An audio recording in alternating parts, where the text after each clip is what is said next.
Dark Ice. A sci-fi action-adventure. The Wild Nines, Book 2. Written by A.R. Knight.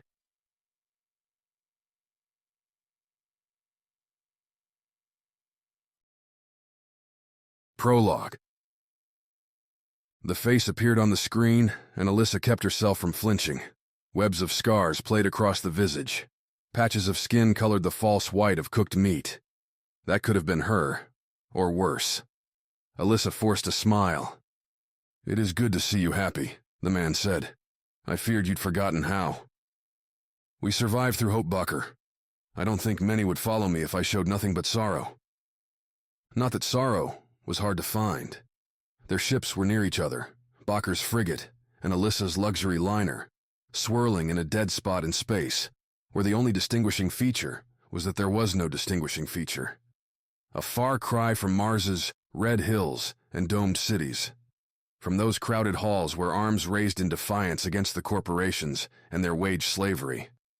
Her sister, Marl, would have been one of those arms. Now she slept forever in Europa's ice. "So where will we find hope now?" Bakker asked. "We have no planet. Only scattered remnants for forces. No coin left with which to pay the ones who stay with us." They had held a third of Mars, the largest spaceport. The red voice had been respected. Now, it was only desperate. Alyssa pressed her eyes shut for a moment. Desperate also meant dangerous. "My sister can help us with that last," Alyssa replied. "I'll send along the details. It won't be a short trip, but necessary. And after, with the coin we rebuild. Without it..." Speaking the words lacerated her. They didn't warrant an end like this, obscured and defeated. The men and women of Mars deserved more than what the corporations deigned to give them. But powerful speeches didn't make fleets, didn't turn the minds of those with their hands on the triggers. "Then I will secure the coin," Bakker said. "Please, Bakker, you saved my life once. I need you again." "You have me." At the nod from the burned captain, Alyssa cut the feed, sat back on the soft couch in her cabin, surrounded by the remnants of her luxuries. A pair of pictures still hung on the walls, not the usual projections, but actual paintings. Landscapes from Earth, taken when her family first made its leap to the stars, with Alyssa barely born. They had been full of hope then, of possibility. She needed that now. Chapter 1. Leaving Ganymede. The solar system sprawled out on the glass in front of them. Planets, space stations, and passing comets spiraling around each other. Davin Masters reached out, pressed his finger on the small shape of Ganymede, and traced a line, back to Earth. As Davin moved his hand away, the line wavered, shifting as the Whiskey Jumper's computer calculated the time it would take to get there, and the optimal route. "You think they'd even let us land?" Viola, her fiery hair pulled into a tight ponytail, said. "I know the readings say we're still good for 1G, but I'm not sure." "Could get sick too," Davin replied. "Bones turn to mush while we're coughing up our lungs." "You still want to go? I hear the beaches are incredible." Viola laughed, shook her head. Davin smiled at himself, but the grin faded as he looked at the line, now a solid green tracing an elliptical path from Ganymede to Earth. It would only take a few weeks, doable with the jumper's engines. But everything cost coin, and there wasn't any waiting for them there, especially for people still wanted for murder. "It's nice hearing you laugh," Davin said. "Haven't heard that lately." He hadn't commented on Viola touching her right side, after laughing, a tender acknowledgement of laser burns still painful after Marl shot her on Europa. Shot trying to clear their own names. And the one left who could do that was holding them hostage. Davin had more than a few choice insults ready the next time he saw Bosser, and the punchline would be the business end of his sidearm. "You haven't been funny," Viola said, the smile dying on her lips. Not that anyone could be. Davin reached back out to the glass, swiped away the path to Earth, and drew another. This time farther away from the sun, out past the large rings of Saturn, past Uranus, to the frozen edge of humanity's expansion. Neptune. The icons showing space stations all but disappeared past Saturn, with only 2 outposts sitting on Uranus for mining. Neptune itself was beyond the profitable reach of most corporations, a time sink full of risk due to the planet's high winds and isolation. Guessing the beaches won't be quite as inviting out there, Davin said. You think they're ready? Don't have a choice, Davin said. It's leave tomorrow or he'll send more androids after us. The captain stood up from the co-pilot's chair. And after this, Viola asked, are we going to do whatever Bosser says forever? If Bosser pays us what he's offering, Davin said, putting a hand on Fila's shoulder. The rest of you can go. Set yourselves up however you want. And you? He killed Lena, was all Davin said. Was all he needed to say. Chapter 2. Viola returns.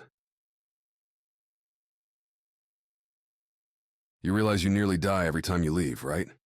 Pook spoke as it buzzed around Viola's head, stuffed deep inside her bedroom closet. A suitcase, designed for weeks of travel and covered in Galaxy Forge logos, sat spread on the bed. The luggage vacuum-sealed sections to force out all the air and allow for maximum space. But I die inside every day. I'm here doing nothing. A sweater muffled Viola's reply. That's an exaggeration. Your vitals are actually much more stable here than with the Wild Nines. That's not what I meant, Viola said, pulling out of the closet with a clutch of clothes in her arms. A knock came at the door. 3 sharp taps, the signature entry Viola's father used ever since a much younger, half-asleep Viola thought he was intruding and launched a lamp at his face as her dad came through the door. Her father had fought aging to a stalemate, achieving a plastic-like 40-year-old face through patchwork treatments. Her mother, and most anyone with the coin, looked the same once they were old enough that their lives were at risk. There was no clear mark of status. Viola turned away from her father's stare, focused on folding her clothes. He wasn't going to like her decision, and she didn't want to see the disappointment on his face. So you're going, her dad said. It wasn't a question. Pook heard the tone and quietly floated to its charging cradle. Some conversations didn't need a sarcastic bot's input. Did you ever really think I'd stay? Viola said. I hoped. The words carried an edge on them, a tint of self-awareness. I remember what it's like being young, no matter what your mother says. But there's a difference between seeing the solar system and doing it in the company of wanted criminals. Did they even say you could join? I haven't asked them yet, Viola said. I don't know why Davin would say no. Have you thought about how all of them, and I know, because I've run checks on their names. You did what? They're dangerous. It's one thing when they're dropping you off, another when you're going with them. Her dad said this as though he was explaining simple math to her. That digging into the history of the Wild Nines without Viola's, without their consent, was perfectly logical. You know what I found? That they're a bunch of evil, terrible people who'll only get me killed? Viola walked over to her suitcase and dropped clothes inside, shuffling them into their proper positions. Easier to hide the anger in her eyes with her back turned. No, that they're trained, Viola, that they have experience. Most of them were military. What are you doing on that ship besides getting in the way? He meant well. Viola knew her dad was just trying to convince her to stay, that he wasn't trying to say she was useless, but all Viola could focus on was the idea that she wasn't good enough, not worth a spot on the jumper. Maybe that's all I'm doing, Viola said, slowly, feeling her way through the reply. Maybe I won't last long. I'll get hurt, or scared and run. But if I stay here, I'll always wonder, always regret not even trying. So yeah, I'm going. As she spoke, Viola looked up from the suitcase and stared straight at her father. Not a flinch in her face, not a touch of blush. When she'd run from Ganymede before, Viola had done it facing no one, without having to defend her choice. Saying the reasons gave them new life, and Viola stood straighter, matched her father's look. Her father took the words in and nodded. Then before Viola could react, he stepped forward and wrapped her in a tight hug. We love you, Viola. Just come back to us, her dad said. Davin and his group are lucky to have you. Sure, now you say it, Viola murmured, but her voice had no edge left. An hour later, the suitcase rolling along under its own power behind her, Viola walked into the bay dominated by the modular bulk of the whiskey jumper. The big ship wasn't real aerodynamic, built by attaching different components, like crew bays, the cockpit, and a secondary cargo hold with a medical unit onto the large central cube. In the zero gravity of space, though, that didn't matter. A ramp extended from the central cargo module, and disappearing up, it was the thick, metal-laced legs of Mox. The man, a gigantic ball of muscle, wore an exoskeleton at all times. It gave him more strength, speed, and the choice to wear a laser cannon that spat fire too fast for Viola's eyes to see. Next to Mox, what was Viola going to do here? How could she even compare? Hey! Trina's bright voice came from near the back of the ship, her leaf-green hair poking itself out from behind the engines. Look who showed up. Come back here. Viola looked around, but there wasn't anyone else standing there in the bay, so she walked around the ship to the back, where Trina stood on her tiptoes, looking into one of the four, two right and two left, large circular nodules that directed the jumper's thrust. You're taller than me, Trina said. Can you take a look in here? Tell me what you see. Viola nodded, moved to where Trina was standing, and looked into the deep dark of the nodule. The jumper generated its thrust through ionized gas expelled out through the nodules, which meant small pipes pushed the compressed gas to the open nozzle. Allowed to expand, the gas pushed the ship forward. If the jumper needed more power, a mechanic in the engine room could ignite the gas through a small switch capable of igniting extra tanks, burning the fuel quickly for an extra jolt. Viola's eyes went right to that switch, mostly because sparks were popping off of it like the world's tiniest fireworks show. It's the sparker, Viola said. Think you can fix it? I think so, yeah. Then show me, Trina said. This ship could use a backup mechanic. The next 20 minutes had Trina tossing one tool after another to Viola, while Puck hovered nearby projecting a bright light on the nodule. For the first time that day, Viola could immerse herself in pure problem-solving. A twist here to unlock the access to the circuit, a pull with the pliers to separate the wires that had tangled themselves, thus keeping the circuit complete and sparks triggering away. It wasn't hard, but when the flits of light stopped popping in her face, Viola couldn't stop herself from grinning. You two figure that thing out? Yet? Davin's voice came from behind. Well, I don't think your ship's gonna blow up anymore, Viola replied. I would also add that you will now have some redundancy in keeping the jumper repaired, Trina said. Great, 'cause it's time to go, Davin said as Viola put the sparker back together. Viola, I had Mox put your stuff in the open cabin. Used to be Cadge's, so I'm sorry for anything weird you find in there. Her suitcase was already on board, not even a discussion. Viola turned to ask why, but Davin was already walking back to the front of the ship, Trina following. Guess you're in, Puck said. Guess so. Chapter 3. The Doctor. Iron burns scarred black and jagged spiderwebbing slashes hard to coat precisely with ointment. Eric wrapped a bandage around the worker's thigh, the unlucky victim of a misfired engine test. A yellowed synthetic goo seeped out from beneath the wrap, but soaked its way into the worker's skin. Moisturize and numb, while nanobots in the mix repaired the worker's nerves. It won't ever go away completely, Eric said, unless you chop it off and get a new one. The worker looked confused. I mean the leg. Amputate it, Eric tried. Amputate? The worker's voice jumped an octave. I'm losing my leg. No, that's not what I said. Eric sighed and let his hand hover over the spots where the goo leaked out. The air was markedly cooler above, a sign the goo was doing its job. Pull energy, heat, out of the air around it, and use that same energy to repair broken cells, knit skin back together, make scars disappear. But you'll be fine, Eric interrupted. Don't put weight on it for the rest of the day. You'll be back at work tomorrow. Not even a day off? You sure? The worker glanced at the bandage, mouth twisting into a frown. It hurt pretty bad. I'm sure it did. Now off you go, Eric replied, opening the room's door. The worker limping left. A look up at the waiting room camera showed plenty more with similar issues. A massive complex full of people playing with dangerous chemicals and machines will do that. Still, it was better than sitting on the jumper, bored and watching the hours crawl. A knock, then the door opened. A woman walked in, hair a bright shade of green, grass on a sunny morning. A sunny morning. Where did that come from?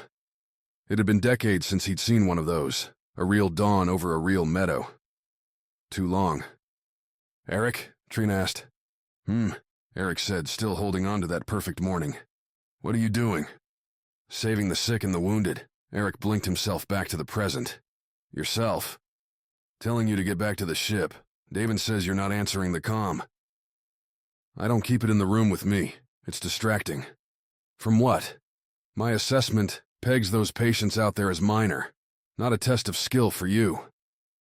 Consider it courtesy, then. I've seen the logs, Eric. Trina tilted her head and stared at him. Your comm volume on the jumper barely registers. 1, maybe 2 transmissions a day. The rest of us triple that or more. Spying on an old man, Trina? Just looking for irregularities. I can't help it. I have my reasons. Guess I prefer face-to-face instead of those pings. Because those pings carried waves of happiness, guilt, and lost moments all rolled into one. Beamed out from Earth, warm and friendly reminders of the lives he was missing. Daughter, son, grandchildren spinning through birthdays and weddings and births, while Eric was out here, gelling workers back together. It's hard to explain, Eric continued. People say that, but it's inaccurate, Trina replied. What they really mean is that they don't want to talk about it. It's more polite. See, you take a machine, like this one here. Trina moved over to a vitals, called such because if you stood near one and turned it on, it focused its sensors on you for a few seconds and gave a full readout on your breathing, blood pressure, and heartbeat. If it's acting funny, I can take it apart. Find out what's broken inside, or where the code is going wrong. You do the same with people, right? More or less. Isn't the brain just another collection of parts? Trina looked at Eric. Parts that act contrary to their design, in my experience. I'm saying that if you look for the problem, rather than ignoring it, you might find the answer. Trina flashed a grin then, and nodded towards the screen showing the waiting workers. Also, I stand by what I said before. These are easy patients. Your presence here is unnecessary. Eric opened his mouth to reply. Trina was right. Decent pay, but these weren't real patients. Following their protocol for every minor accident. A medical review and clearance to head back to work. I'm curious, because these injuries are well within the range of most common medical bots, Trina continued. It's broken, Eric said. That's why they asked if I could moonlight while they waited for parts. Ah, Trina nodded. It's not anymore. I fixed it. You fixed it? Yes. Do you want the short version? I do. Eric kneaded his temples. They shipped parts from Minor Prime. Parts they could make right here, instead of waiting. Easy to reconfigure the power coupling from a light transport shuttle to work in a bot. Trina struggled with the words, resisting diving into the specifics. It took 20 minutes. It seems you've rescued me, Trina. You can thank me later. Trina glanced at her comm. This took longer than I expected. We're late. Then I suppose we better be going, Eric said. Did Davin say where this time? Neptune. Fascinating. Eric turned over Trina's comments. Look at the problem. Fix the problem. Everything with her a series of logic chains leading inevitably to the correct solution. What would that be for him? To go back to Earth, sit in the shade on a bright day, and watch younger generations of himself, laugh and jump and play. The tube train that took the pair of them back towards the jumper's assigned docking bay shot along Ganymede's surface. Looking up through the transparent ceiling, Eric could see the angry tan and red swirls of Jupiter's storms, twisting and churning. Spacecraft cut lines in the view, coming and going from the moon with parts and people from throughout the solar system. It was a wondrous view. Amazing. It wasn't enough. Chapter 4. Precise shot. I feel like we deserve a going-away drink, don't you? Merc said, sitting across from Opal in one of the many happy hour bars neighboring the Galaxy Forge facilities on Ganymede. Clogged with the variety of engineers, mechanics, and test pilots Galaxy Forge employed. The bar buzzed with acronyms and industry slang that made for a nice, unintelligible backdrop. It reminded Opal of the barracks, of the camaraderie in shared adventure. Merc leaned back in his chair, arms spread over the rests, and gave Opal a toothy grin. His eyes crinkled at the edges. Opal's pulse quickened. Hated that look. Loved that look. Ever since minor prime, the stick jockey had been throwing her slick smiles paired with soft asides. Constant risk of death catalyzed their close conversation to something else entirely. Before she knew it, Opal cared about the guy, and here he was, joking about going back into the same fire that had nearly killed him last time. It's still a game to you, isn't it? Opal replied, leaning forward, elbows on the table. Merc's smile broke. You see this? Merc pulled up his shirt, showing off the circular scar on his chest from getting shot on Europa. That's my reminder that it's very real. The visual brought back that day, carrying Merc back to the ship. It had been his breathing that was the worst. The ragged inhales, the coughing exhales. Eyes closed, fighting for his life through instinct. I've never been hit, Opal said. Snipers. We stay out of it. Don't change now, Merc replied. Telling you it isn't worth it. I know I've seen. Opal looked at her hands, her fingers twisted through each other. I don't want to see it again, especially not you. Hey, I took that hit coming to save you, Merc said. So, stay out of trouble and I'll be good. Opal felt blood rushing to her face, heat rising from her throat. He was treating this whole thing like a joke. Merc, who'd flown in what was really just an ornamental military role around Earth, acting like there wasn't a price to pay in a life like this. He'd never tasted the red grit of Mars as a sandstorm rolled over you in the middle of a firefight. Never watched friends fail to come home, stared at the empty seat on the transport, and known, if they'd turned left instead of right, there'd still be a person there. Breathe, Merc noticed. Opal's pressed lips, so tight they were squeezing the blood out of them, were a clue. The fighter pilot reached out, put his hand on Opal's. She looked at it, his calloused hand, rough from gripping flight sticks. So were hers, only from rifles instead. You really afraid something's gonna happen? Merc asked, the light laughter gone from his voice. Just don't die on me. I'll be careful, promise. Better keep that one, Opal offered a small smile. And I've changed my mind about that drink. Now you're talking, Merc said, keying in the order. Chapter 5. Boxer.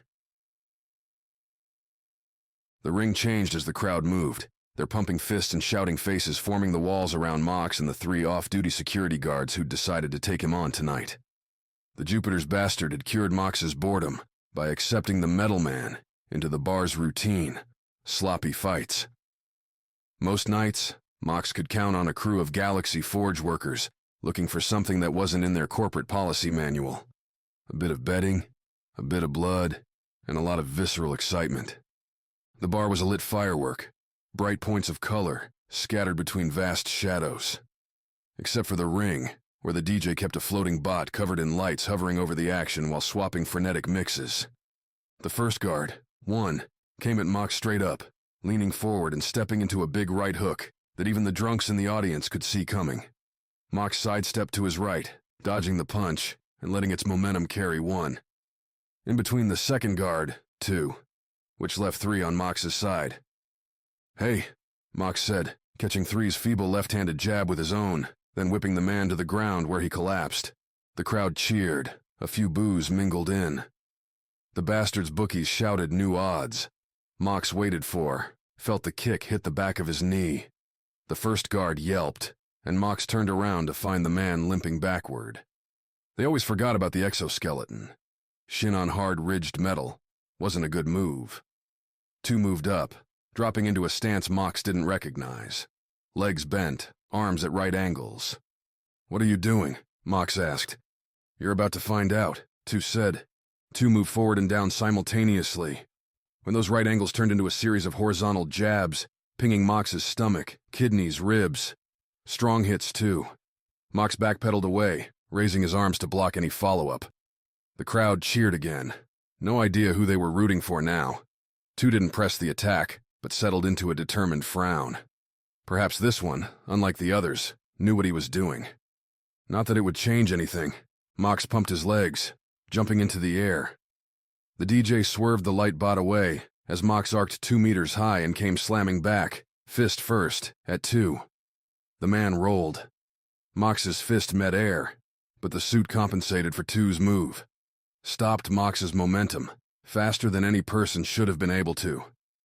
So when 2 tried to capitalize, tried to hit Mox with a high kick to the face, the big man already had his arm up to block. 2's leg bounced off of Mox's left hand, which left the guard open for Mox's right to indent 2's abdomen. He crumpled to the floor, groaning. 1, favoring his leg, stared at Mox from the side of the ring and shook his head. "Yield," Mox said. "You're a cheater," 1 said. "That's what you are." 3 on 1, Mox replied. "More than fair." The crowd was losing interest, since the match was over. Coin changed hands and the ring fell apart. "You act all smug just 'cause you got that medal," 1 continued. "Take that away. You're nothing." Mox walked over to 1, who stood his ground and looked up at Mox, a mix of fear and defiance in his face, a look Mox figured he once wore himself, before the surgeries, when he was vulnerable. Never again. "Yield," Mox said. 1's face softened, the anger defeated by the universal desire not to get crunched to pieces. Mox had seen that look before too, on this guard and all the others before him. One thing to talk big, another to back it up. "Mox," came a voice from the crowd. Davin's. "What the hell are you doing?" "Yield," Mox repeated, ignoring the captain. "Fine, you freak, I yield." 1 sighed, limping over to his downed partner. The remaining crowd immediately dispersed to collect, or give up their bets. Davin pushed his way through, looked at the pair of injured men, then at Mox, who nodded. "You hurt?" Davin said, and at Mox's raised eyebrows held up his hands. "Only asking 'cause we're getting off this rock and I prefer my crew in one piece." "Where?" "Oh, you're gonna love this one. Neptune." "Never been," Mox said, as one of the bastards' barmen came over with a coin chit. Davin looked at the value as Mox took it from the barman's hand and whistled. "Feel like you'd make more doing this than flying with me," Davin said. "Not as fun," Mox replied, as the pair walked out of the bar. "And you wouldn't have me around to keep things interesting." Mox laughed. "Hey." Mox recognized 1's voice, and turned. "You ever ditch that skeleton? Become a real man? You come back and we'll see who wins." "Buddy," Davin cut in before Mox could say anything. "My man Mox here would toast you even if he were naked, drunk and missing a leg. Trust me." "Why's he got the suit then if he's so good?" the guard asked. "Because it's cool," Davin said. Only that wasn't it. Mox stayed quiet all the way back to the jumper. Stayed quiet as the engines ignited, Trina counting to Phyla when they could lift off. Stayed quiet and watched, from the screen in the kitchen, as Ganymede fell away, and Jupiter, giant of the solar system, shrank to show the stars. Chapter 6. Neptune. Contrasted with space's absolute black, Neptune's big blue ball looked like an aqua sun. Davin, rubbing his eyes at the odd hour when the jumper's proximity alarm woke him, stared out the cockpit at the distant orb. Distant being relative. Neptune appeared to be within arm's reach, outside the glass. Still thousands, millions of kilometers away, but hey, at least they'd made it to the right neighborhood. "Where is it?" Davin said, glancing at the blank sensor screen. Neptune's faint rings were appearing on it, motes of dust and ice swirling around. Nothing man-made on the scanners. "Just about here, if their flight plan is correct," Phyla said. "Based on when they arrived and their targeted orbiting speed, they should come into range in a minute." Bosser had transmitted the details of the operation. An Eden freighter, Amerigo, was out floating around Neptune while a research and mining vessel, Karat, plumbed Neptune's depth in search of rare gemstones. An ice diamond. Bosser's info was light on what ice diamonds were, only saying they were valuable, and that Eden had reason to suspect someone might try to take the cargo by force. "At least there's nobody else here," Davin said, waiting for the freighter to show. "Did you read Bosser's last paragraph?" "Get the diamonds first, the crew and freighter second." "Yeah, I read it," Davin replied. "Are you really surprised?" "For once I'd like to work for someone that has a heart." "Hey, don't you technically work for me?" Davin asked, glancing at Viola, an injured expression on his face. "Like I said." The console beeped, and on the edge of it, a green rectangle popped up. A second later, as the freighter's identification broadcast came in, Amerigo appeared over the shape. It was orbiting high around Neptune. This far from the sun, solar panels gathered a small fraction of their normal energy, so the freighter would have found a holding pattern that minimized power use until the Karat finished its mission. The Amerigo itself wasn't the largest freighter Davin had seen, but it wasn't a tiny thing either. A kilometer long, with most of that space kept available for cargo, Eden built the freighter for minimal crew and maximum profit. The Amerigo was white, a frigid pallor that made it stand out against Neptune's deep blue backdrop, a spear thrown through the night sky. "Big ship for small gemstones," Viola said. "They must think they'll get a huge haul." Bosser said the Karat was full of new tech. "Guess they're hoping it pays off. Set course to intercept, and let's start talking," Davin said. "You want to call? The button's right there." Davin flicked his finger on the console, dragging the small icon of a phone, something that nobody still had but everyone still understood, over to the Amerigo rectangle. The signal shot over to the freighter. Someone on the bridge was probably panicking at the call light glowing, seeing as they were on the edge of human space. Saturn and its moons held the farthest real settlements, so this was way out there. And compared with the asteroid belt, Neptune wasn't overflowing with raw materials. Not that atmospheric gases weren't valuable fuel, but why go out here when Jupiter could keep humanity supplied for, well, ever? "Jumper, the Amerigo reads you," said a tight, clipped voice cluttered with static. "We heard you were coming our way." "Took a while, sorry," Davin replied. "You didn't exactly choose next door." "You're not the only one wishing we were closer to home." "Why's that?" "We'll talk when you dock. Hard to tell who's listening out here." The console beeped as a docking route came in from the freighter, a translucent line arcing away from the jumper towards Neptune. It would intersect in a few hours with the freighter, the jumper slotting into the Amerigo's main bay, without Viola even having to touch the controls. "Aren't they a little paranoid?" Viola said, after the freighter cut communications a moment later. "Who else is going to be listening?" "How that guy sounded, it's like they already know." Davin sat back in the soft leather chair, looked out at the deep blue planet, and waited for everything to fall apart. Chapter 7. Hotshot. The Viper looked spicy. Viola pulled herself away from the wingtip she'd been detailing. With Trina declaring they'd both go insane without work during the long trip to Neptune, it had been one day of dismantling after another, until they looked up and realized the jumper was nearly there. And then it was all about putting the jumper's guts back where they belonged. The Viper was the last piece, the small fighter a nest of wings, laser cannons, and engines. The solo cockpit occupied at the moment by its pilot, Merc, running pre-flight checks. Davin had called a moment ago, said they were closing on the freighter and wanted the Viper ready. Insurance, in case something turned nasty. So Viola carried in the last few pieces of plating, Opal manned the batteries, and Merc ran system checks to find the greens. Watching those two during the weeks of travel out here, the stick jockey and the sniper, never failed to make Viola laugh.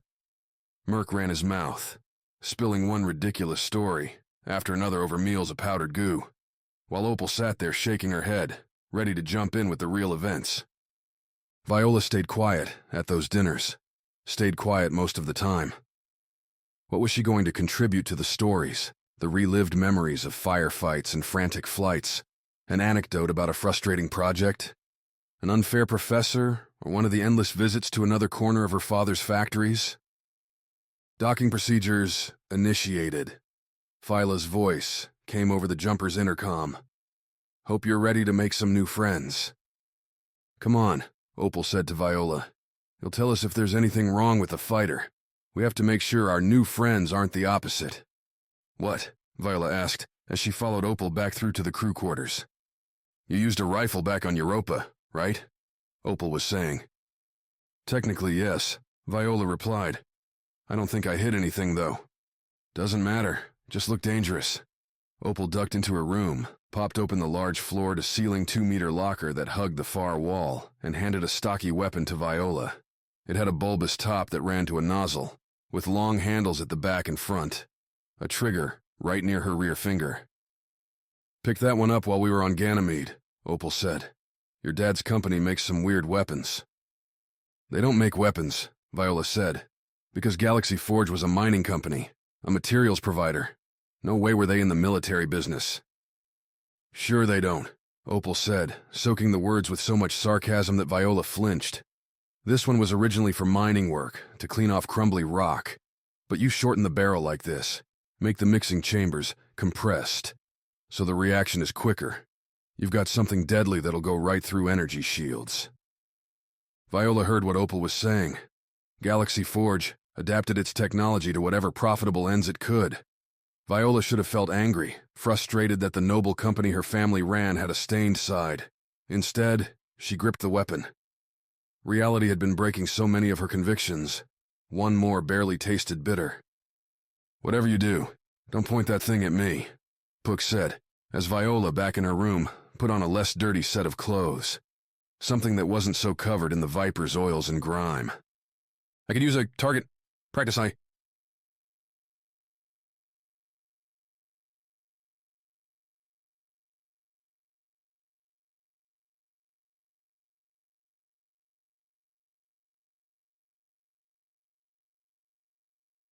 "You might get some," Puck beeped. "What does that mean?" "I've been scanning the radio frequencies," Puck said. "Standard Eden protocols for a mission like this suggest the two ships should be in constant communication, updating each other on progress, plans, and so on. Since we've been in system, there hasn't been a peep. Radio silence. Maybe it's direct, Tight Beam. But why? There's nobody else here.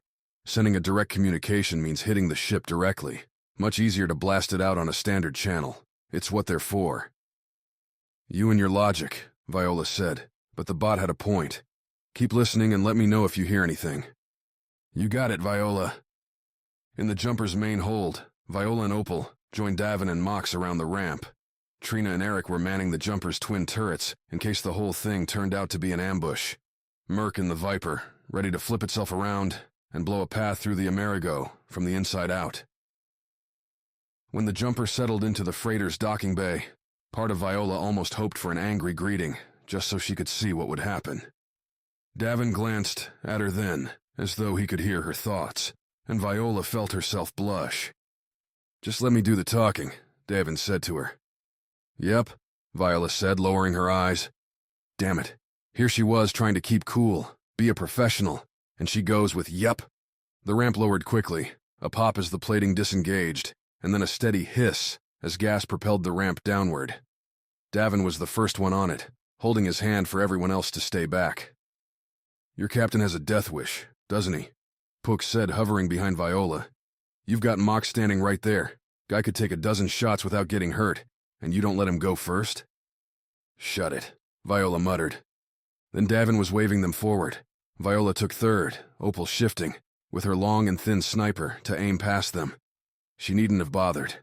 The only people in the bay were a few haggard crew, and one wearing the cream-colored uniform of the ship's captain. None of them armed. The captain, a man whose cratered face told tale after tale of trouble, watched the nines walk the ramp in silence. "Davin Masters," Davin said, extending his hand. "We're the Wild Nines. What can we do for you?"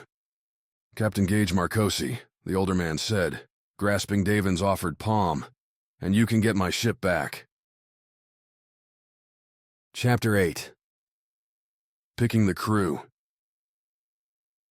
The Karat blurred in the middle of a storm of blue static. They gathered in the Amerigo's sole meeting space, a square room dominated by a central table and a wall-conquering screen. Traces of food, the same powdery stuff they had on the jumper, said the room served as the cafeteria in more crowded times. The Nines crew, their weapons on the table in front or holstered at their sides, and the freighter's captain were sitting, staring at the Karat. "We can't get a better picture. The winds are too strong. and she's been sitting in that storm ever since, Gage said. Ever since? Viola asked. We sent her down, Gage replied. Made it to the objective, reports were solid.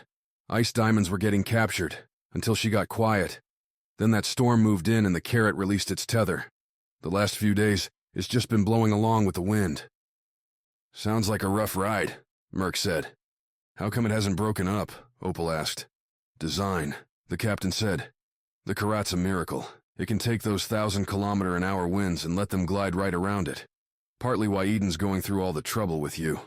A normal ship, that size, wouldn't be worth trying to save in this situation. But the Karat's something special. What situation? Davin said. You notice there's nobody else in this room besides your crew and I? Davin hadn't. But looking around, he saw the doors were shut. The only people his own. I can't trust them, the captain continued, because some of them took the Karat, and I don't know who here, if anyone, is still with us. There was a second of silence as this sunk in, followed by a series of rapid weapon checks. Davin understood now why the captain hadn't asked them to leave their guns on the jumper. They could be ambushed at any moment, which meant... Eric, Trina, you read? Davin spoke into his comm. Here. The physician's voice came through clear. Seal the ship, Davin said. Not everyone around here's a friend. They're not necessarily enemies either. But until we know who is what, I don't want anyone thinking they've got free access to the jumper. Just when I was going for a walk, Eric said. Not this time. Davin cut the call. Captain, Viola asked, are you sure this room is safe? You mean, is someone listening to us? Gage leaned back in his chair and looked towards the ceiling. If the enemy cared enough, perhaps. You're sitting on a cargo freighter, miss. There's little need for surveillance here. So, they would have had to install devices on their own. Take no chances, Mox said. But I will ask that you take one, Gage replied. We need the Karat back, and we have to do it fast. If someone here tells that ship you're on your way, the Karat can and will run. What's your plan? Merc said. So far, all I've heard is that you couldn't keep your own crew from turning traitor, and now we're caught up in it. You're being paid to get Eden out of this mess. Gage gave Merc a level stare. We have a utility shuttle on board, meant to get crew to and from the Karat. You'll use that to go to Neptune, land on the Karat, and take her back. I thought you said those winds were over 1,000 kilometers an hour down there, Viola said. There's no way a standard shuttle can handle that. The winds flow in bands. A good pilot can get around them. I assume one of you is capable enough? We can handle it, Davin said. How many can we take? Gage pressed a button on his comm, and the feed on the screen changed to a crisp, clear image of the wedge-shaped shuttle. It'll only hold 5 people. 4 if any of them are you. The captain turned to Mox as he spoke. So we're splitting up, Davin said. One team goes on a rescue mission, the rest stay here and play guess the traitor? Gage nodded. He wasn't trying to hide the situation. Davin had to give him that much. Mox, Viola, Opal and I will go to Neptune, Davin started. I can't. Viola cut in. What? Who's going to pilot the shuttle? Who's going to pilot the jumper? Viola replied. Merc has to stay too. The Karat's been sitting in that windstorm. Why aren't they running? Because they have to have help coming. We'll have to deal with that. I can fly it, Viola said. The shuttle, I mean. I've flown my dad's ships before. The kid's got talent, Merc added. We've tangoed in the Sims. Davin looked at Viola, trying to get a measure. He knew she was barely in her 20s, barely used to space, and now he would trust her to fly them into Neptune's raging storms. You think you're ready for this? Davin asked. 'Cause now's your chance. You can't say no down there, when we're depending on you. Could call that cruel, putting the spotlight on Viola, but better to test her mettle now, up here, than find out she wasn't ready when things went sideways. I'm ready, Viola said, matching Davin's look, with a straight stare of her own. Fine, Davin nodded. Mox, Viola, Opal, and I are going down. The rest of you, try to get this freighter as laser-proof as it can be. As they walked back to the jumper to gear up, Davin didn't hear any grumbling. No talk about how scared anyone was, how dangerous it would be. How he'd lucked into a crew like this, Davin didn't know, but he sure as hell was grateful. Chapter 9. Split.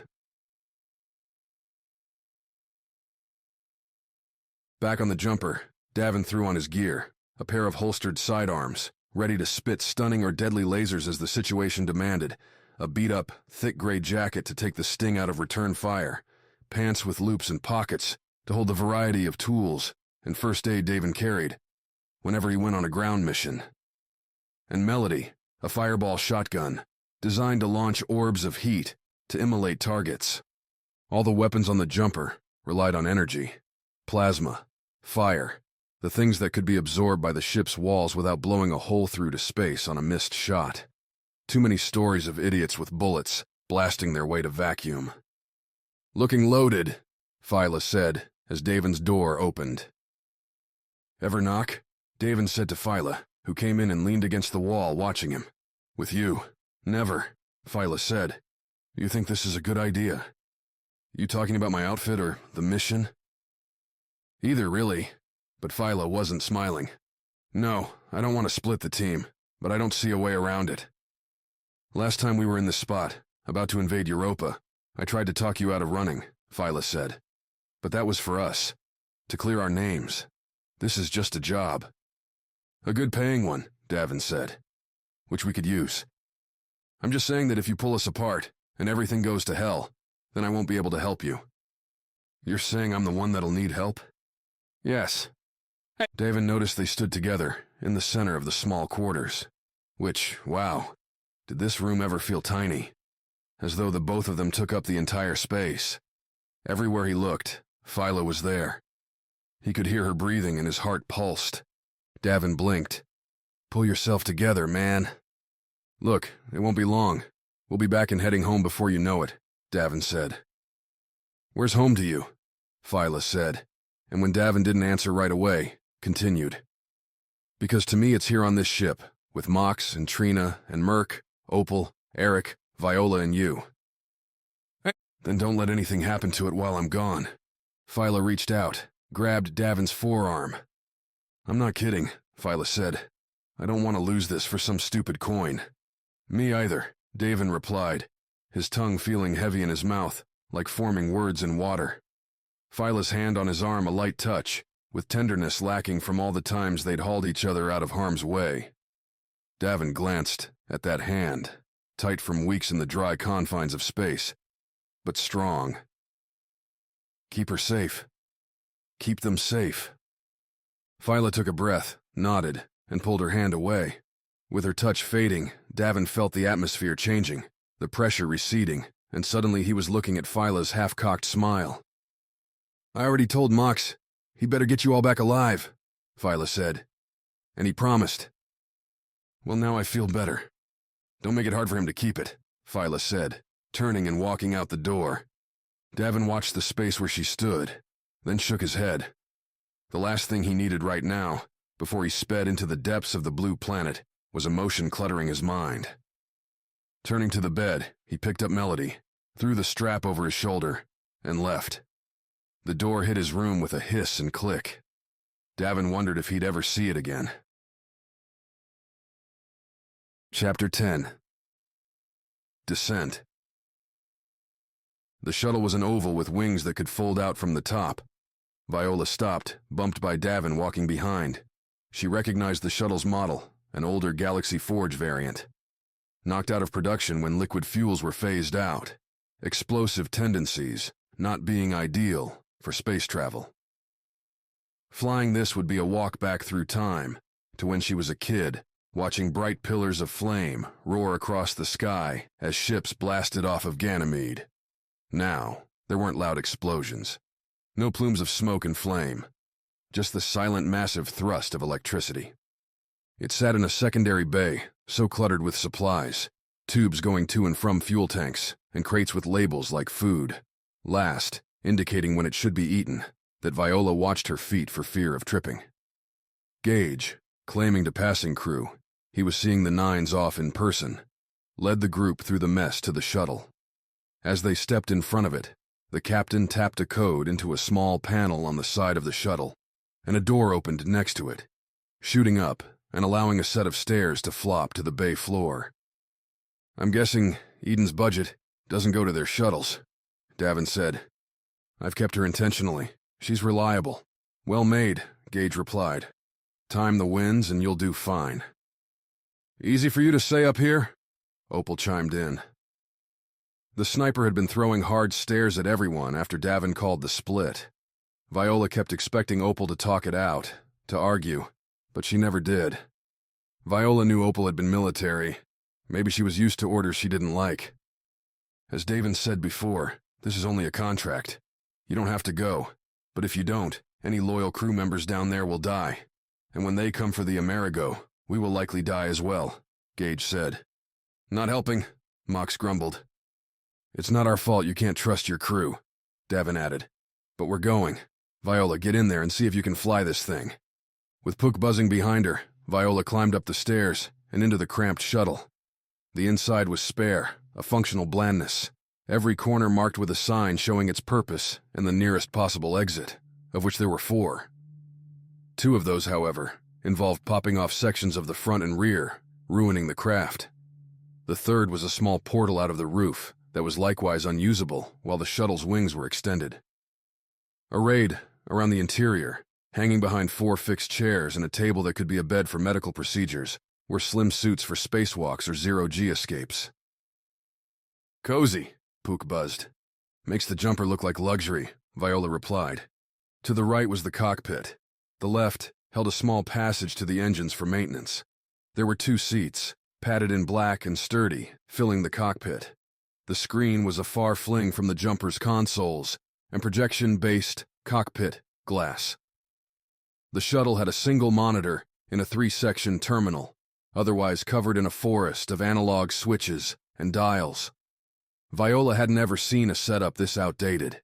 Everything she'd been in use context-based screens to show the controls that mattered in the moment. On newer ships, only in manual override would the screen slide up and the ugly innards become usable. This looks like it'll be a challenge, Viola muttered. But you can fly it? Davin said from behind her, looking past her at the array. Technically, I think so, Viola said, settling into the pilot's chair and gazing over the controls. So long as we don't try to do anything too fancy. That's the idea, Davin said. Then he stepped out to help Mox and Opal load.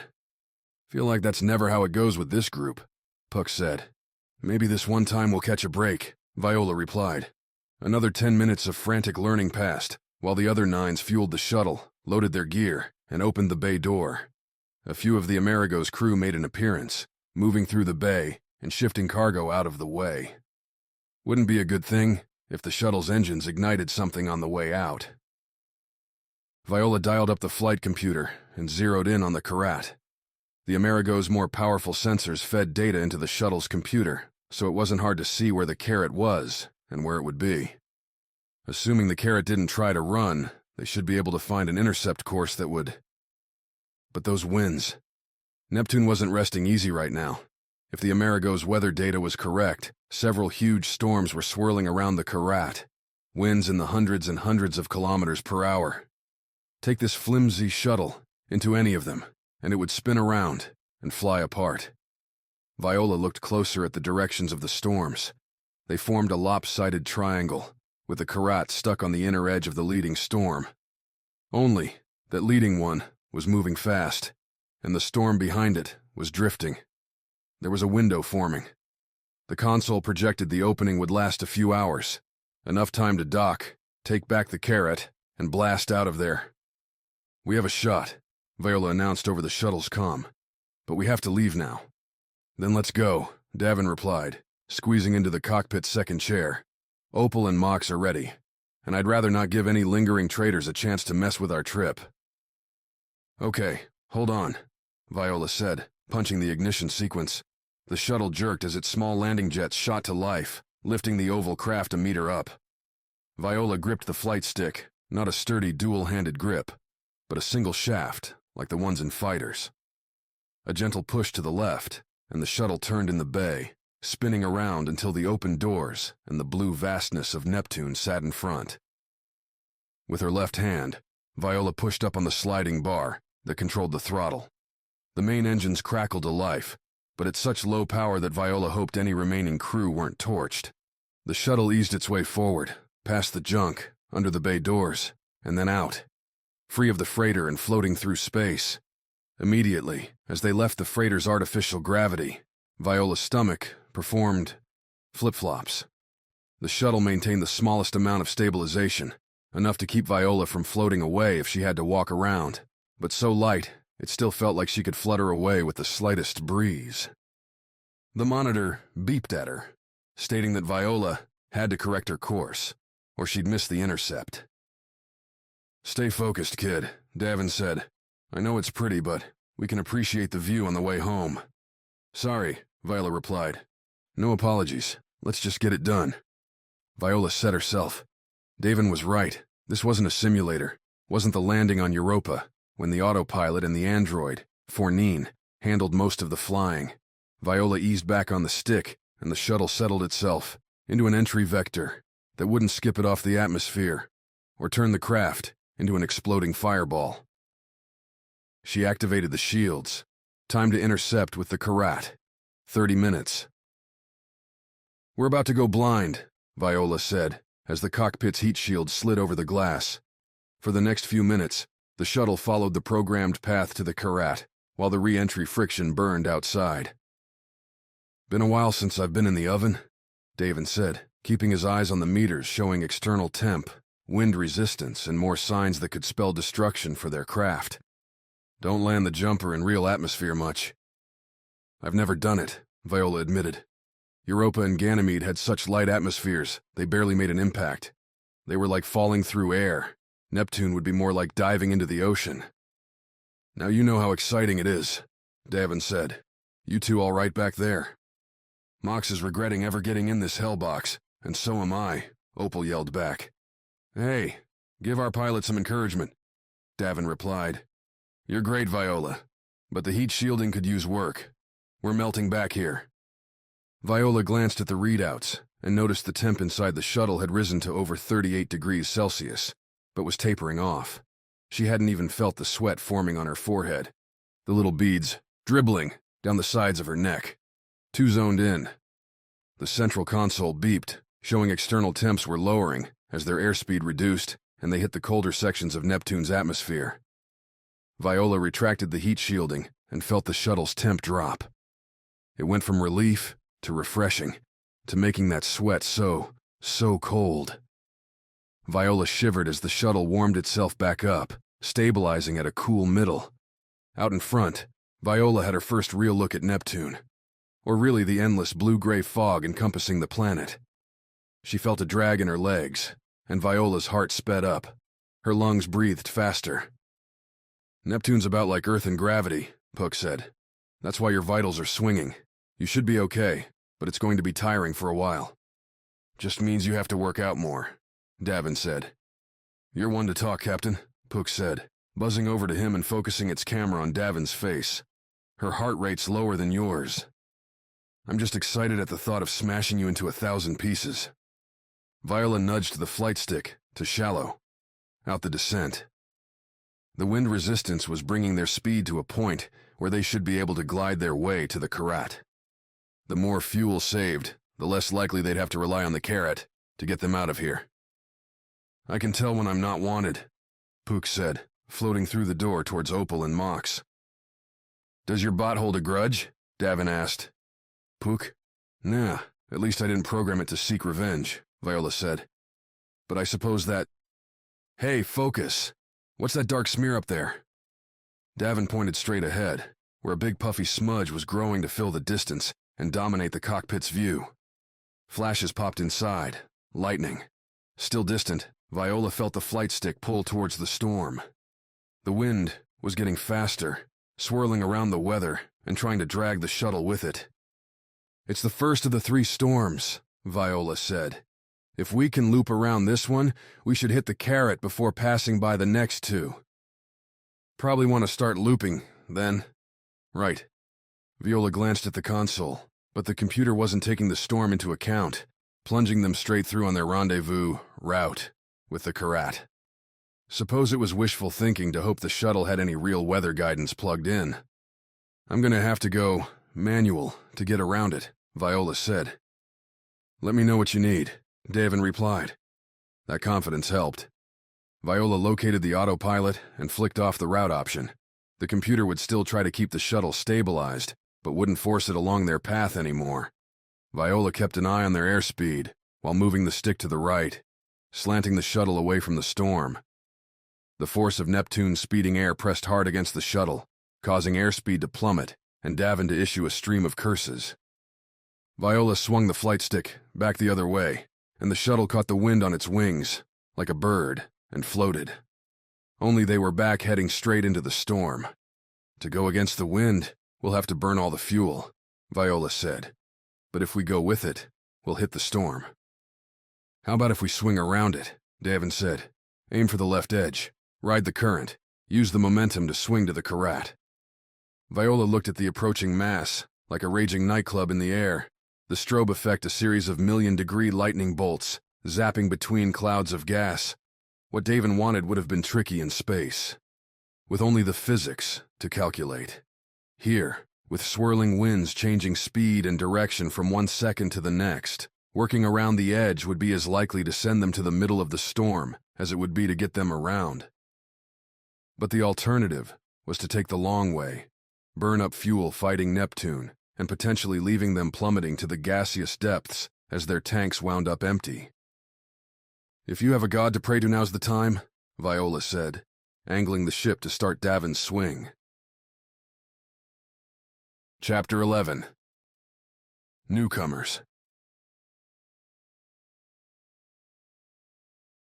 Captain Gage, Viola said, standing on the bridge next to the man. Merc, Eric, and Trina were back on the jumper, keeping it safe from any potential saboteurs. I don't understand. If you don't trust your crew, why aren't you doing anything about it? They've been tracking the shuttle's descent into Neptune's atmosphere. The bridge divided into halves, with a central walkway leading between 6 consoles, broken into sets of 2. Spread out in front of the large forward-facing window was the bulk of the Amerigo, a great white scar in black space. Gage explained that the color choice eased problem identification. A rift in the pearly painted hull would stand out much over one in a darker hue. One other crew member was on the bridge, who hadn't said a word. Compared to Gage's Eden uniform, the man wore a strange outfit bearing Eden's corporate branding. A thick shirt, long-sleeved, that bled into gloves that went up to his elbows. It would have been ridiculous on anyone less serious. Put him and Mox together, and Viola wouldn't know who'd outstone-face the other. Because nobody, outside of yourself and Quinn, knows I'm looking for traitors. There hasn't been an armed mutiny yet, and I have no desire to start one. But it will happen eventually, Viola countered.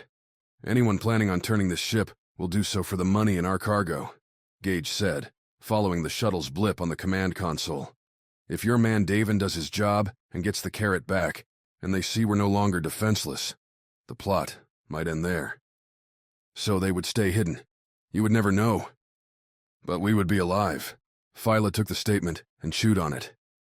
Leaving unknown knives to stab you in the back was a poor plan. But was it worth the danger to chase them out now? All of them, Captain, Viola said. I would risk everyone to find the traitor, because if they've taken a bribe once, they'll do it again, and next time might be worse. Now it was Gage's turn to chew. Perhaps being older, I treat life with more caution than you. The years give me more memories to lose, more people to care for, Gage said.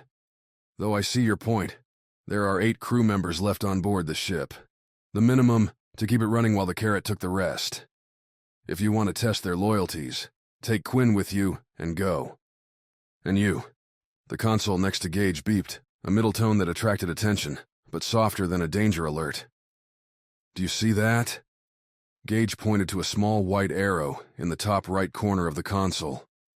Representing the area around the ship, the small arrow was at the edge of sensor range, far out beyond Neptune. Compared to the Amerigo, the blip was a tiny fraction. Smaller than the jumper. That meant limited supplies, fuel, unlikely to be this far out alone. A scout, Viola murmured. The bleeding edge of a force sent just far enough ahead to make sure the whole group wasn't speeding right into a trap.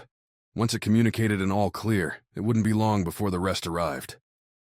"If there is a traitor still on the ship," Gage said, "he'll be acting soon. Good hunting."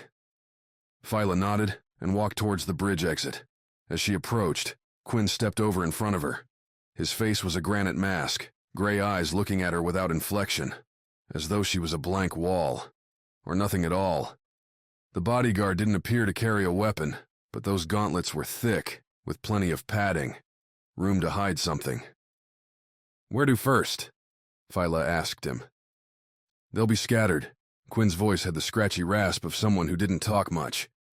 "Gage is going to sound the alarm in a second, sending each one to their positions. We'll hit each one, confirm intentions, and then move on to the next." Viola blinked. She'd expected Quinn to be a mute enforcer, barely more than a smashing post capable of muttering a few words.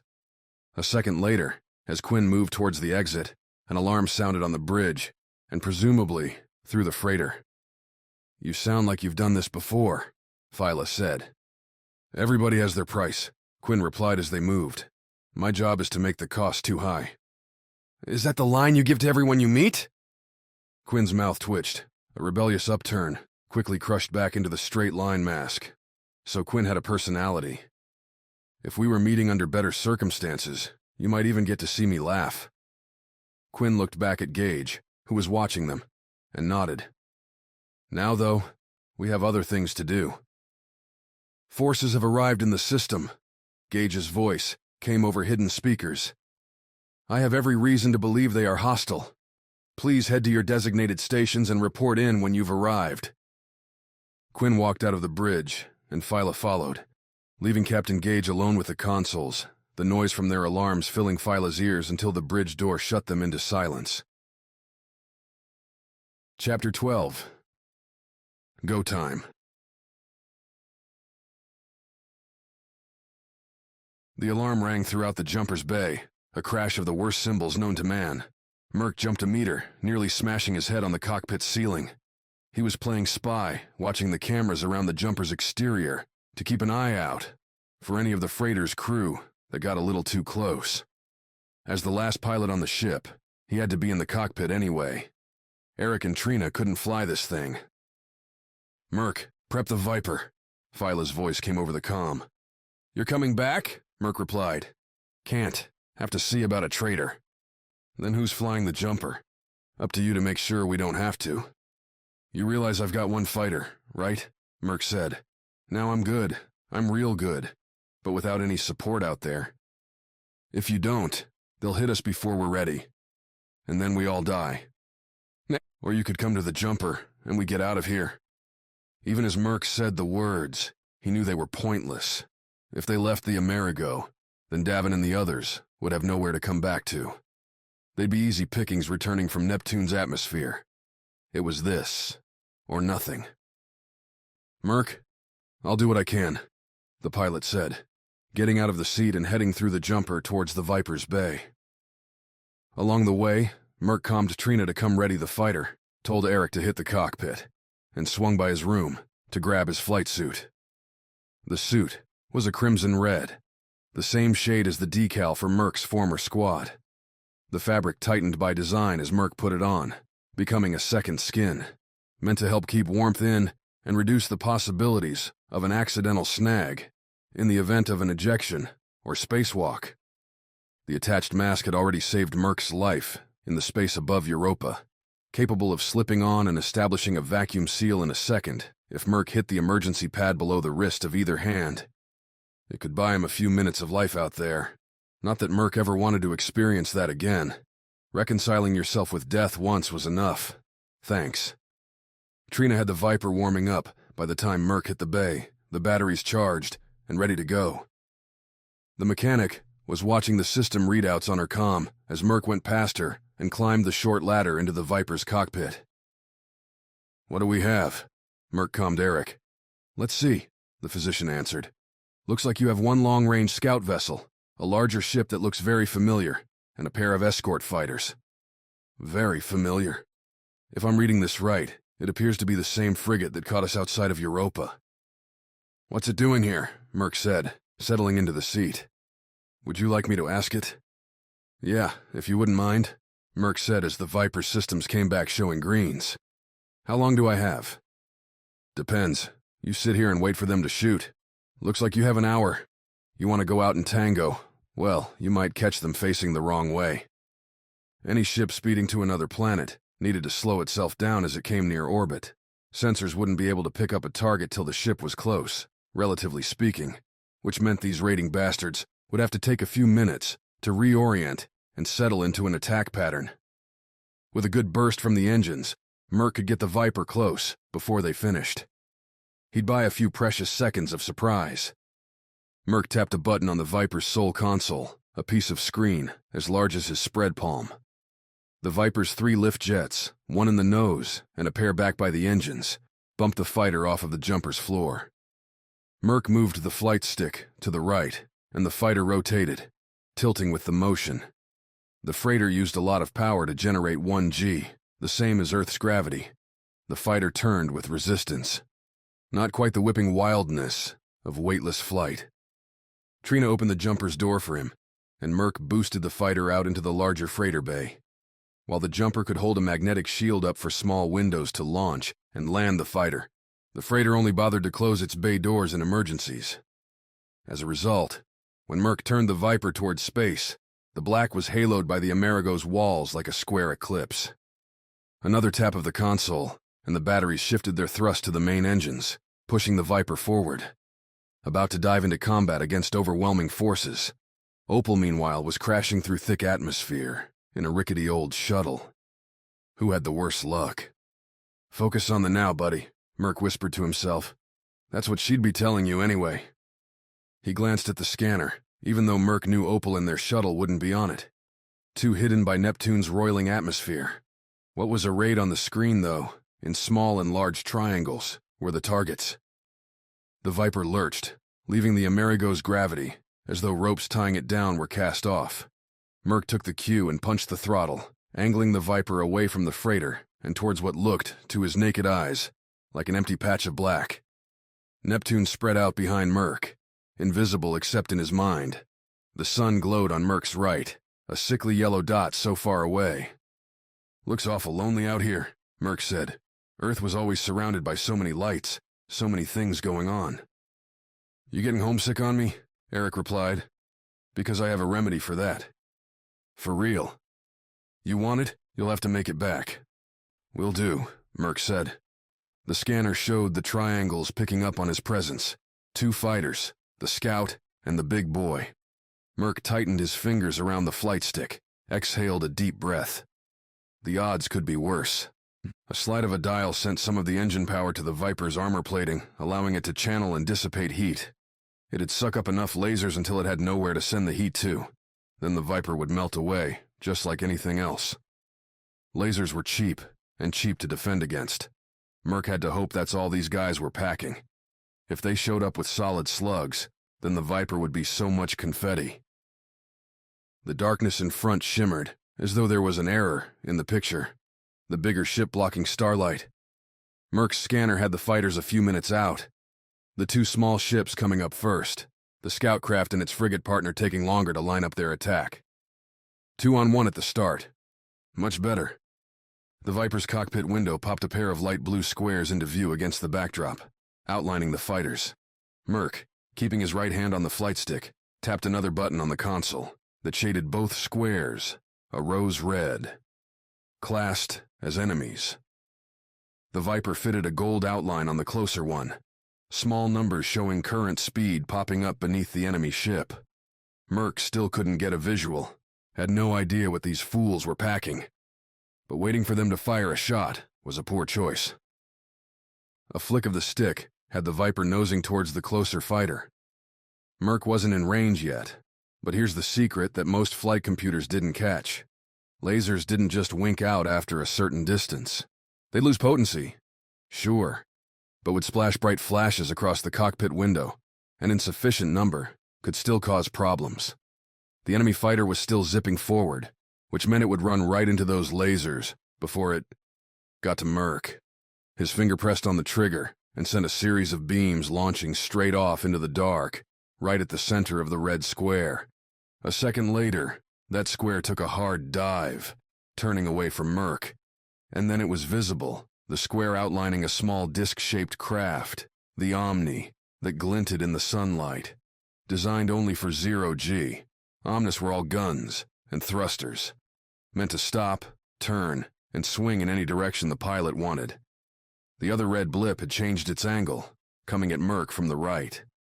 But the first one's dive had broken up their attack trajectory, and now the second was playing catch-up. Merc just had to stay far enough ahead. Pushing the stick forward, Merc slid the Viper after the first Omni. It lacked the single-direction speed of the Viper, so Merc closed the gap and fired the second the console chimed that he was in optimal range. The Omni twitched left and right, activating those damn jump jets at random. The quick shifts couldn't dodge all the fire, though. Merc saw 4 hits suck into the Omni and disappear, but the 5th one blew off a piece of its shell. Then the fighter stopped, fired its engines, back towards Merc. Angry orange gouts of light sprung out of the fighter as it jetted towards the Viper. Merc, keeping his fire steady, wrenched the stick to the left while twisting his wrist. This sent the Viper launching left and triggered tiny maneuvering jets that spun the Viper like a corkscrew, making it a harder target. As Merc blew by the paused fighter, he saw flashes as the ship's electronics overheated and died. One down. Merc glanced at his scanner to see how far behind him the second fighter was. Only it wasn't far at all, right on his tail and unleashing hot laser into Merc's aft. The Viper shuddered as a pair of bolts struck home, and Merc yanked the stick up, curling out from under the fire. The second Omni shouldn't have been there. No way it was that fast. A glance at the scanner corrected the error. The ship chasing him was the Scout, its guns tracking him, even as its larger mass made it harder to maneuver. It had corrected faster than Merc thought, which meant Merc had just curled up into... In front of him, boxed in that red square, loomed the other Omni, spewing laser at him. As Merc's stomach dropped into an icy bath, he held his trigger and hoped he had one more miracle left. Chapter 13. The Karat. All Viola could hear were alarms, one for the wind shear, tearing at the wings, another for the shuttle's stability, the changing altitude as the shuttle fell into and out of air pockets. A third one showing Viola was no longer strapped in, which happened when Puck cut her loose after the G-forces tightened the belt and pulled her beyond reach of the flight stick. Nearly crushed by a safety feature not designed to handle Neptune's windstorms.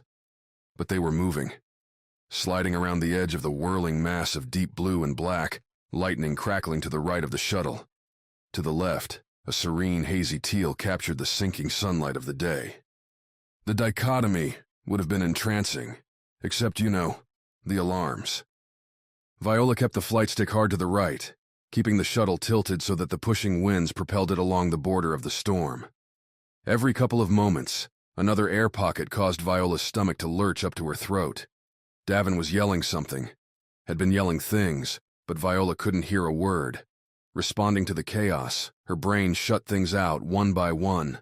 Noises fell away, the rapid heartbeat faded, and even the perception of herself drifted away until Viola could only feel the flight stick, the tremors running through the shuttle as it struggled to hold itself together.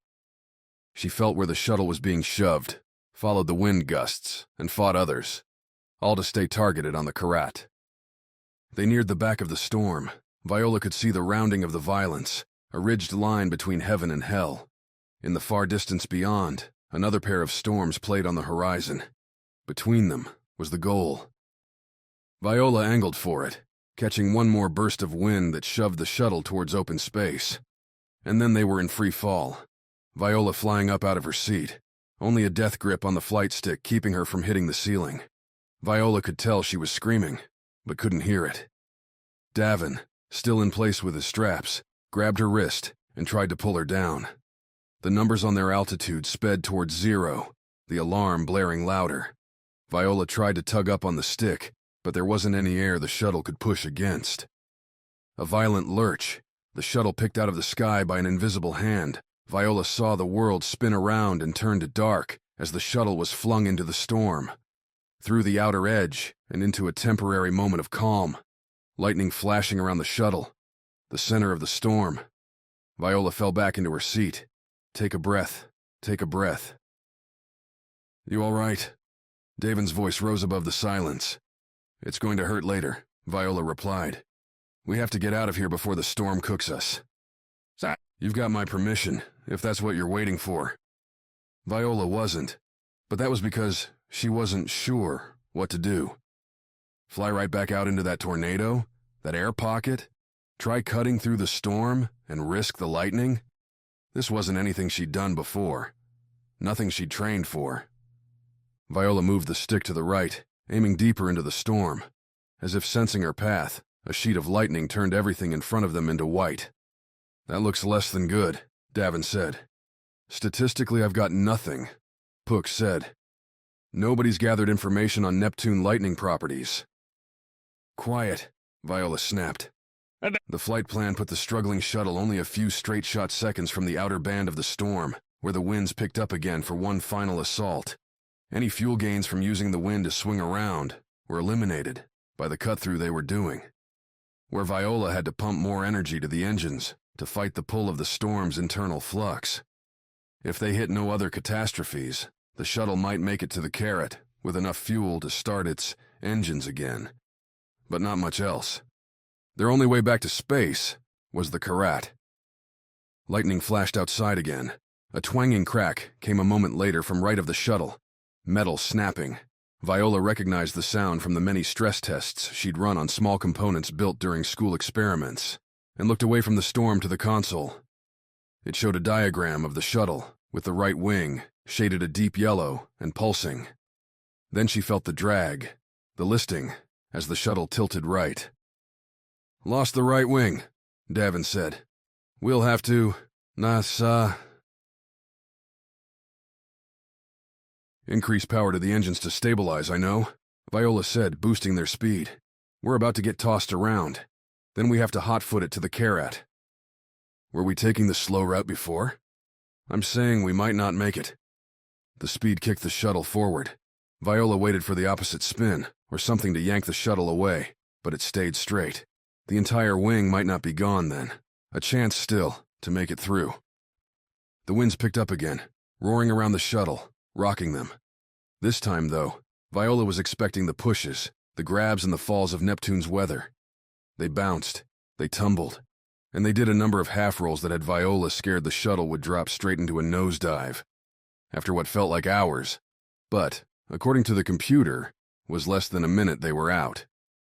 Back in the teal fog, pushed by gentler winds, Viola took a breath.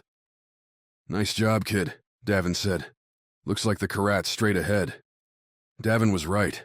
Between the twin storms up front, there was a small shape. Keeping pace with those storms would help disguise the Karat's movements, make it harder to intercept. Should we try to talk to it? Viola asked. Not like they won't see us coming, Davin said. And who knows, maybe we'll find a few friends on there. Viola turned on the comm and tried sending a greeting, but met with silence. Not even an acknowledging click. Flip to the short-range radio, Davin said. Their comm might be damaged. Viola nodded. Every ship had your standard radio transmitter as a backup comm system. Less complicated, with no real way to choose a specific target, blasting a radio signal was still a viable way to get help in an emergency. Viola toggled the radio on. A loud static burst shot through the shuttle, pulsing in crackling waves. Turn it off, Davin yelled, hands over his ears. Viola reached for the toggle, was about to hit it when the static paused, then pulsed again. Viola gave it a moment, listening, albeit painfully, as the static continued to sound in waves. That wasn't normal. Radio static should be continuous. Davin tried to reach for the switch, but Viola hid his hand away, still listening. I think it's a pattern, Viola said, over the noise. Opal's head appeared in the cockpit, sticking in through the entryway. Don't know what you two are doing up here, but someone's trying to talk to us, Opal said. That static is Morse code, and it's saying run. Chapter 14. Interrogation. Viola didn't know what was happening.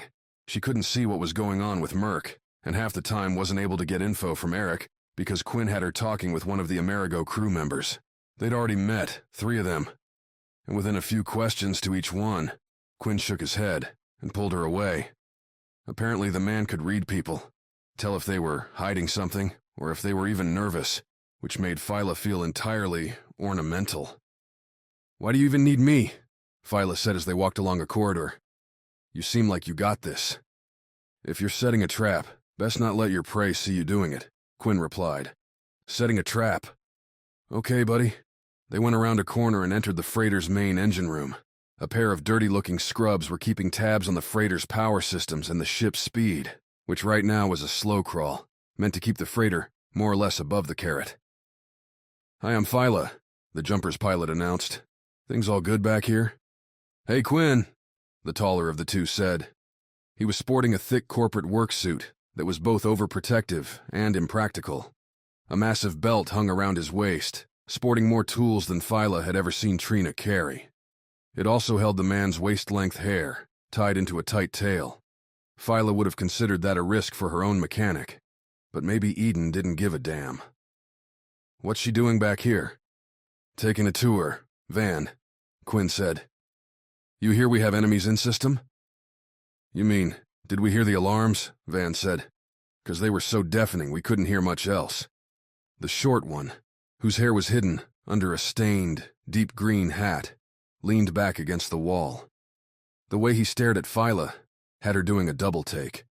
It wasn't in the usual sketchbook of stares men tossed her way, but a lazy look of indifference, like Phyla might give to a chair she didn't intend to use, or a tissue as it went in the trash. "Why'd you come way back here to ask us?" Van continued. "Think we're going to run?" "How would you do that?" Quinn replied. "What do you mean? I'd cut the power to everything that wasn't essential and send it to the engines. Blow us out of here real quick," Van said. "There's patrolled space around Uranus." Patrolled by corporate-sponsored crews. Phyla had taken the jumper on a wide course around Uranus, not hard to do since it didn't cross paths much with Neptune. Despite not having any true authority, the Free Laws handed the deepest pockets the opportunity to carve out their own empires, wherever the Earth nations didn't bother. "So you take us all with you?" Quinn asked. "Easy," Phyla said, putting a hand on Quinn's arm. Van looked at both of them, confused. "They think you're gonna sell out the ship," the short one muttered. "For what, Slip?" Van said, twisting around to look at his coworker. "You think I want coin? Way out here?" "Nah, I think they're stupid," Slip said. "We didn't know where we were even flying. How would we have planned anything?" "Wait, his name is Slip?" Phyla looked at the short one. "Slip? Really?" "Earned that one," Slip said, standing up straighter. "'Cause I can get in anywhere. Fix anything on these boats." "What's your name?" "Phyla." "That's a strange name, too. How'd you get that one?" "Birth? And you think mine's weird. At least I chose it." Slip recrossed his arms. Phyla shrugged. What could she say to that? "Okay, well," Van said, coming to the rescue. "We're not Eden's normal cargo division. We're special. Or this ship is. Deep space missions, with experimental stuff. We almost never know where we're going." "The man makes a good point," Quinn said. "Few of the crew members knew the final destination, and most of those are on the Karat." Phyla glanced at Quinn. "You're saying there might not be another up here?" "Another what?" Van asked. "Sellout," Slip said. "That's who they're looking for?" "Thanks," Quinn said, turning and walking back down the hallway. Phyla paused a moment, matched Van's bewildered stare with a shrug while ignoring a dour look from the Slip, and then took off after the bodyguard. "What was that?" Phyla said as she caught up to Quinn, who was heading towards the freighter's crew quarters. "We didn't even get very far. Slip seemed weird." "He's always like that," Quinn said. "And he's right. I didn't think about it. But the only ones who could arrange anything would have known we were coming here. I have the list of who knew our destination, but it's in my quarters." "Don't you use a comm?" "Too easy to hack," Quinn said. "The other comm's secure, low-tech." "And you're not carrying it on you?" "Do you carry everything you own all the time?" "I'm just saying." "Nobody else on this ship knows about that comm. If I wore it around, there'd be questions," Quinn said. "Besides, anyone tries to get in my room, I'll know." Viola pictured a slew of traps. Alarms, sure, but Quinn probably had something better. A stunning shot sent as soon as the door opened. An exotic animal hell-bent on tearing apart any intruder. "So what's the plan?" Viola said, pulling herself back to the present. "We get that list, cross-reference with everyone still on the ship, and then we'll know whether we have anyone left to talk to." "You think we have that time?" Viola said, glancing at her comm. Eric's latest message said Merc was engaged with the fighters, that he was outnumbered. "Because right now, my guy out there could use some help." "You're being paid," Quinn's dry reply. Viola was angry for a hot second, about to lay into the bodyguard for being insensitive. But she caught herself. Quinn was right. They were being paid and given their choice of occupation. Terrible situations often found the wild nines. But that didn't mean she had to accept it. "Not to die," Viola said. "You get your list. I'm heading back to my ship and out to help my pilot." "Fine," Quinn said. The docking bays were back towards the front of the freighter, near the bridge. She made it 3 steps before she felt a hand on her shoulder and saw a sidearm being handed to her. "You're unarmed. Take this," Quinn said. "I've got plenty back at the jumper," Viola replied, pushing the small weapon away. "You might not make it there." Chapter 15. Reflex. In combat, a pilot has to make innumerable decisions every second. How fast to go, which way to turn, whether to fire or not. Merc had made all those calls over and over again. But when he saw the Omni in front of his Viper, waiting to blow him into scattered matter, Merc flinched, floating in space above Europa. The burning agony of the laser shot. Black closing in around his eyes. Not again. Merc snapped the Viper down, away from the Omni, a pair of shots skipping off the Viper's shields. Then the scout ship, screaming after the Viper, but not able to match the turn, cut in between the two of them. Merc shifted the shields to cover the Viper's rear and shot towards the frigate, hanging away from the fight. Long and narrow, with a bank of engines at the end and a series of wing-like chutes spreading out from the central shaft.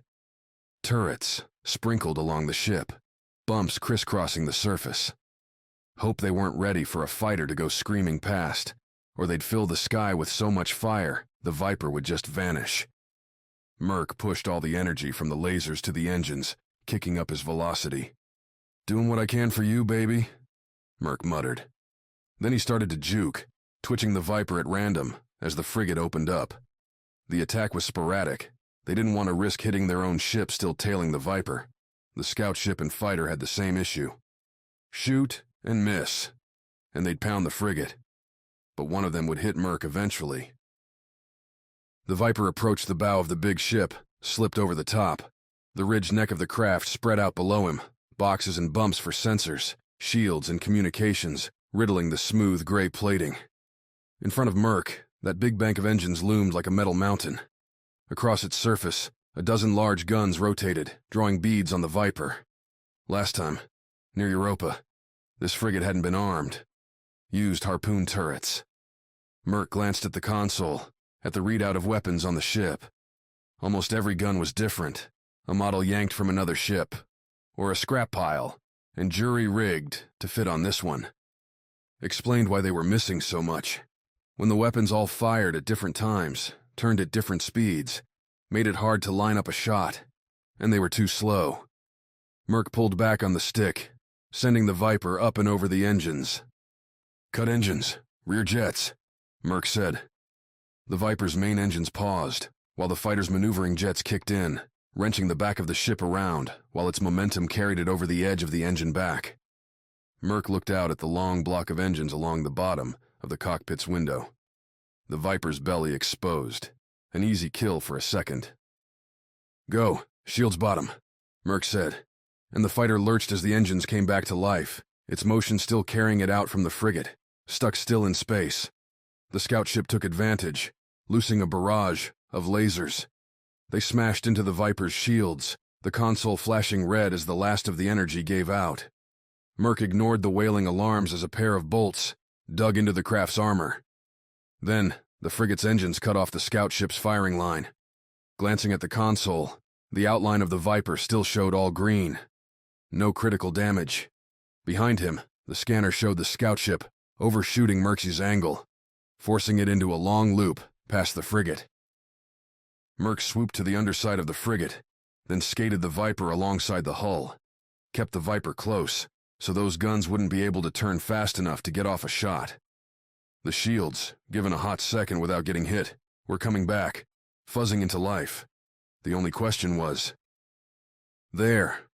The Omni darted down from the frigate's top side, lasers flashing. Merc nudged the Viper closer to the hull. The console flared yellow, the proximity alert. Less than a meter of space, but the Omni overplayed its ambush. It was beneath the Viper now. Any shots up would score against the frigate's hull, against their own shields. "Come on, don't shoot," Merc said as the Viper raced towards the frigate's bow. The Omni hesitated, and the Viper increased the distance, launching out in front of the frigate. Merc pulled up, still heading back towards the Amerigo, but keeping the frigate in the firing line. Scattered lasers from the frigate's turrets blew past the Viper, but Merc's random twitches kept them guessing. "All engines," Merc said, routing all of the Viper's shield power to the jets. A moment later, Merc kicked back into his seat as the Viper jumped forward, speeding back towards the Amerigo. Alive. He was alive. Only he was running. For the first time, Merc was running from a fight, like a coward. Chapter 16. Boarding Party.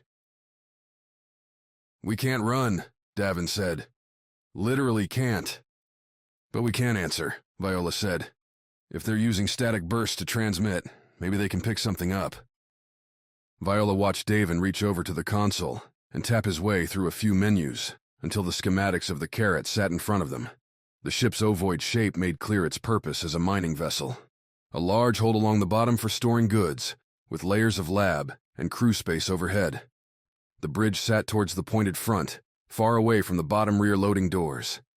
If something went wrong with the cargo, there'd be plenty of SEALs to keep the pilots alive. The two small bays for landing craft were at the top center. Viola figured it was because the Karat could be in some nasty territory, and being able to keep other ships as far from the extraction source was a good plan. Wouldn't be a bad idea to take these schematics and send them to her father. A little corporate espionage on the side. "Let's keep quiet," Davin said. "Radio's not secure. Gage is thinking this ship might not be his anymore, so any heads up we give will only warn someone we're coming." "Don't we need them to open the bay doors?" Viola said. "Nope, remote override. Gage gave us the codes on our way out, meant for emergency recovery operations like this one. We'll get close, beam the code over, and the doors should open." "Which means they'll know we're there, before we land," Opal said. "What, scared of a few space pirates?" Davin replied. Opal shook her head and went aft. The shuttle was coming up fast on the Karat, only a few minutes till they'd hit broadcast range. Without the right wing working, landing the shuttle would be less docking and more crashing. Those maneuvering jets stressed getting the shuttle off the ground. They wouldn't help with braking. And any major reverse thrust from the engines relied on the wings keeping the craft stable. Pull hard, and the weaker side curled, a boat with only one paddle. "Strap in," Viola said, using the shuttle's intercoms to carry the command to the back. "It's not going to be a nice landing." They came up on the Karat, the larger ship, spreading out in front of them like a whale in one of Earth's oceans. Neptune's fog blurred the edges, making the Karat look like more a portal to a misty dimension. Only when the shuttle passed through the last cloud bank did Eden's secret ship manifest itself. "Whoa." Viola didn't say so much as breathed.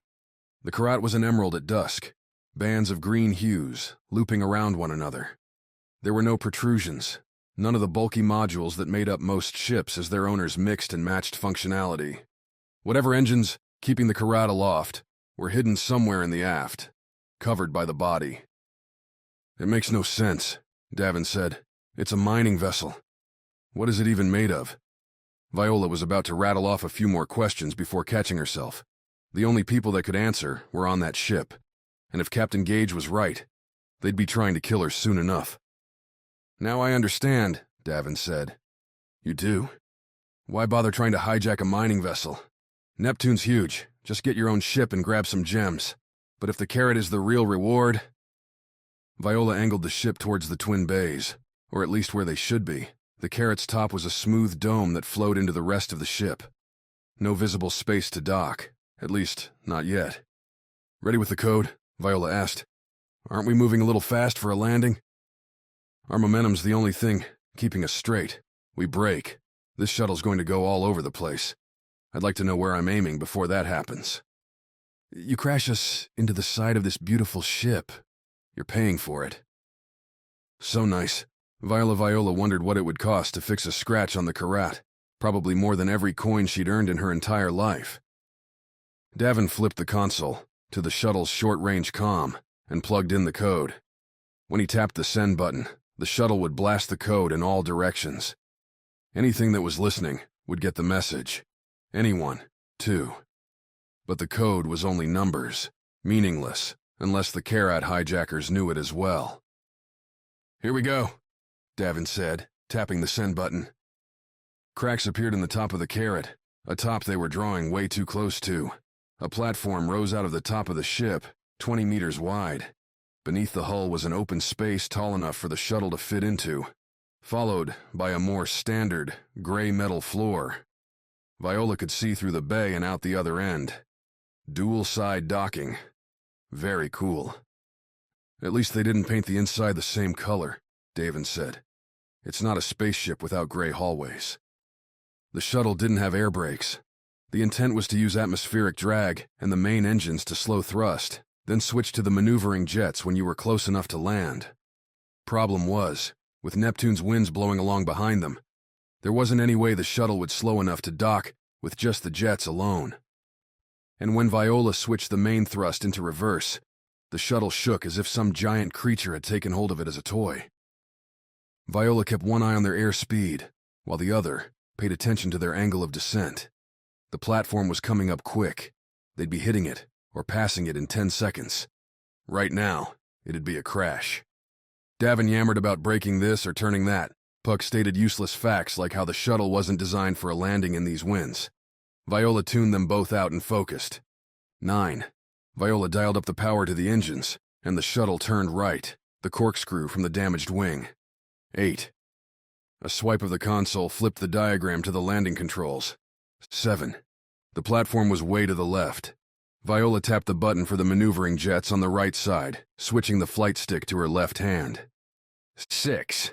The nose of the shuttle passed over the outskirts of the Karat, the teal air below changing into a hard light green mass. 5. The maneuvering jets kicked in on the right side, boosting the shuttle to the left. Their airspeed was nearing the point where the shuttle would drop like a rock. 4. Viola pulled the flight stick back, pointing the nose of the shuttle up. At the same time, with her left hand, she cut the reverse thrust. 3. Swapping hands again, Viola tapped the console and started the rest of the maneuvering jets. 2. The shuttle was now sinking, the nose passing just beneath the roof of the platform. Viola cut the engines. The shuttle lurched as its mass fell into the hands of the maneuvering jets. 1. With the platform beneath them, Viola triggered one last shot of the reverse thrust, bringing the shuttle into a stall. The nose pointed too high, and the jets weren't correctly placed to catch the shuttle. They were going to hit hard. Hang on, Viola yelled. The shuttle fell and struck the platform with its aft first, the impact causing the nose to slam downward. The jets caught some of the swing, bouncing Viola out of her seat, but not into the ceiling, her hand slapping at the console to kill the alarms. Won't say that's the prettiest landing I've ever seen, Davin said, releasing his straps. You all right? I'm alive, Viola said, climbing back into her seat. Good. Let's go take over a ship. Chapter 17. The Jumper. Something was always breaking on a ship, or about to break. This time it was the rear left landing strut. Trina saw the readings when the Jumper landed on the Amerigo, the brief flash of yellow on her status grid that displayed back, near the engines. Her haunt, while the ship was in motion. A flash that meant, for a hot moment, as the Jumper settled into the bay, the strut almost broke, and sent the ship crashing into the floor. Not good when you're in potentially hostile territory. The problem turned out to be a pair of bolts, that during the flight out had either been hit by passing space junk, though since the struts recoiled in flight, it wasn't likely, or had worn down over time. Either way, the bolts were loose, and the joint connecting the strut to the jumper wouldn't handle too many more trips before snapping in half. Thankfully, bolts were something Trina always had handy. Like food, the Wild Nines would die without them. "Trina," Eric yelled from the jumper's ramp. "You're not on your comm." Trina blinked at the statement, then glanced over where her toolbox sat on the freighter bay floor. Her comm was sitting on top of it. No reason to have the device get scuffed while she took the strut apart. "Should I be?" Trina replied. "Merc's flying back to the freighter. He took them all down already." "No, he was outnumbered. We have to get out there and help him." Eric waved at her to come towards the ramp. Trina stayed back at the strut. One bolt still had to be swapped out. Attack or no, if the jumper lifted off now, there'd be no chance it would land again. Not nicely, anyway. "That's not a good idea. One of our struts needs fixing." "How long? How much time do I have?" "Phila's coming. You've got till she gets here." "That's an impossible calculation," Trina said, "but I will try." The doctor nodded and vanished back up the ramp. Trina applied her wrench to the bolt, spinning it. With the three of them, the jumper wasn't crewed for a fight. Someone had to watch the engines, had to fly, and then another 2 people on the guns. No amount of math would turn 3 of them into 4. Trina gave the wrench a final turn, and the bolt popped off. The strut groaned, the weight put on the first bolt she'd switched out. Trina watched it for a second, making sure it could hold the stress. Redundancy was a serious word. Every system, every part on the jumper, needed a backup. If they could support it, Trina would have advocated the same for the human element. Turned out people were too expensive. As Trina grabbed the new bolt and slotted it in, she heard the undulating whine of the jumper's engines going through their pre-flight cycles. Sounding darn good, too. No stuttering, no unexpected clogging of the vents. Hearing a perfect sound like that, well, it was like listening to a symphony. The synchronized success of so many pieces making the machine hum. And then, a loud shriek of metal grating against its own unoiled self. The bay doors were closing fast, shooting down from the top and bottom of the bay to meet in the middle with a crashing clang. The jumper was trapped. Chapter 18. The Halls. "The traitor shut the doors from the backup bridge," Gage said through the comm. "Can't you open them?" Viola asked, running through the freighter's hallways towards the jumper's bays. "We don't get out there. Merc has no support, and you will have a boarding party knocking on your door." "Nothing. They have the override codes, and the backup bridge is only designed for use if this one can't work." Viola could almost hear the shrug through the comm. The captain sounded resigned, doomed to lose the game. Viola didn't have time for that crap, though. Not when her pilot was out there. "If Merc's stuck in space, he's going to die," Viola said. "You need a place for him to dock now." "Can he run?" As she jogged, Viola kept looking for a terminal, a console, any place that might let her into the Amerigo's computer system. She didn't believe for a minute that the bay doors could be closed and locked from some backup bridge. But the captain might not know how to handle it. Or didn't care. Gage's remark about them being paid to die played itself in Viola's head. Lock Merc out, force him to fight, and maybe the pilot would take out 1 or 2 enemy ships before dying. Viola's comm beeped. Merc calling. "Stay tuned, Captain," Viola said, clicking to Merc's channel. "Hit me, Hotshot." "Why's the bay closed?" "Gage says it's the traitor, and he doesn't have a way of opening it." "Does Gage know his other bays are open?" "What?" "The cargo bays. I'm angling towards one now. I have a couple minutes lead on them. Should be able to ground this guy in a couple seconds. If Gage could close the door behind me, I'd be pretty happy." "We'll send. Land safe. Then find your way up to us." "You got it, and Viola?" "Yeah. Sorry I wasn't able to do more out there." "Save the pity party for later," Viola said, flipping the comm back to Gage's channel. "Captain, I'm going to need you to close your cargo bay doors as soon as my guy lands." "Can do." Viola clicked off and continued running. The metal floors weren't the best surface for it. her boots pounding every step into ground that didn't give a millimeter. Her boots weren't made for jogging, more for comfort, and, if the situation required it, a kick to the face. Quinn's sidearm pumped with her right hand. She hadn't seen any other crew, but they were probably following whatever Eden's hostile boarding procedures dictated, sealing themselves in a room and praying. "Davin, I will punch you when you get back," Viola muttered between breaths. Hoped they were having a blast down there, saying hi to Neptune while Viola dealt with a bunch of raiders. The hallway widened and split into a gradual ramp, with one half continuing on her level. Up that ramp were the passenger bays, one of which the jumper occupied. Viola ran up the shallow incline, designed for any cargo that needed manual moving between the levels. "Almost there," Viola calmed to Eric. "How's pre-flight?" "Fine, but it won't mean anything if we can't get those doors open." "Once I'm there, I'll be able to hack the freighter from the jumper's computer," Viola replied. "It shouldn't be hard." Viola kept the jumper loaded with the finest in cracking weaponry. Once she networked with a ship, Viola could, with a bit of time, get her victim to open up all its electronic secrets. Like solving puzzles. Only the prize for winning was survival. This hallway, stretching by the bays, was half the width of Eden Prime's promenade, but empty. No cover, which became a concern when the hallway's alarm sounded an incoming ship. But Gage said all the passenger bays were closed, locked down. Viola ran by the first bay, looked in, and saw space. Space that was filling with a pair of ships Viola didn't recognize. One was an Omni, another an oval covered in sensor dishes and small guns. "Gage?" Viola calmed. "Why is Bay 1 open?"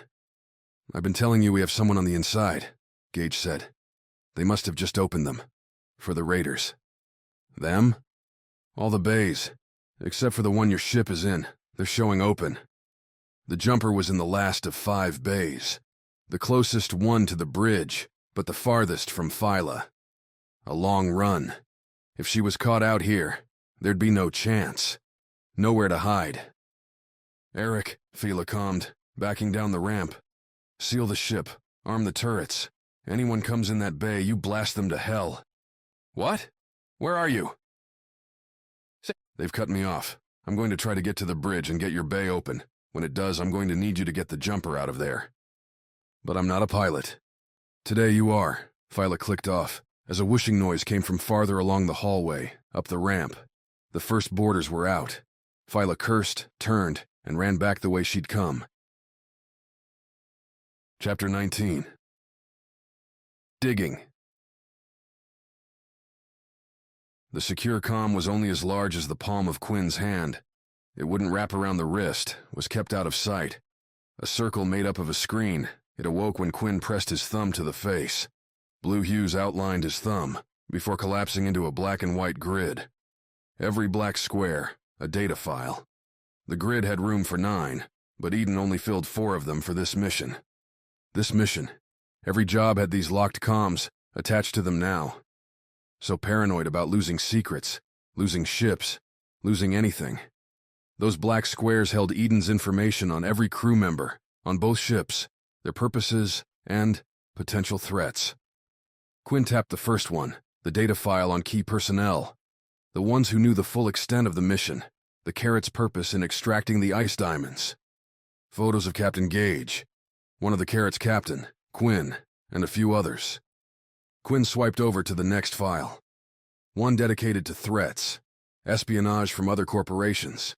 Crew members deemed risks due to unstable personal or money problems. There was a new entry here, though. A download done since Quinn checked last. Remnants of the Red Voice. Evidence and rumors indicate the terrorist organization may not be as defeated as previously thought. With all known accounts frozen, their only source of financial gain may be in black market moves. If they learn of the Karat's mission, there is substantial risk that the Amerigo may be attacked. To account for this, we are providing additional security through a mercenary group. The file went on, giving known details on every single one of the Wild Nine's members.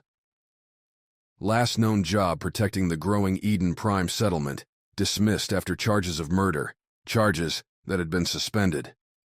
Quinn tried to punch up, More details. But the comm came back blank. When Quinn tried to request the download, the comm reported back that their files were sealed. Who wanted to protect these mercenaries? Sounds echoed down the hallway, running boots on metal floors. The enemy was here. Quinn slipped the secured comm into his pocket, pressed the button next to his cabin door. It shunted closed as the pounding footsteps came closer. 3 sets.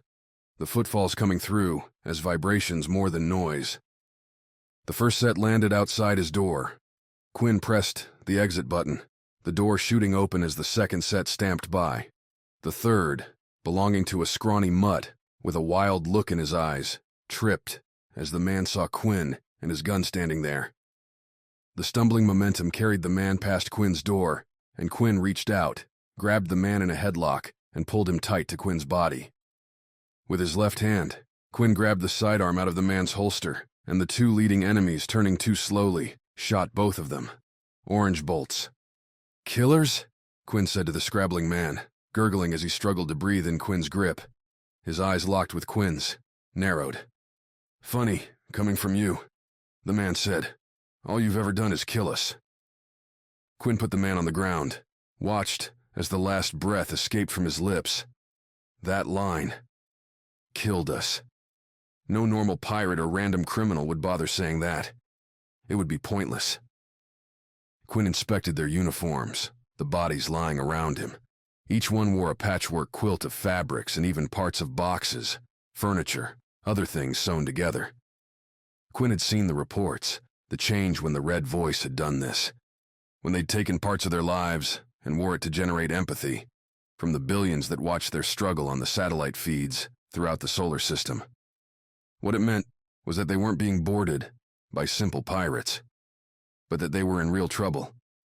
These people had a cause, and the ones with causes couldn't be bribed, couldn't be persuaded, couldn't be defeated unless their breath was taken away.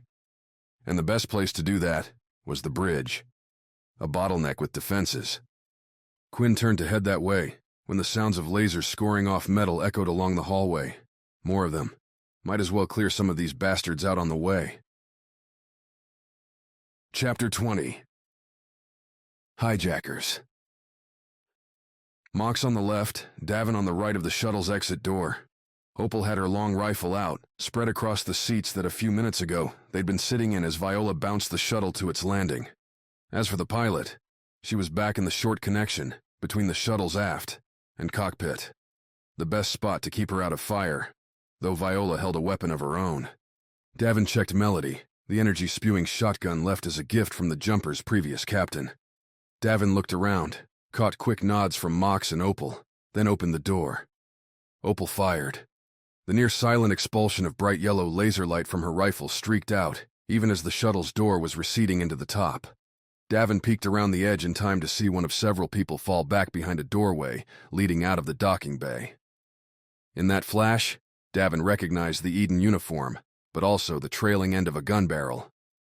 "One hit," Opal announced, her face stuck to the scope. Mox dashed outside the shuttle, moving to the side to clear Opal's firing line. For the moment, the hijackers waited behind their doorway. Davin followed Mox out, turning to the right, towards the back of the shuttle. Depending on Opal to cover his back, Davin moved around the rear, keeping Melody raised and ready. Could be anyone lurking around the inside of the bay. Rounding the engines, Davin dropped into a crouch, adopting the lower profile as he left the cover of the shuttle's body. The other side of the bay looked like the first, a stretch of wall and another exit, and... what was that? 2 of the hijackers were kneeling in the doorway, holding a giant tool in their hands, a long skeletal tube with metal supports keeping it together. Smaller lines ran away from the central tube to a pair of fuel tanks, strapped to the second hijacker's back, and it was pointed right at the shuttle. The front kneeler saw Davin, whipped out a sidearm, and squeezed off a pair of shots before Davin could pull Melody's trigger. Both lanced over his shoulder as Davin backpedaled behind the engines. "There's another exit on the back of the shuttle," Davin calmed. "They're setting something up there." "I've got them pinned up front. Take care of it," Opal replied. "Mox, on 3?" The comm clicked affirmative. Mox carried his chest cannon, a minigun capable of lighting up the universe with hundreds of bolts per second. The man's exoskeleton held the weapon and kept it positioned right in the center of Mox's chest. Between the two of them, coming from both sides, yeah, it would be a massacre. 3, 2, 1, Davin said, then stepped forward and raised Melody. A loud shriek sounded, and the bay lit up like a supernova. The shuttle broke apart, shattered as its center turned to molten liquid. The rear, no longer supported by struts up front, fell forward away from Davin, while the front did the opposite. Split fuel and coolant lines exploded into the air, a fiery fog that expanded to fill the bay, burning Davin's lungs, even as it singed his hair. He dropped to the ground and rolled away from the shuttle, pulling Melody with him. Mox, Viola, Opal? Davin wheezed into the comm, blinking to get the stinging smoke from his eyes. Here, Mox said. Pinned down in front. Enemy fire. How could they even see?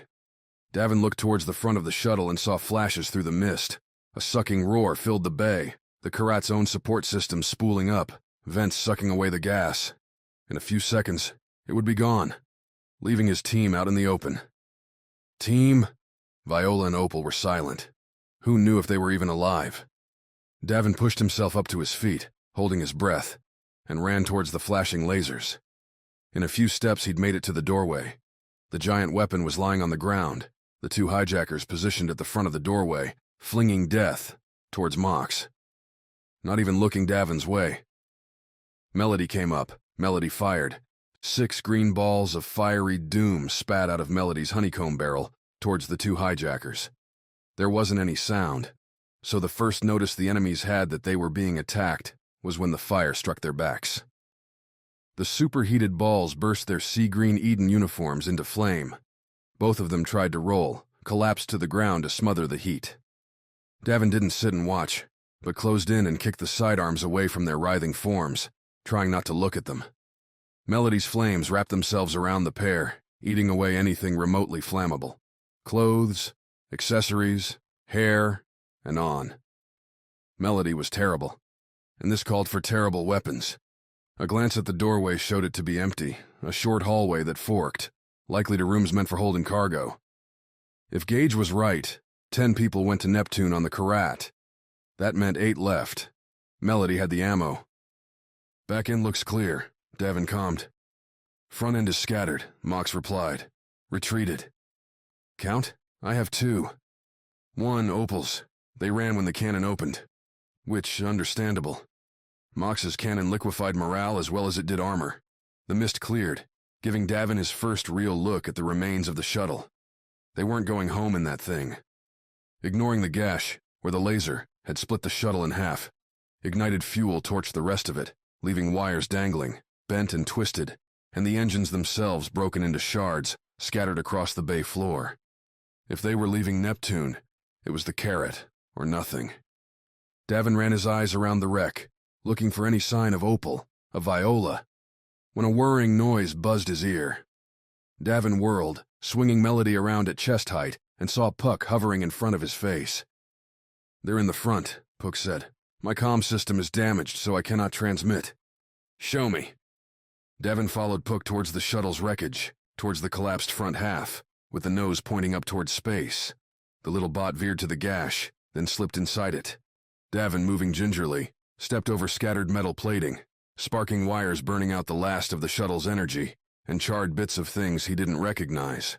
Inside the shuttle, at the point where the 2 wrecked halves touched in a tent-like shape, the cargo section where they'd been sitting was a melted mess.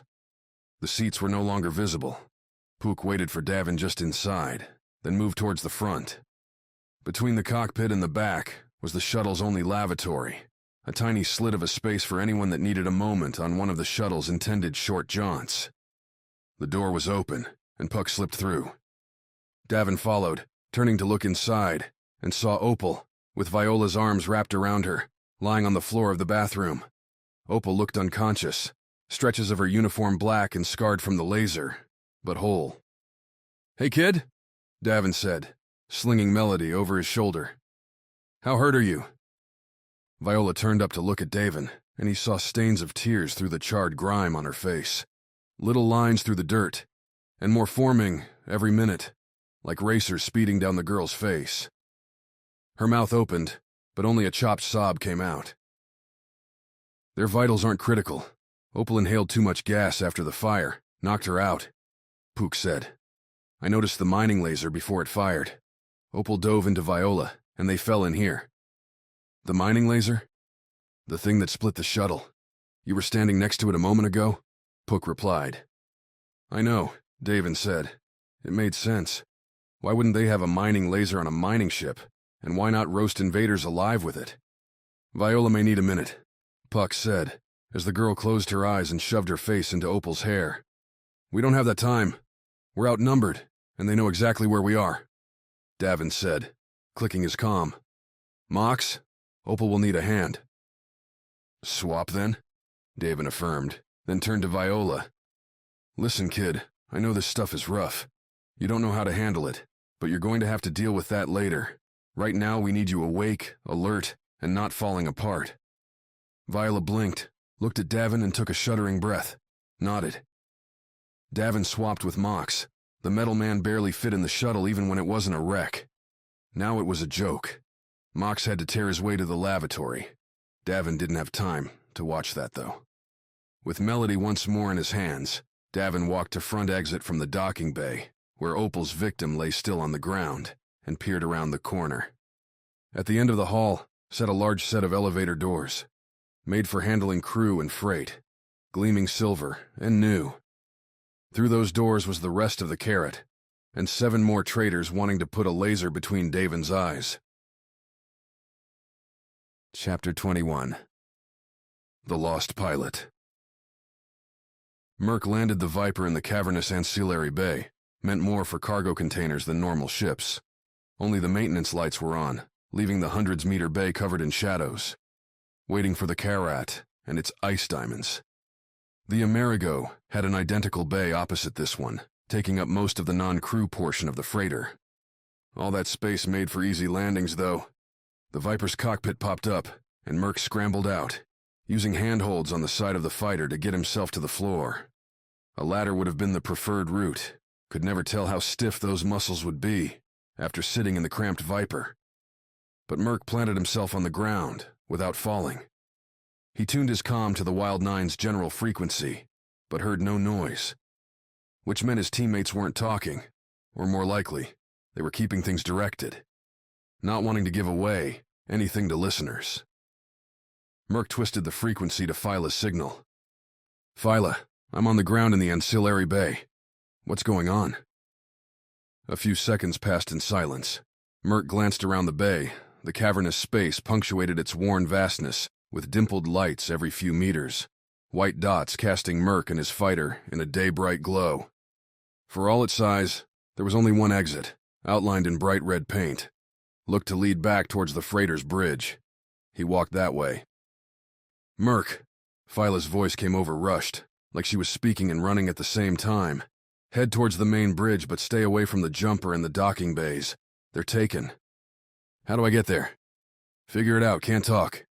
Phyla's voice cut out to the sound of something shrieking, hit by a laser, and heated past the point of its endurance. The bridge it is, then, Merc said, as he jogged. The Viper didn't have much room for gear, so the only thing Merc had on him was a small sidearm. Close range, and not very forgiving. He'd need to be precise to cause any real damage, and if he was in any firefight, running would be a better option. Still, Merc held the weapon in both hands as he left the bay. Motion lights came on in the hallway, blinking as he moved, always walking towards the dark. The first branch split the hallway, with a pair of narrow signs. Straight ahead read the obvious one, Bridge and Bays. To the right, Engineering. Gotta love a well-marked ship. Merc walked straight, heading towards the bridge, when a shout came from the other way. An angry noise, someone surprised and annoyed about it. Then the shunt of a door slamming shut. Merc paused. Phyla ordered him to the bridge, but then, that might not mean much if this group took control of the Amerigo's engines. At the very least, Merc could gather intel. Backtracking towards Engineering, Merc slowed his pace. The hallway split again a few meters ahead, with a double-wide door on one side. Above the door, a flat-bottomed, rounded-top piece, sat the word Engineering in block white letters, set against the dark green Eden color. On the right of the door was panel for badged access, its red light glowing at Merc. Merc didn't have a badge, which meant no way was he getting through that door. But beneath the panel was a small button labeled COM. Maybe... "Hello," Merc said as he pushed the COM button. "You guys in here yet?" Waited for a breath or two. "Who's asking?" Came a grumbling voice, stressed, sounded like, "Your boss, that's who," Merc replied. No reply came, which meant either they were ignoring him or... The door shot open, and a big man stood there, staring at Merc, holding a long two-handed rifle in his hands, red coils tying the weapon to a strapped-on backpack power source. The man looked down at Merc and raised an eyebrow. He was wearing clothes Merc could only describe as the rejects of spacefaring fashion, a true looter's ensemble of military gear, discount trash, and knickknacks like a chain bearing the crest of the Red Voice. Merc took all this in and knew the moment this gun-toting wild man realized Merc wasn't part of his group, a quick death was next. The same feeling Merc had in the Viper flooded through his bones, a cold steel that threatened to freeze out everything with possibilities lost should he not survive. Only this time, Merc was ready for it. Treated the feeling as a warning, a sign to keep the impending disasters from exploding beyond correction. That only by acting now would he have a chance at taking those threads of the future back in his hand. Merc dove forward, pinning the man's big gun to the side and preventing its lethal nose from getting a good look. The big man grunted in surprise and pushed back, while Merc pulled the trigger on his sidearm. The little gun fired, its angle also off to the side, but jammed against the assault rifle. Its laser burrowed into the larger gun, which popped and then exploded with concussive force, as the gas used to create its lasers burst from its pressurized seal. Merc flew back into the wall, bouncing off and losing his air. Gasping, he looked around for the big man and saw him hunched against the opposite wall. "You are so dead," said a woman, adorned in equally ridiculous fare and pointing an old-fashioned slug-throwing shotgun at Merc. "No way to win today." Merc looked at the woman and threw a half-smile. "You try, you fail, and sometimes when you fail, someone's there to lay into you with a shotgun." There was a saying he'd learned back in the service, something the fighter jockeys muttered to themselves as a blessing against impossible situations. "Give 'em hell, 'cause hell's gonna be given to you." Merc tensed his legs, ignored his burning lungs, and waited. The woman raised the gun. A strangled, high-pitched noise cried as a shape blurred into Merc's peripheral, jumping on the woman like a child looking for a ride and pushing her into the side of the room. The woman yelled while the attacker, a short man in the dirty garb of an Eden engineer, bit at her arms and tried to throw her to the ground. Merc stood and ran at the woman's shotgun, still waving in her hand. Just as the woman tried to knock the engineer off by slamming her back into a wall, Merc reached her, grabbed the shotgun, and tore it free. "Stop," Merc yelled in her face, though he wasn't sure really whether it applied to the woman or the engineer. "I'll shoot either of you if you move." Merc's side exploded in pain, a rippling agony that wiped away all thoughts about what he would say to his captives next. And then Merc was flying down the hallway, back towards the door that had opened to bring all this crap to him, and he hit the floor and bounced once before settling. The big man. That's who'd kidney-punched Merc and thrown him like a sack of potatoes. First rule of fighter flying was that you always watched your back. Remember the basics, man. Speaking of... Merc noticed his sidearm sitting there on the ground a meter away.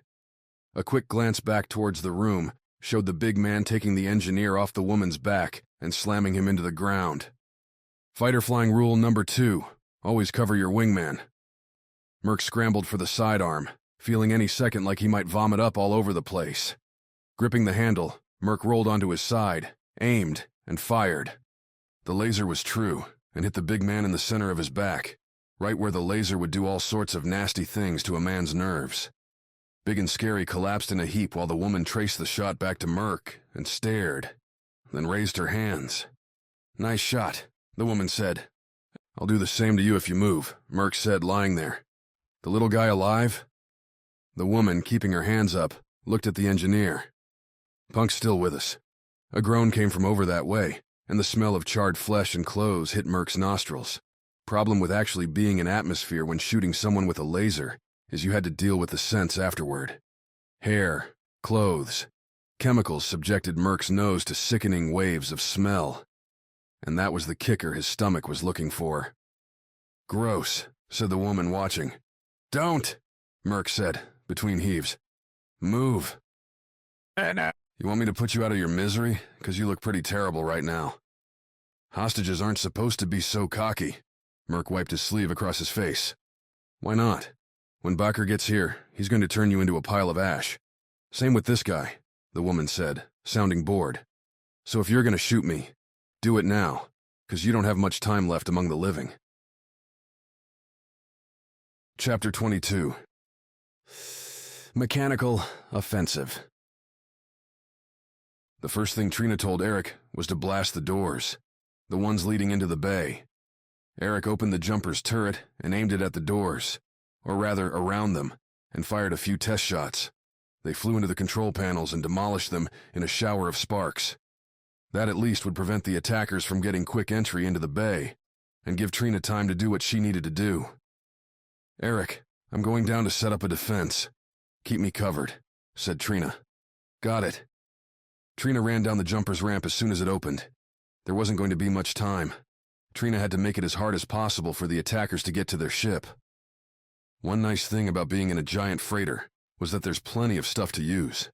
All around them in the bay were fuel canisters, batteries, cargo containers, both empty and full of supplies meant to be shuttled down to the Karat if the mission went longer than planned. "Eric, I'm going to move some of these canisters," Trina said. "Let me know if they're breaking in." The doctor clicked the comm to acknowledge. Trina ran over to the first set of canisters, old-style fuel meant for old-style ships, ships like the shuttle that had been taken by Davin and the others down to Neptune. Hit it with enough concentrated energy, and they would go boom. Lifting them wasn't possible, 100 kilos or more apiece. So Trina leaned against the cylinders and knocked them on their sides, rolled them over to the door, and pressed them up against the wall. "What are you doing, Trina?" calmed Eric. "These canisters will explode. You'll shoot them when they start to come in," Trina said. "It should buy us some time." Eric didn't say anything else, which was fine. Trina knew what she was doing. Working with this kind of material was something that she handled a lot as the jumper's mechanic. Knowing what fuel would do in various situations was important when you had a lot of it stored on your ship. As Trina rolled the third canister over, a thunk sounded from the other side of the door. Someone testing it. "Keep those turrets trained," Trina said. "They're ready to fire. I just prefer you weren't in the way," Eric said. "The jumper's worth more than me," Trina said. "We lose her. There's no way out of here." "Then we won't lose her." After a couple more trial knocks, the smell of burning electrical wires filtered into the bay. Laser cutters. Trina only had a few more seconds. Enough for one more canister. 4 should be enough. She kicked it over, rolled it along the ground, the ridged surfaces making it rumble as it went along. The middle of the bay door glowed amber, heat coming through from the other side. It was going to be tight. As she got closer, a bright yellow beam burst through the skin of the doors, continuing on for a meter before petering out to nothing. Trina gave one more shove and left the canister rolling, turned back towards the jumper and its lowered ramp, and ran. "Get ready," Trina yelled into her comm. "I am. Just get yourself on the ship," Eric replied. "Don't shoot until they're clear of the door," Trina continued. "The canisters will be more effective if we let them get past. We'll catch more that way." "I'll handle it." Trina hit the ramp at full sprint, boots clanging against the surface. At the top of the ramp, she turned back to the door in time to see the middle section fall away, a glowing orange outline traced through the metal. On the other side, several faces looked back up at her. They weren't friendly. The first two stepped through the broken door. As Trina raised the ramp, she heard Eric fire. Trina paused the ramp's process, leaned out to look. A pair of the attackers were being dragged back through the door, a cloud of bluish smoke hanging over the area. No bodies on the floor. "Too early," Trina said. "I fired when I needed to," Eric said. "I'm not a killer, especially an unnecessary one. Your trap has them pulling back. We bought us some time." Trina heard the words. They were logical. The attackers almost certainly wouldn't let them go, wouldn't just stop on account of kindness. But at the same time, she respected Eric's choice. The idea that he couldn't give up who he was, even when dire circumstances compelled him to. Trina turned towards her cabin to grab her rifle. Just because the doctor didn't want to kill anybody didn't mean she wouldn't have to. Chapter 23. Paralyze. Viola ducked into the bunk as lasers flashed through the corridor behind her. Naturally, the crew cabin was a one-door trap. Viola glanced at her sidearm. The little energy left in it was enough for a couple more shots, and there were at least 3 attackers after her. Had been, since she'd left the base, chasing and firing with the kind of abandon Viola saw at practice ranges. Either they didn't really care about blasting up the freighter, or had so many backup battery packs that ammunition wasn't a worry. The bunk room had the requisite cot, unmade and stained with bits of oil, grease. Someone working in the dirtier side of the ship and not willing to keep his own quarters clean. Maybe Van, that long-haired engineer, or the surly short one. A standard Eden display built into the wall for watching movies and other entertainment on long voyages.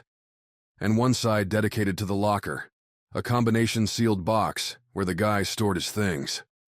On the wall above the bed was a series of markings. Viola took another second to look and realized they were days, a line for every single soul on the ship. Given the number, the engineer had been on the Amerigo for longer than just this mission, had this bunk the entire time. Now when he came back to his room, the engineer might find a burned-out corpse. Viola gripped the sidearm and stared at it. Before, there'd always been options. Fly away, run and gun out of the situation, call in reinforcements. But all the logical next steps were gone, and here she was, thinking about using one of those last shots on herself. "We know you're in there, lady," called a voice from the hallway. "We're not here to kill everyone, mostly, so we'd be glad to take you alive. You prove yourself useful, and you could see yourself dropped at the next station we come to. Yeah, give yourself up, Viola. Just slide that sidearm out and let these fine people decide your fate for you." Viola looked out the door, back into the hallway. Farther down, away from the chasers, were more rooms, each one spaced a meter apart from the last, alternating sides so nobody bunked directly across from someone else. That meant she only had to go a meter before dashing into cover, but there was nothing in that hallway. For that meter, she'd be easy killing even for the worst shot. "Yes or no? We're getting impatient," the voice called. What Viola needed was time to think, to get help. She looked up next to the door and slapped the small panel. The door rushed in from the left side and Viola hit the panel again to lock it in place. Unless they brought something strong with them, or had a master passcode for all these rooms. Viola had bought herself a moment to breathe. "Ah, now that's not very polite," the voice said, coming from the other side of the door. "Shutting the door on your friends like that. But that's all right. We have a way in right here, don't we?" Viola heard the crackle, the distinctive popping of a last tool switching on. The same stuff they used in their guns, only concentrated to a small, tight beam. They'd be through in a minute or two, break the door's locking mechanism, and the whole thing would pop open. It's not like Eden had a lot of incentive to make their crew rooms durable against break-ins. "I've overcharged my weapon," Viola said. "You break that door, I'll set it off. Friend." The lace tool's crackle didn't get any closer. Hesitation. Viola looked at her sidearm. No way she could get anything more than a loud pop out of overcharging this thing. Not anywhere close to blowing them, or herself, apart. Which meant waiting till they called her bluff. Lena, her childhood friend, would sneer at her. Calling Viola out for being unoriginal. Sitting and waiting to die. She'd have figured something out. The crackle got closer again. A hissing noise erupted as the laser melted into the door. Viola gripped the sidearm in her right hand, reached over to the panel, and slapped the door open. It shot up and showed the partially masked, surprised face of one very ambushed man. The guy wore what looked like a rejected costume, torn and stained from misuse, draping him in shreds of black netting. It was frightening, so Viola blasted him in the face. The man fell back into the other two, barely starting to react to the open door. The burning last tool still gripped in the shot man's hand, swung backward and into the body of a woman sporting an eclectic collection of exercise clothing. The fabric burst into flame the moment the last tool came near the woman's thigh, lighting up the clothes like a firework. The last of the trio stumbled away from the pyre, and Viola emptied a second laser into him. Stepping over the first body, Viola kicked the las tool out of his hand, the automatic shutoff causing the machine to die as it skittered down the hallway. "Sorry, you said you wanted in," Viola said, looking at the trio. Steps echoed through the hallway, further along the crew quarters. Without thinking, Viola snapped the sidearm up and pulled the trigger. The weapon sputtered for a second, then beeped. Energy exhausted. "Thought I was on your side," Quinn said, stepping forward with his hands raised. "Don't know who's on my side right now," Viola said, but she lowered the weapon. "Except my crew, and they're scattered all over this ship." "Then let's get to the bridge. From there, we can find them, help them." Quinn reached behind his back and pulled out a heavy rifle half as long as he was tall, powerful enough to punch through any door on the ship, or even out through the hull, with enough concentrated fire. "Isn't that risky?" Viola said, eyeing the rifle. "I know what I'm doing," Quinn replied. "Ready?" Guess that was her answer. "They cut off the bays," Viola said. "Is there another way?" "Back through the crew quarters," Quinn said, turning back the way he'd come. "Hey," Viola said, "if the bridge is that way, why did you come back here?" Quinn glanced back at her. "Because I'm thinking you and your crew are the only friends I have left on this freighter." Chapter 24. Aftermath. When Puck told her to dive, to jump into the bathroom, Viola listened. She believed when a machine, built on cold, hard logic, told you something with absolute certainty, you listened. So she dove, and felt Opal collapse into her a second later. The sniper's head landing in her lap as the shuttle split in two. A lance of blue fire that Viola saw outside the lavatory door, shooting through, with the whistling whine of materials being separated into their atomic parts. If Davin, who poked his head into the lavatory, both too soon and far too late afterward, had asked Viola how she felt, there would have been no real answer, because she didn't know how to describe being utterly powerless. Without Puck's warning, the laser would have cleaved Opal in half, would have torched Viola's face, burned away her clothes, and rendered her blind. Viola processed the thoughts, the consequences, a stream of damning data, and couldn't find any rationale for why she should continue. She was so obviously out of her league. Viola felt Opal breathing, light but still pushing air in and out of her lungs. The fight on Eden Prime, where Fournine, an android she'd programmed to protect them, had blown itself up, taking two more of the hostile bots with it, didn't register on the same scale. It had struck Viola as comical. Surreal to see machines beating each other to a pulp while she took pot shots from the sidelines. The idea of real danger never penetrated. The bots weren't after her. But here, these people, they saw her as a target and weren't afraid to shoot. "Hey, we should get moving," Puck whirred, hovering near the remnants. "I'll carry her," Mox said, the metal man breaking through the rubble and tearing off the shuttle structure that stood in his way. A moment later, he picked Opal up off of Viola, cradling the sniper in his arms. Then he spared a look at Viola, seeking any sign of injury. "I'm fine," Viola said. "Just shaken up." Mox hesitated, then nodded and moved out of the wreck. Puck hovered there, its small orb seeming to stare at her in concern. Which, yeah, the bot should worry. You take a girl out of engineering school and throw her into a death trap of lasers and explosions and expect her to take it without flinching? That's the movies. "Are you—" I said I'm fine. Viola interrupted the bot, stood, focused on the narrow aim, the immediate 1 foot in front of the other goal of getting out of the shuttle, planting her foot, which Viola realized now was wrapped in the shreds of her boot, whose melted sole landed unevenly on the ground. She stepped around the shards of the craft that minutes ago was the only thing keeping them alive in Neptune's endless tornado of an atmosphere. Mox moved across the bay, disappearing into the exit hallway. Viola was about to follow, then glanced towards the back of the shuttle. the other ruined half. Why she looked that way, Viola wasn't sure, except wondering if both halves suffered the same terrible fate. Sitting there, on top of each other, were a pair of small rifles. Spray and pray shooters, Davin had called them when he'd put them in the shuttle. One was Viola's. The other, Opal's backup, if the confines of the Karat weren't conducive to kilometer-long sniper shots. Viola grabbed both of the weapons, slinging their straps over her shoulders. Just putting on the weapons was a relief. Not the weapons themselves, really, but that Viola had made tangible progress. She wasn't a prone victim anymore. Rather, she was moving closer to the goal, making a difference. 1 second away from death, but she did not die, and she was not yet done. Viola found Mox and Davin outside the door of an elevator, the call button not yet pressed. They were talking in low voices, and looked up as Viola rounded the corner. "It sucks, doesn't it?"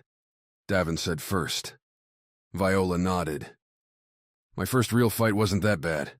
A bunch of idiots we were paid to round up in some lunar slums," Davin said. "They weren't supposed to be more than brawlers, and bad ones at that. But one turned out to be ex-military. Had a gun back when Luna, what with the thin shielding, wanted no one shooting. I was the second one in and watched Kaj get leveled by a laser. Miracle that he lived." "Kaj was with you back then?" Viola said. "Sure, he left the military way before Opal. Point being, I didn't take it well. Fell back into the next guy, and the crew I was with had to figure out a way to disarm the bastard with me contributing a lot of panic. They finally told me to drag Kaj to a hospital and just leave them alone." "What happened?" Davin shrugged. "We took care of them, and I got over it. Point being, it'll fade. You'll be fine." "Opal needs help," Mox rumbled. "Soon. That suit of yours have any bright ideas on how we get to the main deck without getting lit up by a bunch of waiting asshats?" Davin asked. "That's where the med rooms will be." Viola tried to recall the schematics of the Karat, the ones they'd had on the shuttle console, and that she'd been able to look at for a few minutes before their launch from the freighter. The vessel was 3 levels, with the bay above them. The bridge and crew quarters occupied the top, the labs and vacuum storage. To prevent any degrading of the minerals, was in the middle, with general cargo, raw materials, and the engines making up the lower deck. "Then let's go around," Viola said. "There are suits still in the shuttle, the emergency ones. 2 packed in the back, 2 in the front. The full passenger load. The free laws weren't good for much, but nobody wanted the bad press of a crew forced to let someone freeze out in space, so they'd mandated a minimum spacesuit set on every craft equal to the expected passenger count." "Wait, you're saying to scale the ship?" "The outside," Davin said, his tone more curious than dismissive. "I'm saying we can get in through the cargo bay, through the same tubes they get the ore from," Viola continued, both impressed with her own ingenuity and wondering if this was a really, really dumb idea. "There wouldn't be anyone there," Davin said, "because it's a ridiculous plan." "Opal," Mox said. "That's true. She couldn't climb," Davin muttered. "But if we split—" "Davin and I," Viola said, "will go. No offense, Viola, but you'll probably get in a fight eventually, and it won't do any good," Viola interrupted. "If you two get down there and find a computer you can't crack, a locked shutoff on that ore intake, and you're going to have a long walk back. And I don't think Mox will fit in one of those suits." Davin glanced between Mox and Viola, then nodded. "We'll go. Mox, hang out here and keep an eye on Opal," Davin said. "I'll calm you before we head up the elevator. It opens before then. It won't be friends on the other side." Chapter 25. Engineers. "So what are you going to do with her?" the short engineer asked, a look in his eyes that Merc didn't much care for. "She's the enemy, right?" "She's a resource," Merc replied as he finished patting the woman for weapons. The scattered randomness of her outfit left all kinds of places where she could have stowed away a small gun or knife. He took off her comm, tossed it next to the body of the other attacker. "You got a name? Resource?" The woman, who'd spent this whole time swapping glares between Merc and the engineer, settled after the question. Like she realized Merc would not light her up there and then, weaponless, in the hallway. "Cass," the woman said. "Cass." Merc chewed the name while pondering the next line. How about you let us in on what the hell's going on here? It's what it looks like, Cass said. We're taking the freighter. There's a lot of us, and once some more of my group get down here, you'll be as dead as Trap over there. His name was Trap, the short engineer said. It's what he chose, Cass said. And now he's dead, the engineer said. Guy gives himself a great name, winds up dead on the floor of a freighter looking like an ugly grizzly bear. What a life. Cass stiffened. Merc hadn't put any restraints on her. If that engineer kept talking, Merc might have to. How about we focus? Merc said. Cass, tell me. What's your goal? Mine. Cass's voice was tight, her eyes locking on the engineer even as she talked to Merc. Right now, it's to kill that man. The engineer took a breath, and Merc snapped the sidearm at him, causing the engineer to gulp down whatever dumb words were about to spew out of his mouth. That's not gonna happen, Merc said. But if he keeps talking, I'll let you beat him up a little. Cass's shoulders dropped, and she took a deep breath. After a long blink, her eyes went back to Merc. We were supposed to hold the engines. Keep the freighter from moving out of position, Cass said. Out of position for what? Merc replied, as the engineer moved towards the far wall, leaning against it and giving both of them a glowering stare. Whatever ship is down there on Neptune, Cass said. We're supposed to catch it when it comes up. Who told you to do that? What do you care? Cass asked. Why does it even matter? You're dead. Would you quit saying that? Merc said, then stepped behind her. Now here's what we're gonna do. I'm going to go find my friends, and you're going to help me out. I am? Yeah, because if you don't, then I'll shoot you first, Merc said. Your boy Trap there can tell you what a good shot I am. The bridge. That had been Phyla's order. Time to get to it. Cass didn't put up a fight, as Merc moved the two of them. He told the engineer to seal the door behind them, lock it, and not to open it for anyone. Only a moron would open this door again, the engineer replied. Just stay quiet till this is all over. You can't say you don't want to punch him too, Cass said, as soon as the door shut behind them. Maybe, Merc said. But here's what I really want to know. How are you so cool right now? Trap's body, lying there on the floor, was playing with Merc's senses. The idea that one day, that could be him. Or Opal. That the other would be left behind. It was the thing Merc, as did most of the pilots flying combat missions, thought about in abstract. Family attending their funeral, their lead saying a few nice words, the next mission without them flying on it. But it was always from a remove, an imaginary broadcast. Now, though, Merc blinked away the thought.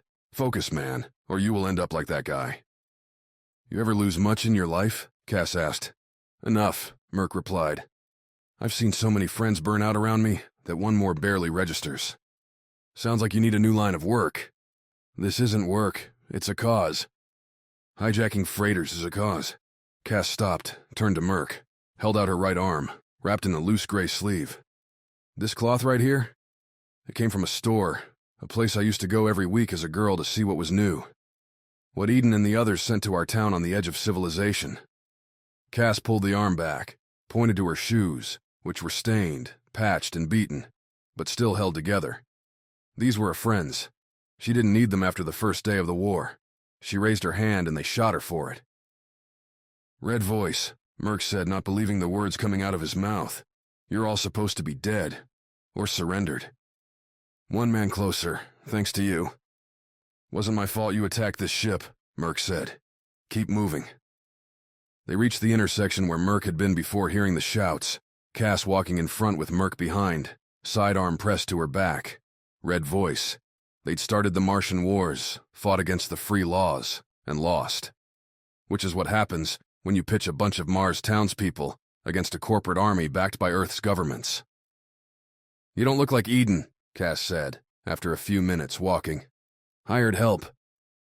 Don't meet many mercenaries that wouldn't split first sign of being outgunned. Guess you've been meeting the wrong ones. Maybe so. The next few minutes passed in silence, until they came to the sloping ramp that carried them up to the bays. The noises coming down told Merc everything he needed to know. Stern shouts were accompanied by the bangs and shunts of supplies moving. the attackers spreading out into their new home. Going up there would mean wandering right into the middle of them. Merc pulled Cass to the side, out of sight from the top of the ramp. "What's in it for you?"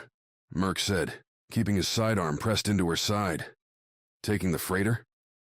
"Backer said we get paid," Cass said. "We need coin, just like everyone else." "Backer?" "Don't worry about him," Cass said. "He's a problem you can't solve." "Then how about this one?" Merc said. "I need to get past these bays, past your guys. Get me by. I'll see about letting you get back to your cause." "What are you going to do?" "Don't worry about it. It's a problem you can't solve."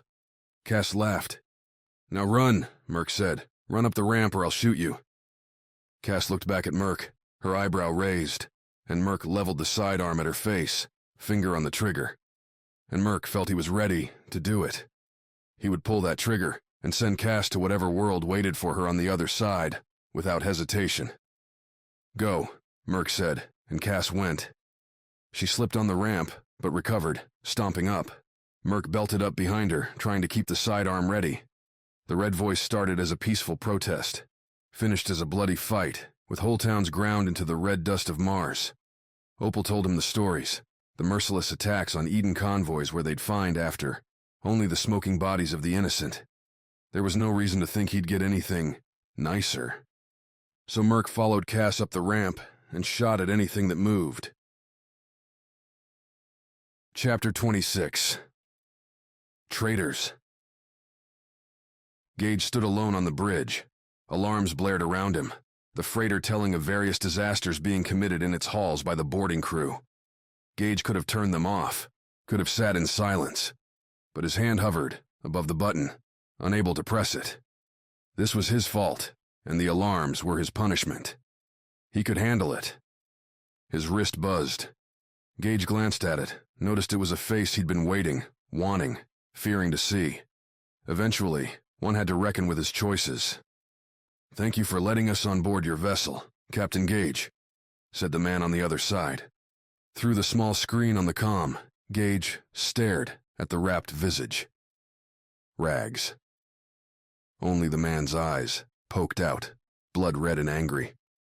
He looked like that every time Gage spoke with him, as though the man's default state was harrowing. "As we agreed," Gage said, "and you're not going to hurt my crew."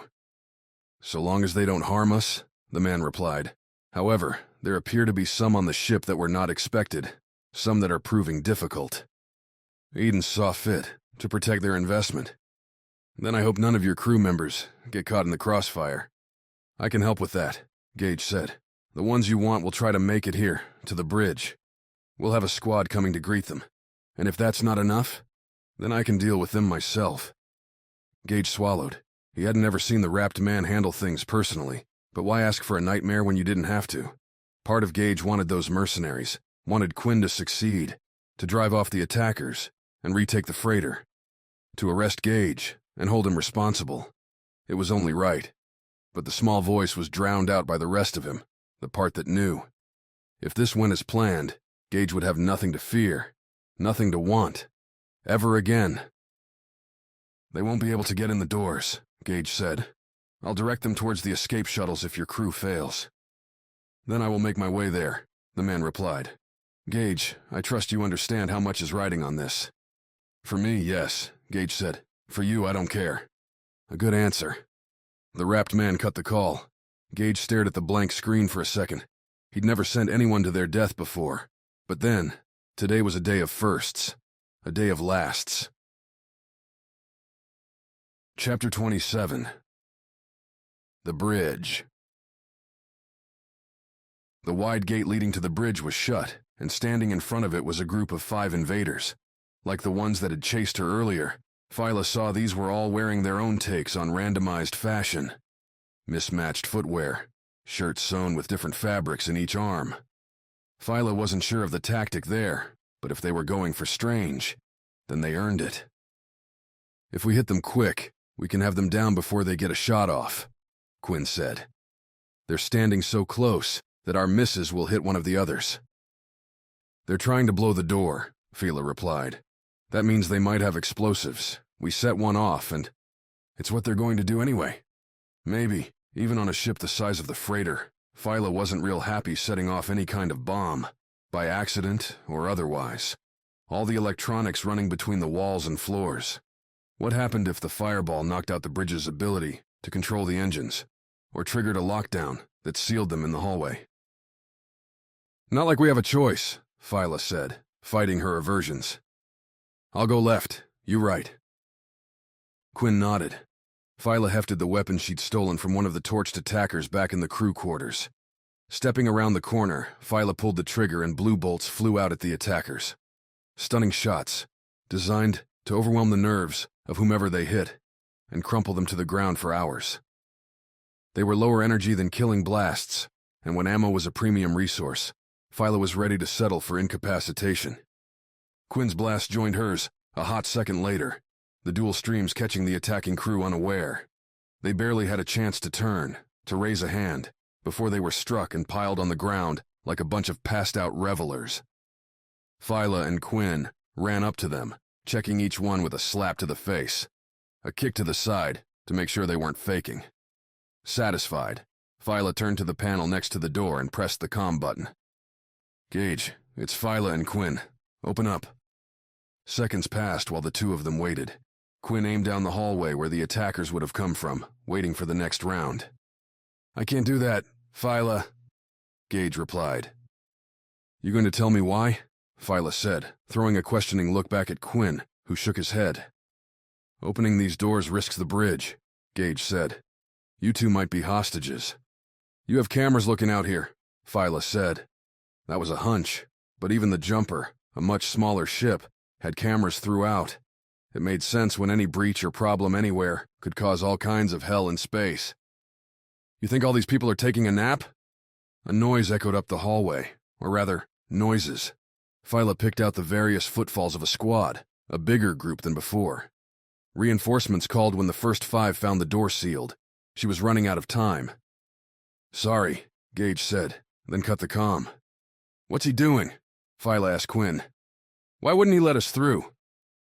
The bodyguard stared hard at the doors, as though trying to bore holes through them. "When I checked, only a few people on board this ship knew the real objective," Quinn said. "Myself, Captain Yuan and his crew, all of whom are on the Karat."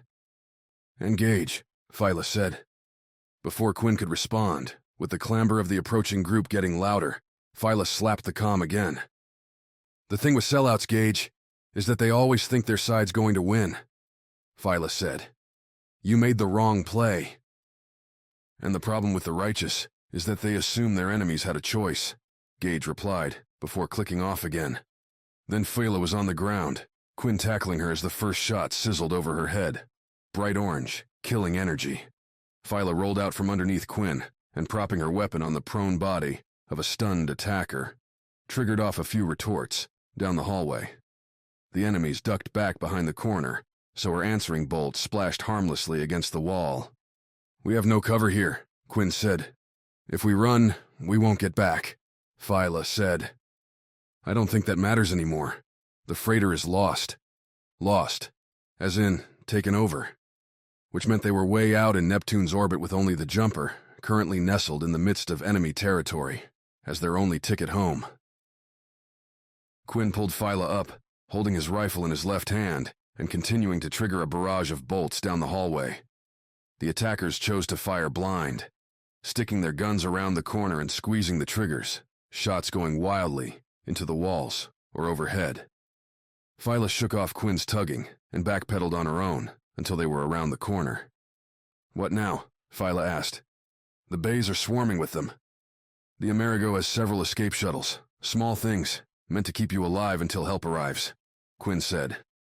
"The shuttles also have long-range transmitters. I can get a message to Eden from there." "Which will mean what?"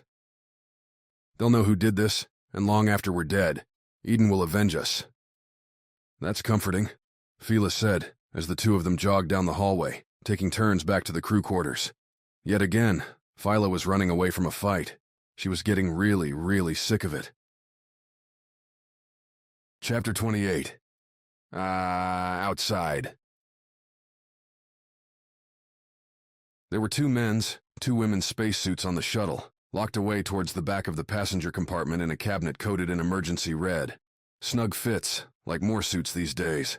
They converted enough oxygen to go for hours outside, insulated well enough to allow survival on body heat in a vacuum, and to Davin, felt like zipping himself up in a plastic bag. The suit made every interaction a little unreal. He hated not feeling what was in his hands, a wall between him and the rest of reality. The coiled tether was as big around as Davin's thumb. Silver, with a thick casing made to withstand direct cuts with beam knives, lasers, or space rocks. A broken tether meant someone would spin through the cosmos, counting the stars till they fell asleep as their suit gave out. "You ever wear one?" Davin asked Viola, who had her suit half on, her arm in the wrong sleeve. "Never," Viola said. "Try using the sleeves," Davin said, pressing the button to activate the helmet. From his collar, the spacesuit's neck expanded, growing over and around Davin's head. It latched back onto the suit in front, completing the seal. Then Davin released it. Always good to check that something works before he depended on it for his life. That was a joke, by the way. "I don't get it," Viola replied, sticking her arms, finally, in the right places. "We're here fighting for our lives, about to go outside into one of the most hostile environments a human can experience. After I barely survived getting immolated. And here, you're trying to make me laugh." "It's pathological, sorry," Davin said. "I just wish I could." "Could what?" "Laugh, smile. I get it, you're stunned. But back in that hallway you came up with a good idea. One we're executing." Davin always felt, with speeches, that he was wearing his captain hat. Made his scalp itch. "That means you're not useless. You will not fall apart. You're still you, and damn it, you can still laugh. That's an order." "Don't think I've ever heard you give an order before," Viola said, the corners of her mouth turning up as she finished donning the suit. "Guess I bring out the best in you." "I give orders all the time," Davin said, slipping the thick tether coil around his arm. "The trick is to make people think you're just asking." "Is that it?" Viola replied, then noticed both of them were staring at each other, suited up and ready. "So, how do we get outside?" "Same way we came in," Davin said, walking over to a control panel near the bay's exit. The panel wasn't much more than a few large buttons. One to accept an incoming call from the bridge, one to place a call to the same. Another pair had a green UP arrow and a red down arrow. Small illustrations carved into the panel next to the two showed an open door by the green and a closed one by the red. Simple enough. Davin pressed the green one. The bay rumbled. Lifts warming up to raise the bay up to disembark. A monotone voice announced a countdown from 5 to 4, 3, 2, and 1. Davin stepped back as the door to the exit slammed shut, sealing them in. Then the whole room rose. Davin felt the motion in his legs, but it wasn't until the black of Neptune's night broke through the sides of the bay that Davin understood what they were about to do.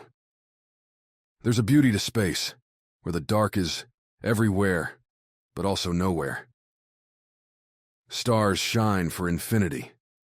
Planets looming like ornaments against the sparkling backdrop. Neptune's night was something else. Even a shutoff, blacked out. Room didn't compare.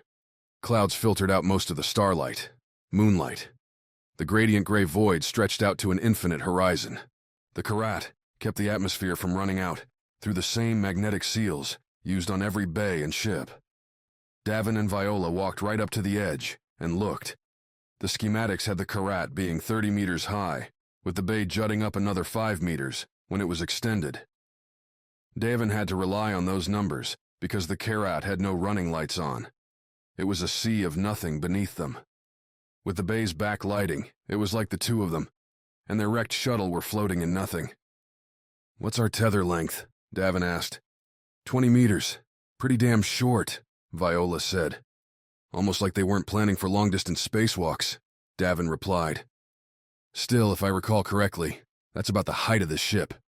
We get above that intake, and you're looking at less than 20 meters, because the openings are so high." "Yeah, except we're in the middle of the ship. That intake is towards the rear," Viola said. "The Karat's more than 200 meters long. We'll be out of tether before you can even make the curve. So, we stop and go, Davin said. One moves first, anchors the tether, the other catches up. Slow but safe. Especially if those Neptune winds picked up. The tethers themselves were designed for latches, or given the space disaster scenarios out there. Had magnets that could secure them to the sides of any modern spacecraft. I'll start, Viola said. It's my idea, and I'm lighter. You calling me fat? Davin said. Stop it. Viola tapped a button on her spacesuit, and the helmet sealed around her head. She ran the tether through the bands around her suit's waist, keeping a meter hanging off where the magnet sat. Davin did the same. Like putting on a belt, only this one was more about saving his life than keeping up his pants. Then Davin took the magnet end, pressed it against the floor of the bay, and gave it a twist. The tether made a pleasant beep and glowed emerald along its length. They both watched the color make its way along the tube until it reached Viola's end. Any break in the connection, and the tether would go red. A signal that they were not, in fact, tethered anywhere at all. Viola took her magnet and stuck it to the floor in the same fashion. This time, the tether's color changed to a bright blue. Double connection. Their way of signaling when it was time for the other to move. They'd have their comms, too, but the colors provided that moment-by-moment accuracy. Ready? Davin said. Viola gave him a thumbs up, disconnected her tether. Then, with her helmet up, the girl stepped through the magnetic seal and dropped out of sight. Chapter 29. Blow the door. When someone comes charging out of nowhere, shooting lasers at your face, there are two kinds of surprise reactions. There's the prepared version, where the waiting force understands the charge is coming and meets it with its own hail of return fire. Then there's the unprepared version, the surprise Merc liked to think of in capital letters. The surprise that's so unexpected that the mind stalls out and nosedives into the planet. With Cass sprinting in front of him, yelling that Merc was an enemy, and Merc 2 steps behind taking wild shots with the sidearm, the raiders weren't prepared. The scattered group of people in the hallway, some still holding crates, unloaded seconds ago. Others looking at schematics and trying to decide where to send people, were not ready for a crazed counter-assault. If he hadn't been fighting for his life, Merc would have laughed at the diving people as his shots blew charred chunks out of the walls. One blast caught a mercenary in the shoulder, and the man looked at the smoking hole as though he couldn't believe it was actually there. Past the first bay, the jumper had landed in the third. The next group of red voice fighters at least had their guns out. A few wide shots came Merc's way, fired from people trying to take cover. They aimed around Cass, or didn't shoot at all, when they saw her coming towards them. The two of them passed the second bay, this one connected to the frigate through a boarding tunnel.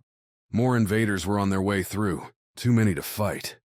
Even if all of the nines were here, they wouldn't be able to repel these guys. Merc kept running. There was a set of 5 attackers outside the door, to Bay 3, taking cover not from Merc, but from fire coming out of the bay. Trina and Eric playing defense for the home team. Now the attackers turned at Cass and Merc, changing their portable energy shield, a green rectangle, to block Merc's incoming pot shots, which left their flank vulnerable. Eric, let it rip through the door, Merc shouted into his comm as he triggered another shot with the sidearm. This one, instead of the deep red most had been up till now, was a lighter, pinker shade. Energy was running low. It only had to last a few more seconds. Shrieking, exploding pops poured into the corridor ahead. Cass stopped dead and Merc ran into her, sending them both sprawling as lasers from behind zipped by. A lucky break. Merc rolled off of Cass and looked towards Bay 3. Fire and smoke blanked the corridor, the end result of Eric's blast-happy use of the jumper's turret.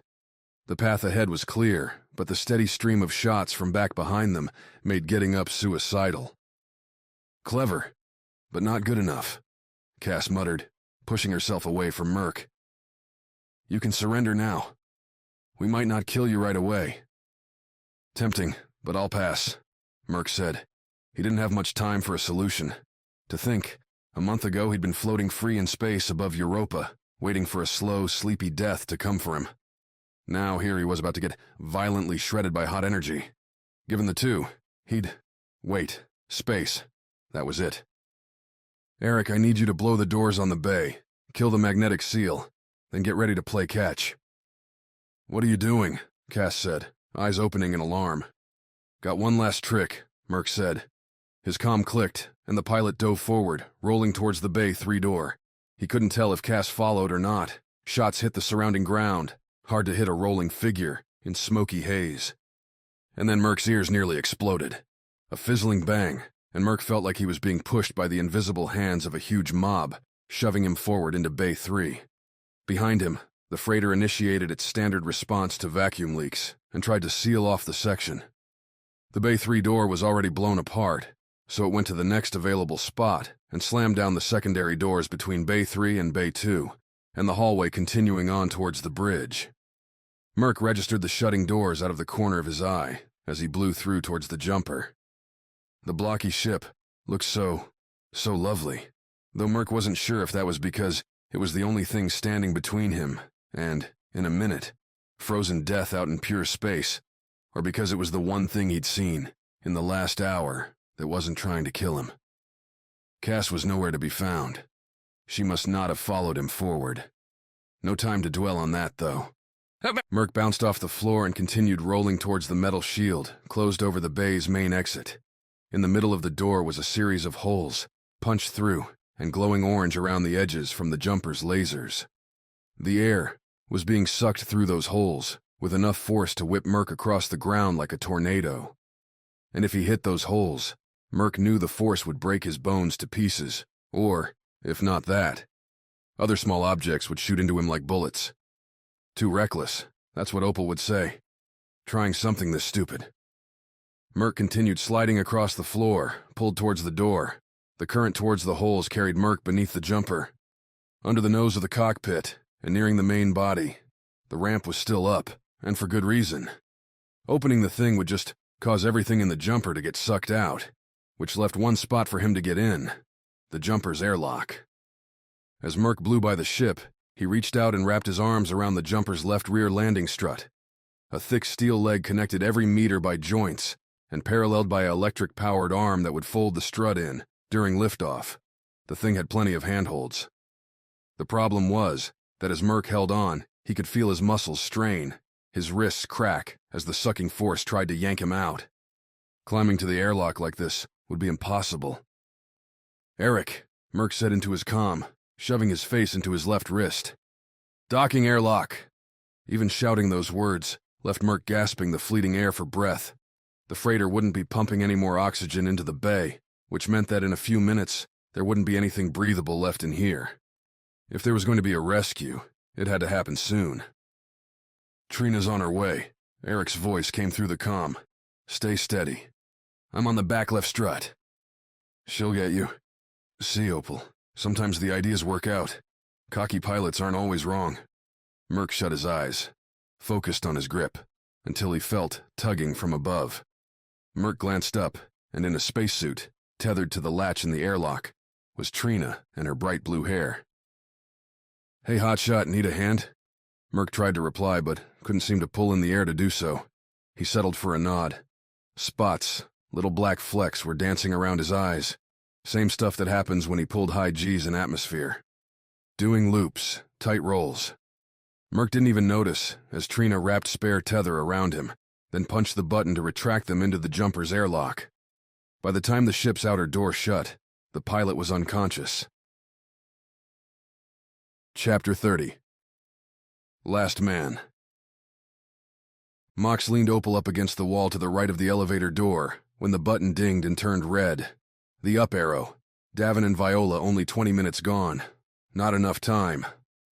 The cannon was ready, wound up, and able to spray too many bolts too fast. Mox positioned himself in front of the doors, slightly to the left. They would aim, by reflex, dead center, and any quick shots should fly right by Mox. They wouldn't have time for a second chance. Another ding sounded as the elevator arrived. Mox heard the latches on the doors pop, the slow, grinding slide as the elevator opened. In the center was a small box, not much larger than Mox's own booted foot. It sat towards the front of the doors. Mox blinked. He'd seen this before, Open it, the sergeant told Mox, pointing at the black gem-studded box. My wife's remains, the man wailed, but didn't move from the bench. Sarge's glare was more effective than handcuffs, promised more hells in the fiery glint of his eyes than any resistance was worth. Mox picked up the box, squat and square, a few centimeters wide and tall, but it was heavy. Mox almost grabbed it with both hands, but that would be weak. Not in front of Sarge. The top of the box was secured by a simple flip latch. Mox flicked it open, the man's protests going weaker. Inside, a pile of flaky dust. Relief, shame, flooded Mox with equal measure. Nothing, Mox said. Sift the dust, Sarge said. But if those are the remains, his wife won't care, Sarge said. Mox looked back at the box, pressed a finger into the dust. The grain stuck to his gloved hand. Bits of another person on him now. A little deeper, and Mox hit something hard. The bottom of the box? Mox cocked his head. What is it? Sarge asked. The man on the bench was sweating now, his eyes wide and staring back Mox's way. The remains aren't the only things in here, Mox said. Sarge took 2 steps over to Mox, grabbed the box out of his hands, jammed their standard-issue EMP device in, and pulled the trigger. Then Sarge tipped over the box. The powder fell like black snow to the floor, and through it crashed a tiny circuit. It hit the ground and shattered. First, rookie, those weren't ashes. Explosive powder. Second, the most dangerous thing on a space station is a bomb. You can blow it up, sure, but it can crack a hole and suck out your air fast, burn up the oxygen, and create a fire impossible to put out. Lunar law states, any package can be searched. Use it. Trust it, Sarge said. So Mox dropped the cannon, detached it from the exoskeleton, and dove towards Opal. He landed and pulled the sniper to him, his back and the metal plating of the exoskeleton facing the door. A second later, the elevator blew up. A small, controlled explosion that sent a wave of heat and pieces of shrapnel bouncing off Mox's back. Cuts lanced pain through his arms and legs. Nothing major. Meant to kill a curious man, not a cautious one. Small chance of punching a hole in the ship. Mox turned back towards the elevator. The cannon was ruined. Close enough to the blast, the barrel was bent out of shape, the nozzles sending the gas to generate the lasers themselves splayed on the ground like dead snakes. The elevator wasn't much better. The floor buckled, tiles opening into a hole down the shaft, with sparks spraying out from split wires. But Opal still breathed. Mox relaxed his grip, pushed Opal back against the wall, and stood. Like feeling a twinge from a strained muscle. Mox felt a drag in his legs. A resistance. Suit status, Mox said, activating the exoskeleton's internal systems check. A moment later, the suit rattled off a string of greens for Mox's upper extremities. The batteries checked out, but the left calf buzzed a red. Non-functional, which meant the left foot wouldn't be able to transmit anything either. Mox moved his left leg to look at the calf, saw the piece of shrapnel jammed inside of it. The jagged piece a set product, stuffed inside of the bomb as a nasty surprise for anyone a few feet further back from the explosion. Mox reached and yanked the piece out, pulling with it the tangled remains of wires. There wouldn't be any boosted jumps happening anytime soon. As Mox tossed the extracted piece away, a clang sounded behind and below, down the shaft. More came after, not loud enough to be explosions, metal on metal, and the sounds were coming closer. Time to move, Mox said, bending over and trying to pick up Opal. His arms handled the added weight without flinching, but as Mox straightened, the exoskeleton tried to adjust the load balance and failed, leaving Mox feeling as though his left side was being dragged down. Opal wasn't heavy enough to cause Mox real trouble, but walking became a mental exercise. His right leg moved, stepping forward without pause. The left required effort, resistance with every movement. But they had to get to cover. Mox could hear voices, coming up the shaft now. Must think their bomb took care of everyone up here, which said they weren't well trained. Mox shook his head. Always assume your enemy is still alive, ready to fight. Mox had his sidearms, one attached to each thigh. Not that he could grab them with Opal in his arms. The exit to the shuttle bay was closed, leaving Mox trapped in the hallway. Davin and Viola. They must have raised it. Calling it back might ruin their plan, or snap the tether and send them both flying off to surf. Neptune's skies, for a brief few seconds, before death. The hallway itself was smooth, rectangular lights glowing silver, embedded into the walls. No cover. Mock set Opal down near the door. Checked again to make sure she was still breathing. Viola's little bot said the sniper hit her head when the shuttle cracked. Could have used her here. Fast, accurate trigger fingers were handy in situations like this one. But no time to wait, now. Back at the elevator, Mox heard them cutting away the ruined floor. Chunks of tiling, broken up by the bomb, dropped away as someone armed with a las cutter made a hole. One sidearm in each hand, both set for stunning. It used less energy than the killing shots, and with the time Mox had, it'd be almost as good. Besides, his fists could always end things later. The first hand appeared, gripping the outer edge of the elevator, gloved like a mechanic, thick and gripped. Probably the one with the las cutter. Mox shifted out of view. Better to let them get fully out. Surprise the group before they could react. Softer noises now, as at least another two clambered out of the hole, supporting themselves in the remains of the elevator. Mox tightened his grip. A quick 1, 2, 3. Inhale. Go. Stepped around the corner, the angle widening and bringing 3 hijackers into view. Each one sporting the same outfit, a thick working garb that looked ready to withstand temperature extremes. Full helmets with masks covering their faces. Great to keep themselves safe from cold, wind. Mox pulled the triggers, the sidearms blasting blue-purple bolts into the bulky suits and doing nothing. "Sorry, mate," the lead one, holding a sidearm of his own, said. "No luck with those." Then he raised his sidearm, and Mox saw a flash, then nothing. Chapter 31. Wind. Viola had never been on Earth, never seen one of the tornadoes that terrorize small towns in movies. She'd seen the Great Red Spot, the storm blowing its way for centuries across the surface of Jupiter. Storms were a concept she had, but Ganymede, a moon with only a light, human-generated atmosphere, had none.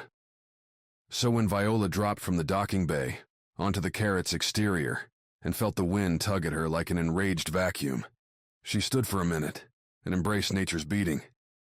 Even with the only real light coming from her suit, a lamp embedded in her upper chest, the darkness itself grabbing at her, Viola laughed. A helpless laughter, one tinged with knowing if the tether snapped, the spacesuit failed, or Neptune decided it wanted her dead. There was nothing she could do about it. Still, here she was, in one of the most violent natural environments humanity had ever encountered. Best get to exploring it. The tether glowed green, still attached up where Davin was standing. He was probably wondering if Viola had fallen off the ship. Neptune's gravity, as strong as Earth's, helped keep Viola on the sloping side of the Karat. Like walking on a hillside. Not enough to keep Viola going when things went full vertical, but for now? Viola took a step, then another. The wind pushed back against her, but at an angle. Like moving through syrup or rushing water. Every motion a physics problem. "I'm moving aft," Viola spoke into her comm, already set to short range and Davin's personal frequency. "It's a bit breezy." "Copy. Keep it safe out there." The spacesuit played Davin's voice into her ears, where Viola could hear it over Neptune's roar. Viola kept moving, till the Karat started its downward slope, curving towards a drop-off, and eventually, those intakes. They were staying parallel with the bay, where the hull was as flat as possible. She went out with her right foot, then found she couldn't go any further. Time for the first tethering. The piece with the magnetic attachment flopped behind her suit. Viola grabbed it, crouched, and jammed the magnet against the Karat's hull. Designed for use in space, Viola wasn't sure how they'd perform in Neptune's harsher climate, but after a second, the tether flashed blue. "Ready to go," Viola commed. "Getting ready to detach. Now," Davin replied. Viola gripped her end of the tether, the most dangerous part. Her linked end would give Davin a chance if a gust of wind blew him in the wrong direction. Viola wasn't sure how the magnet would hold up under Davin's body Wait, and the planet's wind snapping the man away from the ship. The Karat's hull was smooth, nothing to tie the tether to, so Viola held on as the tether flipped from blue to green, and waited. You weren't kidding about the wind, Davin calmed a few minutes later. Remind me never to come here for a vacation. Right now it's not bad, Viola said. I'm clocking it at a little over 70 kilometers an hour. I think Neptune can get way over 10 times that. Puck would have had the stats for her right away, but they'd left the bot back at the shuttle. Its little jets wouldn't have been able to keep up with the wind. Now that Viola thought about it, this was the first time she'd really been away from Puck since she'd taken her father's ship off Ganymede. Standing there, with nothing other than a splash of metal green hull visible from the suit's lamp and all the rage of Neptune out beyond, she wished the bot were there, saying something sarcastic. You're saying I should hurry, Davin replied. Yes, Viola said. There's no chance we're not swept away if one of those two storms comes close. Davin appeared like a ghost, a yellow-white light filtering through the black, and suddenly an arm was grabbing hers. Viola turned as Davin stamped his magnet, and the tether went blue. I'm going over the side this time, Viola said, as she coiled the tether. Should be able to make it to the intakes, if we're lucky. Popping off her magnet, Viola walked the sloping hull. She had to stick her feet, planting them to get whatever grip the hull could offer. A few steps after that, Viola held the tether tight in her hands, released a bit more with every footfall. How's it holding? Viola calmed. Looks green to me. I've got a grip on it too, Davin replied. Yeah, like Davin would be able to hold her on the ship if the magnet failed. But if that happened, they'd both go flying off anyway. Viola had spent her entire life dependent on technology for survival. Ganymede required scrubbers to keep oxygen in the air, radiation shielding to keep Viola's genetic material from fraying into oblivion. Here, though, with that magnet, the only thing keeping her alive, Viola wished for more redundant systems. Maybe a jetpack, or the shuttle, so long as she was dreaming. The edge of the hull sat before her, something Viola only saw because her lamplight petered out into nothingness, rather than reflecting light. Viola supposed what came next would be like mountain climbing, bracing her feet, and hopping down the side. She'd done it once, as a virtual reality exercise. You ever done this before? Viola said. Climbed the side of a ship. Sure, dozens of times, Davin replied. Just never one this big. At night, in a windstorm. Any tips? Don't fall. Thanks. Viola took a deep breath. Here I go. Because she'd already been supported entirely by the tether, Viola didn't feel a big change in how her weight was distributed. Still very dependent on that rope. Only as she dropped, the wind pushed her back toward the ship. The tether caught on the lip of the hull, the pointed aft end of the oval, and Viola hung in space. The blowing wind treated her like a pendulum, shoving her forward until Viola's weight overpowered the wind's push and sent her rocking back. Every time this happened, Viola released a little more of the tether, dropping a few more meters down.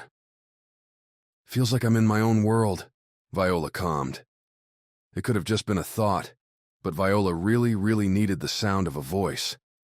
Her lamp caught nothing, and while Viola could feel the wind pushing, could feel the rocking of the pendulum, there was no sign of where she was.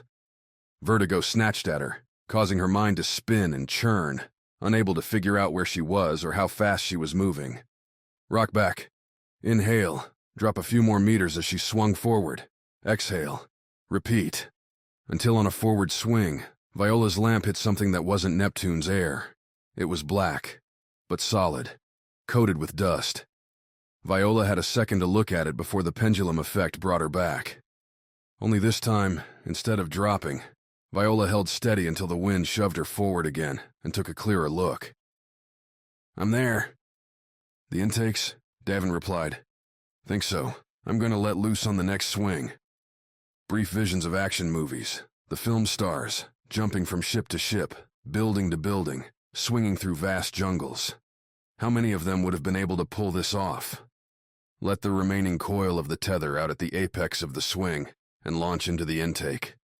If I miss this, tell everyone I tried, Viola said. Just don't miss it, Davin replied. I'll keep that in mind. Here goes.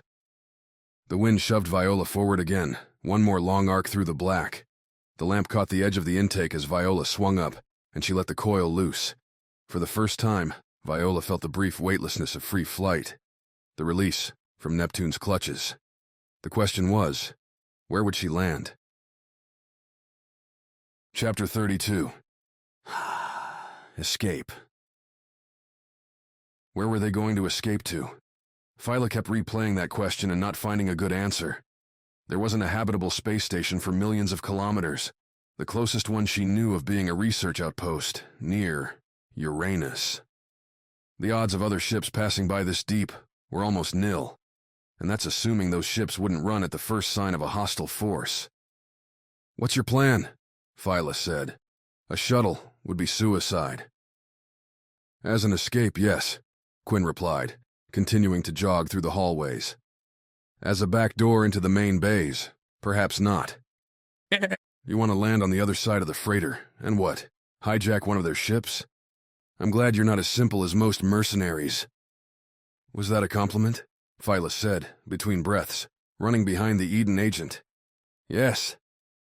Quinn held up a hand as they reached the next corner, and Viola stopped before rounding the wall.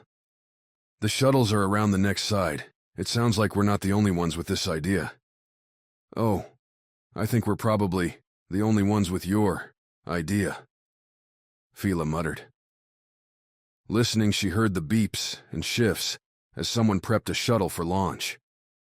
Launching the small craft would require a passcode entry, followed by a short series of prep steps. In a true emergency, the ship's computer could remove the lock and warm up the engines. With Gage on the bridge, though, there was no way that was happening. "If they're getting it ready to go, then they must be crew. The invaders wouldn't know the passcode," Viola said. "Point, I'll go first." Quinn went around the corner, rifle raised. Viola followed, giving herself distance. Around the corner, the hallway widened into a broad rectangle, with the right half facing back into the body of the freighter, covered in racks of emergency. Supplies, spacesuits, and other gear necessary if one wanted to make a sudden interstellar jaunt. A series of benches served as intermediaries between the right and left halves, with the left wall sporting 4 airlocks, each one only large enough for single-file entry. The shuttles were on the other sides. As Quinn moved into the room, he snapped his rifle up and looked about to squeeze off a shot when he paused, staring to the right, where Viola couldn't see. "So you're who Gage is working for," Quinn said. "We all have our masters," came the reply, a lilting voice that sounded like a clarinet played through a waterfall, distorted. "I would know yours."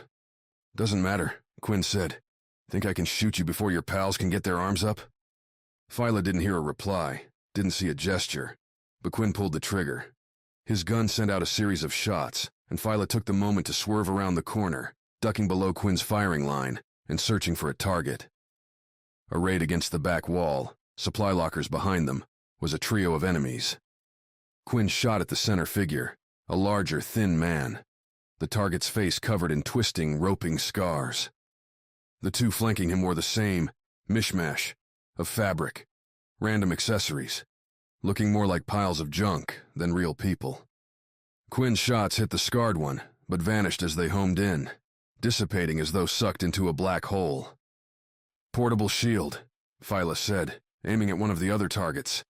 They weren't moving, but Viola didn't argue with a sitting duck. Her rifle went off, and once again, the laser seemed to disappear as it closed in on the guard. "They're not all shielded," Quinn said, lowering the rifle slightly. "That'd be too expensive." "Eden, always thinking the only currency is coin," the scarred man said, then held up his right hand. The two flanking members of the trio swept open their clothes, stitched together into robes. Beneath, each one held a twin-pronged device that looked like a large fork. Before either Viola or Quinn could move, the forks shot lightning. A white-blue spasm that flashed through the space between them and crashed with a twitching force. Viola dropped her rifle as her arms and legs contracted and stretched at random. Quinn fell next to her, writhing on the hard floor. Viola had been stunned before, felt the numbing loss of contact with her own nerves, as though her arms, Her hands belonged to another body. This was the opposite, all her nerves on fire and activating at once. There wasn't any controlling it. Her mind overwhelmed by the commands coming in from every corner of her body. Even her eyes blinked rapidly. Her lungs gasped for breath after breath, barely starting an inhale before forcing it back out again. Toes curled and opened while her calves tightened, as though for a jump, then relaxed again. "For livestock," the middleman said. "So much more effective than a stunner. I trust you see why." Gradually, Viola gripped her own body and understood. Stunners often knocked their victims out, if only through heads slamming to the floor in surprise. They were also less effective if you trained to subvert them, to know how to move without feeling your own limbs. That, and stunners were obvious. The forks didn't look like sidearms, didn't look like they could cause disaster. "Gage told me you're the most dangerous person on board," the man said. "Eden really has become fat and careless, if you're all they can afford." "Who are you?" Quinn asked, sitting up. "Be careful," the man said, walking forward. "Sudden movers have a way of finding themselves shocked." "That's not answering my question." "You can call me Bakker," the man as he leaned over Viola, staring up into his face, those dark brown eyes framed by red, angry scars. The random horror of a severe burn, an injury Viola saw plenty growing up in Vagrant's Hollow. People playing with scrap machines, trying to turn trash into treasure, and torching themselves when it went wrong. Bakker's own mishmash robe was a patchwork of whites and grays, cloth fashioned from a dirty blizzard. The light colors played against the burned body to play with Viola's eyes, so she almost didn't see the clothes, just the flayed arms, hands, and head floating on their own. "And who's paying you?" Quinn continued. "The Iden man lacks politeness. Acquires a name but does not give his own," Bakker said, stepping over Viola to Quinn. "For shame." Bakker kicked, his right foot swinging forward and connecting with Quinn's head. The bodyguard fell back, hitting the floor. Silent. "What do you want?" Viola said. She could feel the fire dying in her nerves. She could move if she had to. Could reach out, grab the rifle, and maybe roll to a shooting stance before Bakker could get to her. The man's two guards weren't doing anything, just standing there, with those shocking tines displayed. Bakker might have to command them, in which case, if she could get the drop on him. "You're not Eden, are you?" Bakker said, moving back to her. "Don't have the attitude, the look you've signed your soul away." "My soul away? Who talks like that?"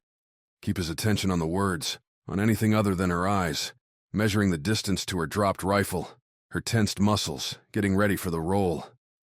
"Someone who has spent far too many years riding the desert of space," Bakker replied, the lyric tone swinging low. "But if you are not Eden, then you must be one of the others, the extra security, like the pilot who tried to attack us earlier." "Give the man a prize," Viola said. "I already have mine, and unfortunately, you are not it." As Bakker's foot came forward in another kick, Viola rolled away from it.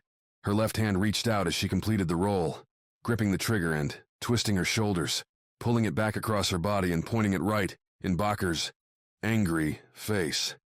"Too bad," Viola said, and pulled the trigger. Nothing happened. The rifle clicked and no laser appeared. Bakker didn't vanish in a burst of fiery energy.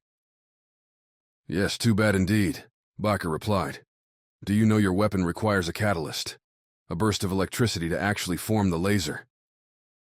Viola opened her mouth for a crack, but Bakker's left hand shot out and gripped her throat.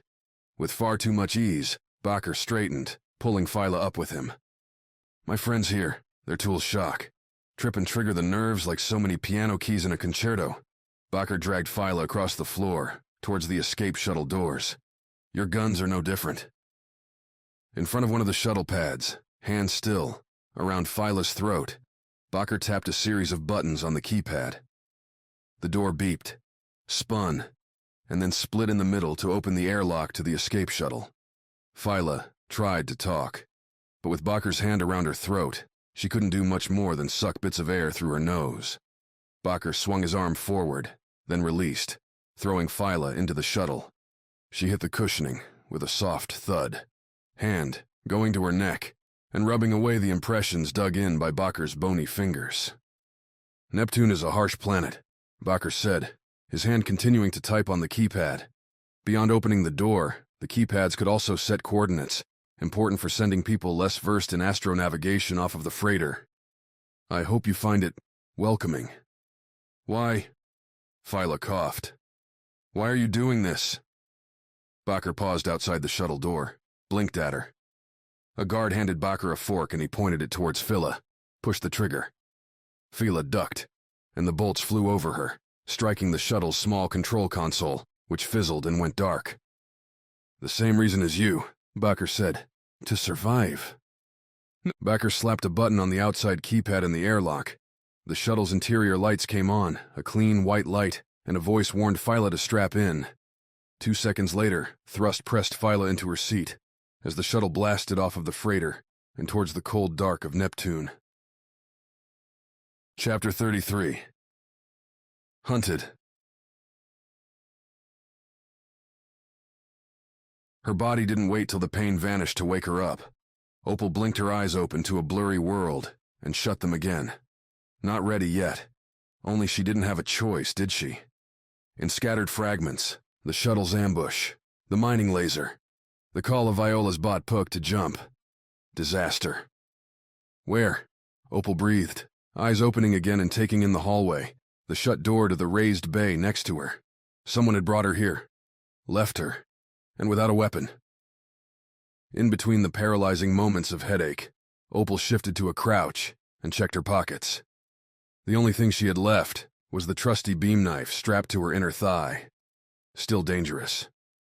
A faint noise from the hallway, voices, followed by a clanging thud as something, hit the ground. Heavy and metal. Opal held her breath, listened. Take him down, a voice said.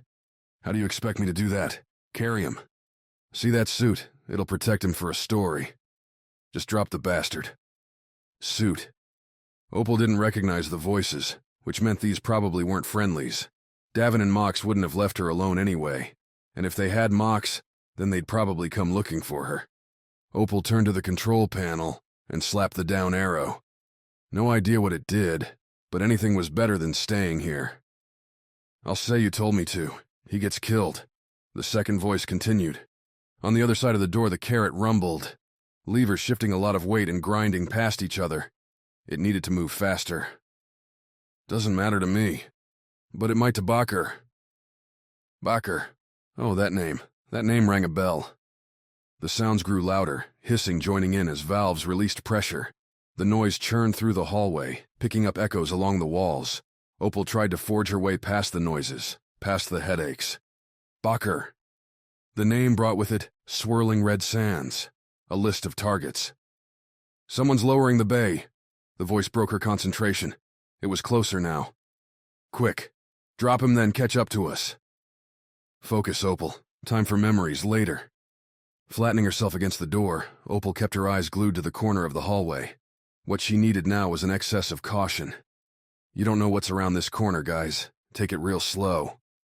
The voices stopped talking. Probably realized that it was bad form to sneak up on someone while running your mouth. The door dinged behind Opal, then shot up. Opal nearly fell over, backpedaling to keep from meeting these guys on her back. Once she'd picked up her balance, Opal ran to her left, out of sight of the hallway.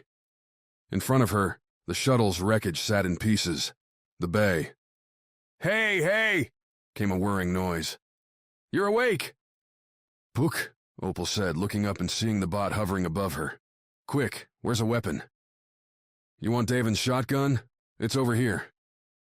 Puck buzzed across the bay, towards the shuttle's aft. The opposite way Opal had gone.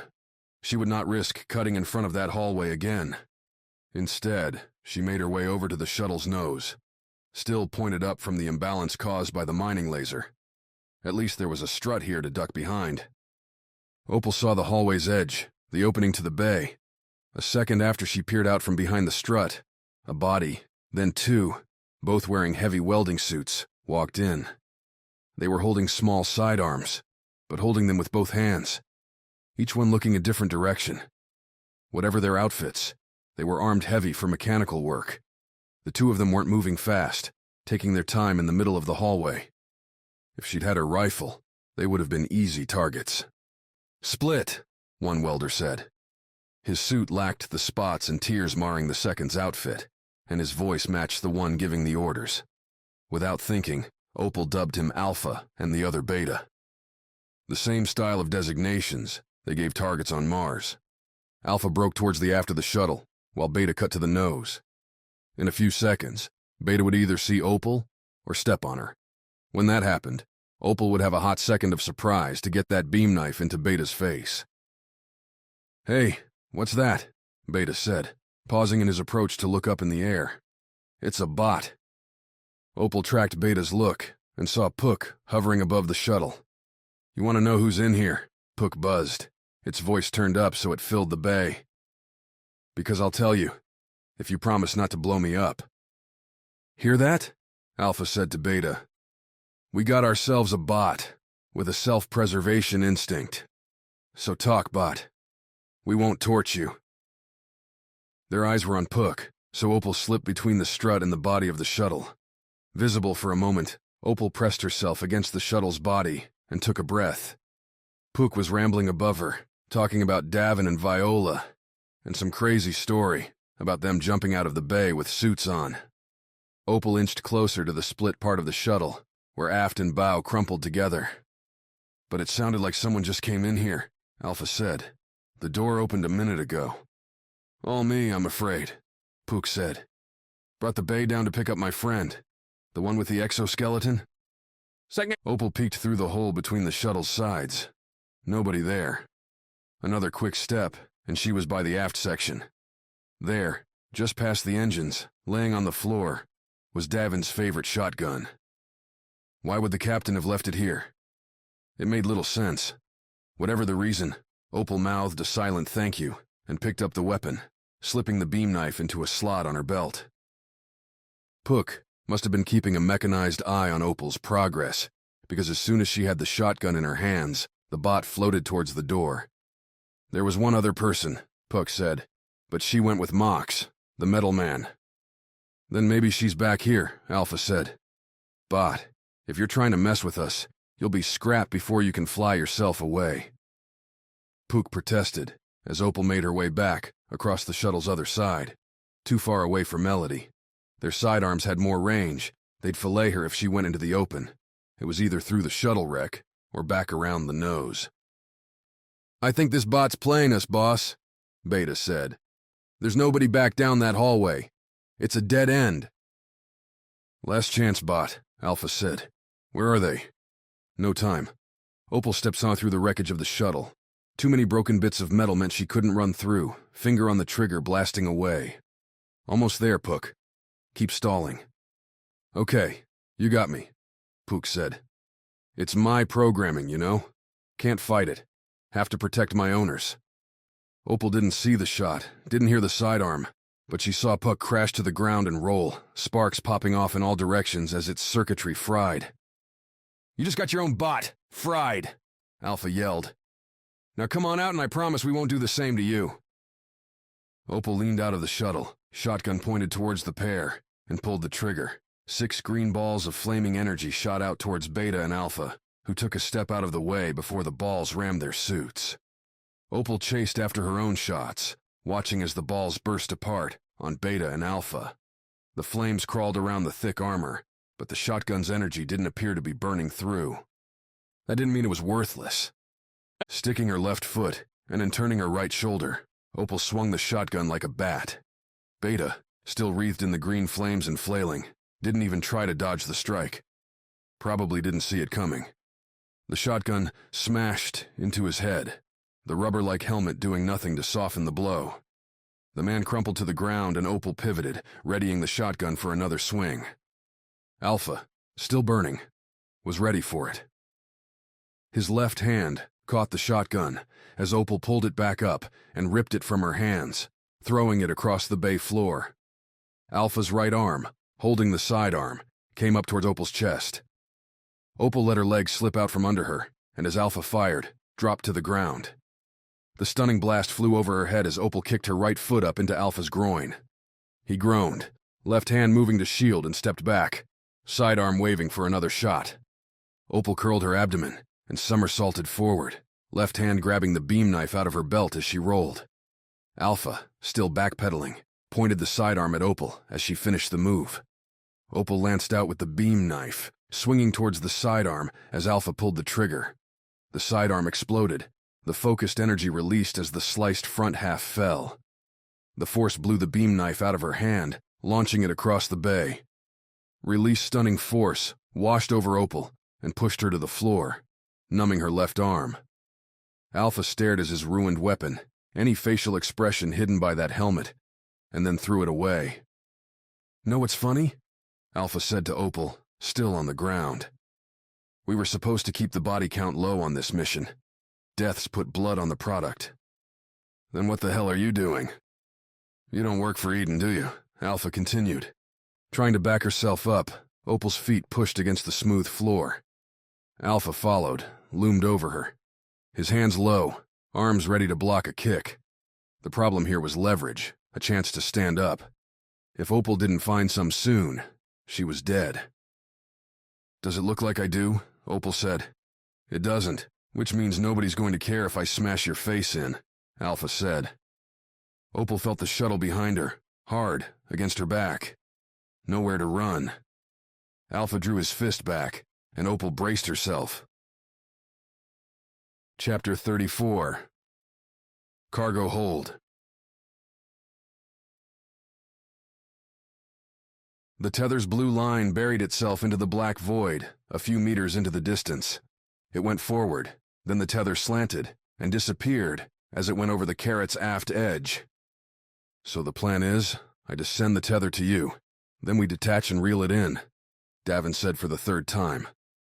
Not that he was afraid, definitely not. He'd been shot at, stabbed, on a ship ready to explode in space. He just didn't want to fall into Neptune's miserable sky. He'd get what? A few minutes of falling before the core melted him to pieces? Or maybe the swirling wind would pick him up and whip Davin around with such high speeds that his suit would rip and he'd freeze. A human icicle surfing Neptune's atmosphere. Right, you will adjust your latch. Loop the tether through your suit rather than hooking it on. That way you'll be able to slide along it. Viola's comm was fuzzy, punching through the Karat's hull and Neptune's cloudy air to get to Davin. Should be easy. Easy. Gunfights were easy.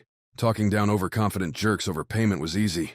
Davin grabbed the tether, anchored on the hull, and popped it loose. The cable went green. Davin loosened his latch, allowing it to slide along the tether. He ran the line, back and forth, confirming it moved easily. "Next time this happens, it's Mox's turn," Davin said. "Captain, are you nervous?" "Thing about being the captain, Viola, is that it's your job to understand the ins and outs of every situation," Davin said. "But you let me go, without asking anything.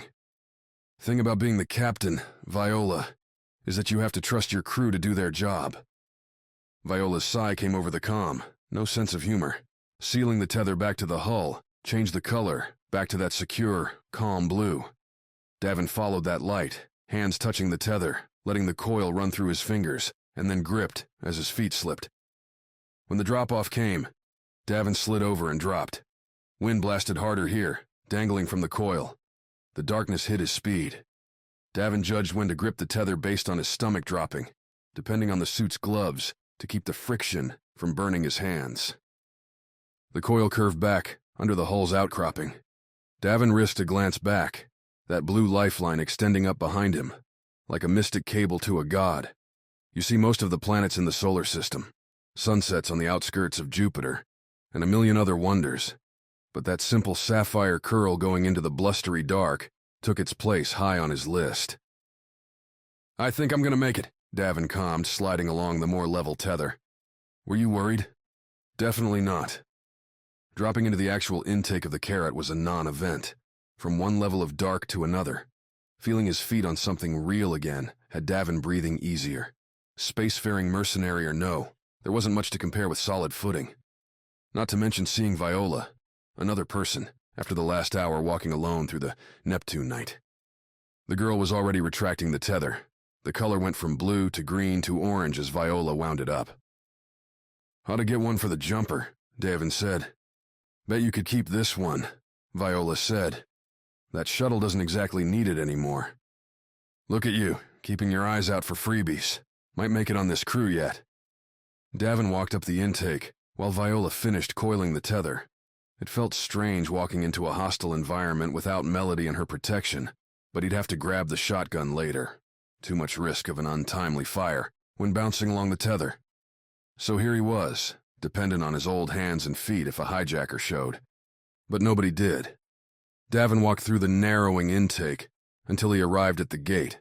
There wasn't anything Davin could see outside it. No panels, only hard metal plates. He'd seen enough ships to know that this was where the raw material would come through. It'd only open if the Karat went into mining mode. Ideas? Davin asked, as Viola walked up behind him.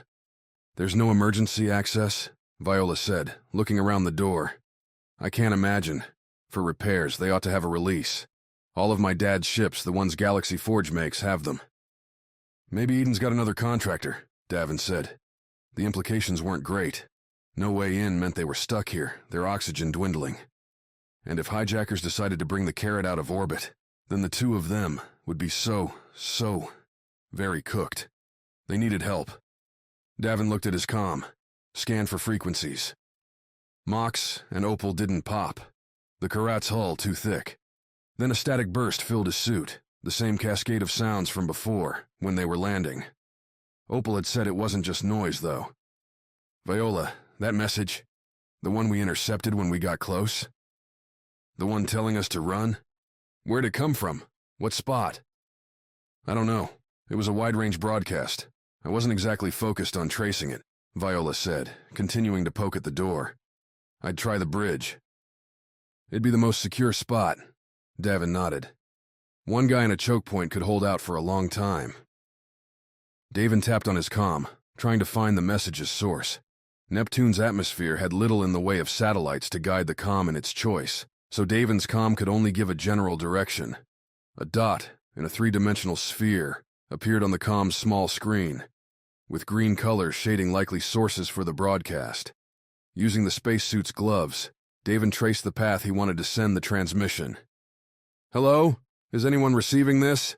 Davin sent. Who are you talking to? Viola asked. Don't know yet, Davin replied and listened. Yes, came back a minute later, probably debating whether it was a good idea to talk. It was scratchy, the signal losing definition as it cascaded back through the Karat's hull. Who is this? Your rescue team. Who is, in need of rescuing? Davin said. Sure, there was a chance it was a hijacker. But what did Davin have to lose? Gage sent you? This time the reply was instantaneous. Sort of, Davin said. More like Gage's boss sent us. Good, because Gage is a traitor.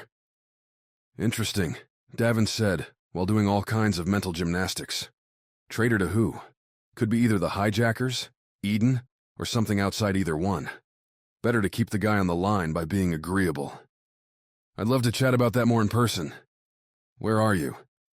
Actually, and this might sound weird, but stick with me. We're in your cargo intake, Davin said. And by that, I mean we're locked out of your hold. Seems like you have an infestation of the armed and dangerous kind, and we didn't want to walk right into them. So you want in the hold? That's the idea, yes. Once you get in, there's not many options for getting here. They all lead through the cafeteria, where the traitors have set themselves. Find another way. Send another communication when you reach the bridge, and we will talk again. A second later, the intake's door shunted open, the body tilting outward, forcing Viola to step back. On the other side sat a small tunnel. They'd have to crawl. Deep inside, Davin could make out a glow. Blue-white, diffuse. Great. Something else he didn't understand. Chapter 35. To the rescue. The shuttle turned and tumbled, twisting Phyla in her straps as she tried to restart, tried to get anything out of the shuttle's console. Nothing responded. The flight stick stuck. The screen stayed blank. And out the front viewport, Neptune loomed larger and larger. There was only one tool left. "Gauge," Viola said into her comm, flipping the transmitter to the captain's signal. She'd only have a minute until they were too far apart for the comms to work, but there was a chance that Gauge could capture the shuttle, either through a remote takeover or salvaging equipment meant to latch on and pull metals in from distance. "Your signal is light. Are you calling from that shuttle?" "Yes, bring me back." "Why would I want to do that? Last I recall, you're my enemy." The man had a point. Viola definitely had a punch waiting for Gauge the next time she saw his face, but there were conditions that superseded her anger, like imminent death. "I met Bakker, in the freighter. He doesn't want to keep you around," Viola said. "He's insane." "Come on, Gauge. Let's hope you haven't met the guy. That you're pliable." "Bakker has a strong reputation," Gauge replied. "The terms we agreed to are favorable to him. Besides, even if I wanted to, this freighter has nothing that could pull you back. Enjoy your flight." Viola almost screamed as Gauge cut the communication, turned back to the console. "Think, Viola. Bakker's weapon would have sent a high charge through the component, probably tripped a fuse, broke the circuit. Where would that fuse be? In an emergency shuttle, there weren't many places to hide things. In the center of the floor, a meter away from her, sat a panel labeled with the universal sign of mechanics, a yellow wrench wrapped in a circle. 2 small hinges sat on either side, easy to open, if the shuttle wasn't tumbling in circles. Undoing the straps here wasn't a good idea, but that panel looked like her only shot. Viola took a breath, finger on the release for the straps, and pressed the button. There was no gravity, but the panel moved with the rotation. The outside of the shuttle turned faster than Viola was, in the middle, so she had to increase her own spin to match the panel's speed. The straps. Viola's lower straps were hanging there in the shuttle's air. Viola grabbed them as they blew by and tugged. As soon as the spin caught up, the straps pulled Viola forward, sped her up to match the shuttle's turn. It was dizzying, but Viola kept her eyes focused on the panel until it felt like she wasn't moving anymore. Adjusting her grip, Viola pulled again on the straps, propelling her forward towards the panel. "Hello out there," Viola's comm crackled. "That you, on that shuttle, Viola." The sudden noise made Viola twitch, her eyes looking at her comm and nearly missing her contact with the panel, but her hands caught on the raised outside. Then, getting a grip on the hinges, which were built into notches, on the floor, Viola finally focused on her comm. "It is. Who's this?" "Your favorite fighter jockey," Merc's voice coming through clear. "Flying this hulking boat of a ship. Tell me, Viola, how can you stand it? The jumper controls like mushy." "Shut up," Viola said. "Are you coming?" "Fast as this thing can go," Merc said. "We got a problem, though. Looks like you'll hit atmosphere in 1 minute. We won't reach you for 5. By then you'll be too deep for us to follow. Get Trina." "Trina?" "Do it." "You got it," Merc said, clicking off. Viola looked at the hinges, pulled on the top one. The panel swung out. Viola pulled on the other handle and released her grip. The cover floated out from under Viola, helped along by a push from her hands. Beneath was a big collection of wires, and a small panel blinking that a fuse popped. Problem was, where was the fuse? "Trina here." "Where's the fuses on an emergency shuttle?" "Depends on the model. You have a few different variances, based on the year." "Don't care." I opened the mechanical panel, looking at a bunch of wires and a box telling me the fuse is blown. "Oh, that's easy. Just pull back on the screen." Viola reached towards the blinking screen. It pulled up, showing a rack of fuses. One, labeled Flight, was popped out. Viola pressed it back in, shut the box, looked to her right, and saw the shuttle's flight console glowing with life. "Trina, you're a genius." "Helps when you're right there," Trina replied. "But, Viola, you'll want to change your trajectory, or you're going to slam into Neptune and explode all over the place." "Thanks for the warning," Viola said, swinging herself back to the flight stick. Plenty of fuel in the tank, seeing as the shuttle had just been using Neptune's gravity up till this point. Viola tapped on the burners and, first things first, stopped the maddening spin. She felt a slight tug on her legs now, the touch of Neptune's gravity. meant she was getting to where Neptune's atmosphere would roast the shuttle, where doing any big move would cause friction. Far above what the shuttle could stand, and send the whole thing towards Neptune's core in a meteor shower. Pulling up on the stick, Viola swung the shuttle's viewport towards the stars, triggering the rockets. Viola watched the fuel drain as she pushed every ounce of power the shuttle could generate from its engines. Had to stop the descent, then pick up enough speed to bounce off the atmosphere. "Looking good, Viola," Merc's voice came from the comm. "Keep doing what you're doing, and you'll be back our way for an easy pickup." The shuttle shook. It was still descending into Neptune's gravity, and right now it would belly flop into the atmosphere. Not good. Fuel was at 20%. "Not gonna make it," Viola said, continuing to press the burn. "Need you here faster." "Can you EVA?" Merc asked. "No suit." "No suit. The hell you doing, Viola? Getting into an evac shuttle without a suit?" "Long story," Viola said. 10%. "Trina's telling me there's another way. Keep burning. Save 2% of what you got." "That wouldn't be hard." 5% left, and the shuttle was still falling too fast. Viola let the burn go for another couple of seconds, and then cut the engines. The console still had her dropping towards Neptune, even if, out of the window, the only thing Viola saw was space. Trapped between two environments that would wipe her from existence in a few seconds. Out of fuel. Depending on a fighter pilot trying to get a freighter in atmosphere, it wasn't meant to handle. Davin would definitely freak out right now.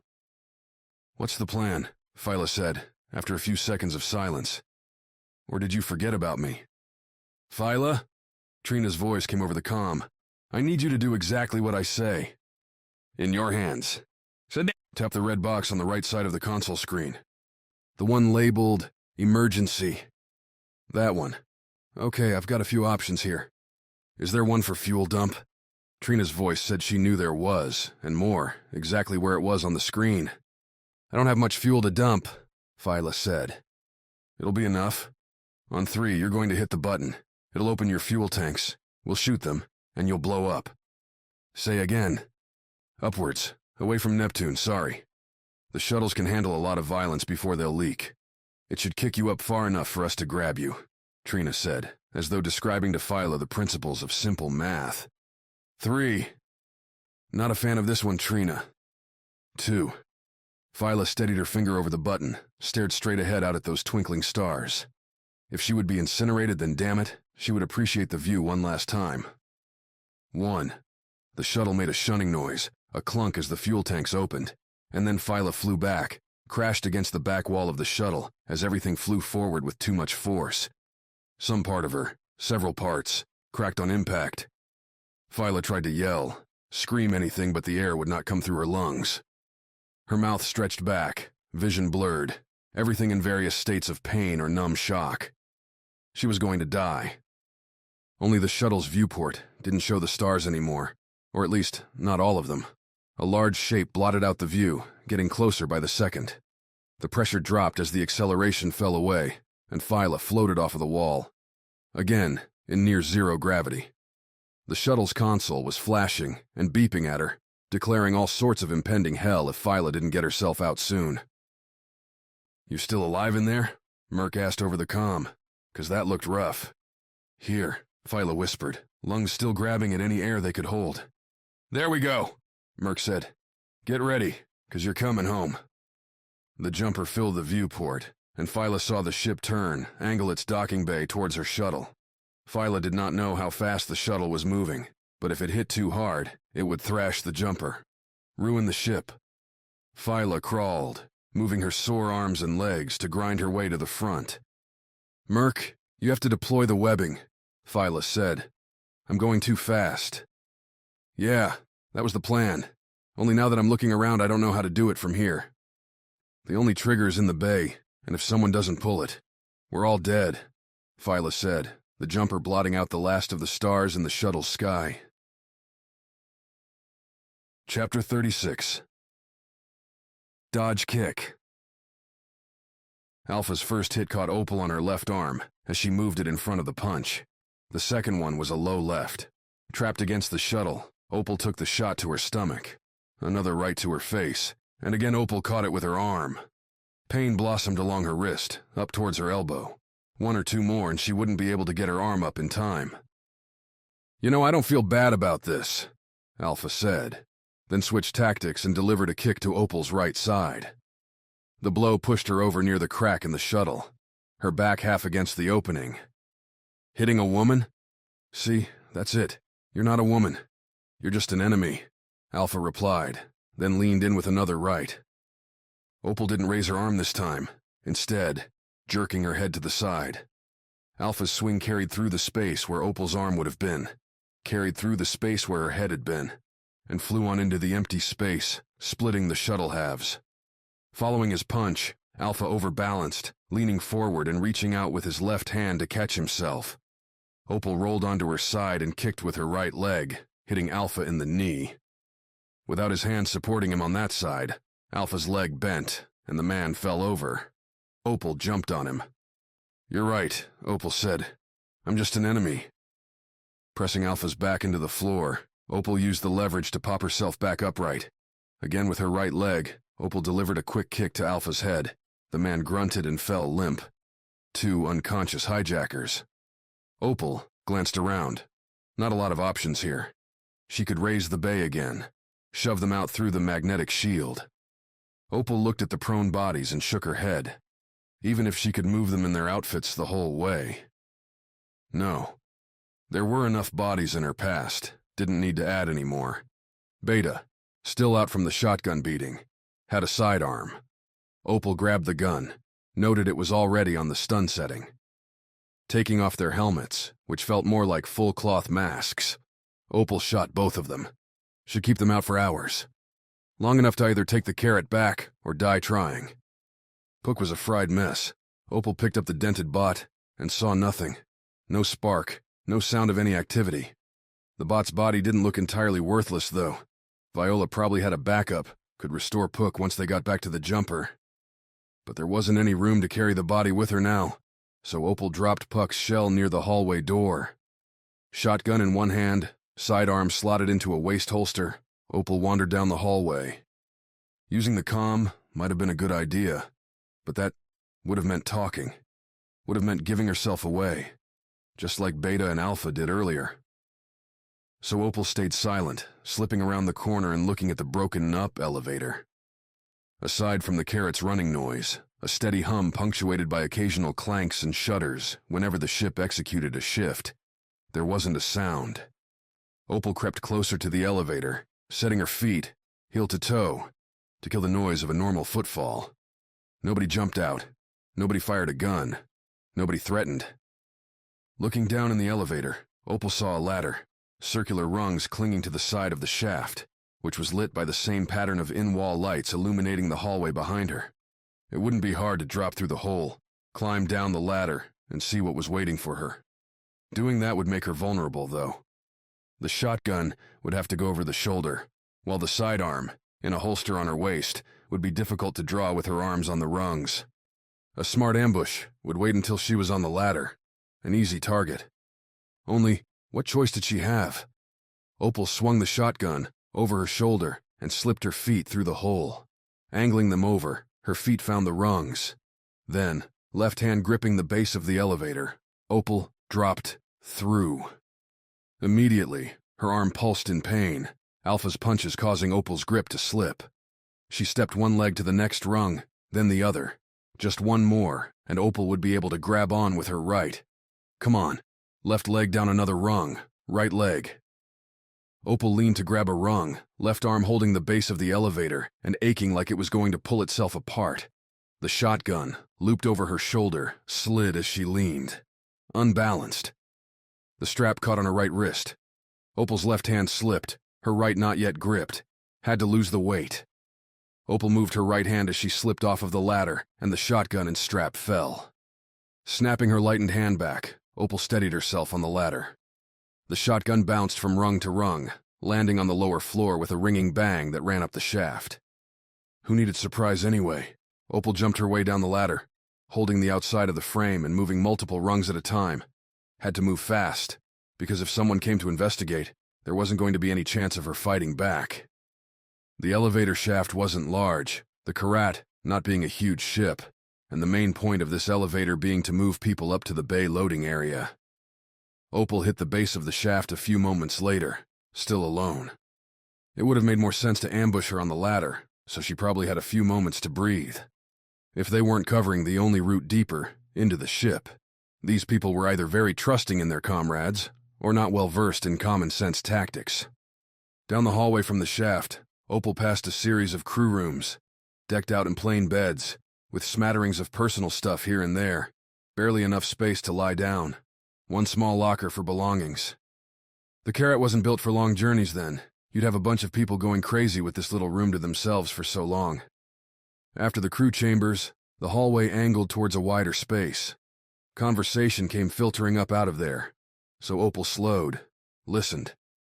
"So what do you want us to do with the guy?" someone up ahead said, sounding tired. "He's got no value? You sure?" A pause. Opal creeped on, sticking to the side of the hallway, up to a doorway. The cafeteria blew out into a space with a pair of long tables, chairs, and a back wall full of storage for the standard bland meal packets small ships held for flights. Along one wall, an altered reality screen flickered between scenes of Earth. Opal could see the edge of a mountain vista, but her eyes were drawn to the center. Tied to a chair was Mox, head up and glaring.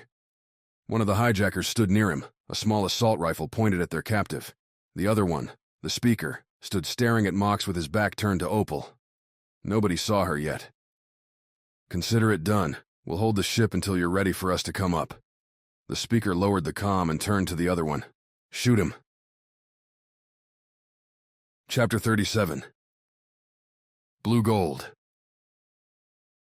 The ice diamonds were azure waves crashing together in single stones, blue and white flowing around each other in mesmerizing tangles, pressurized deep in Neptune's core, miniature worlds all their own. Viola stared at the piles of them, grouped in large bins, in the otherwise gray and featureless Karat cargo hold. Beyond the blue glow of the diamonds, scattered halo lights illuminated the hold with pale, frosty light. "Now it makes sense," Davin said. "There's what, a few thousand in here? For all of humanity? These things are going to be so expensive." "I want one," Viola said. "I'm sure Eden will give you a discount if we get their shipment back intact." "You think so?" "Stay focused, Viola." True, they didn't have control of the ship just yet. Viola tore her eyes away from the diamonds and moved to the cargo hold exit. Behind her, the intakes poured out into a pair of empty bins, with narrow walkways running between them.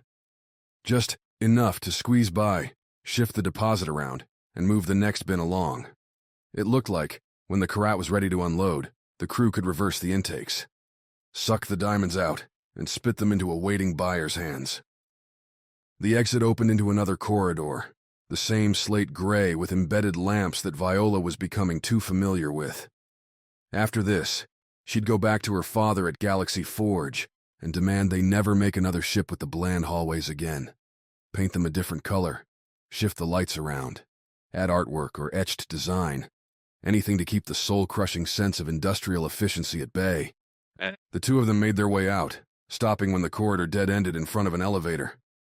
"So, we went all the way around the ship to wind up at another elevator?"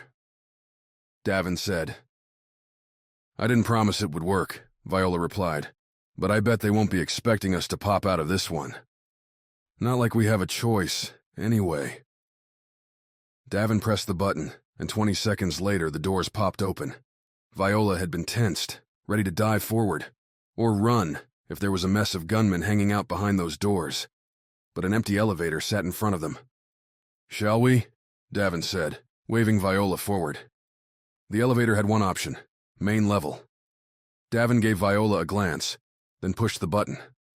Only sidearms, and they were going right towards a group of people who didn't hesitate to use a giant mining laser to disintegrate them. Viola breathed faster, her arms and legs tightening up. Outgunned, again. "Don't think about it," Davin said. "When the doors open, stick to one side. Only shoot if you have a clear target. Let me work the room first."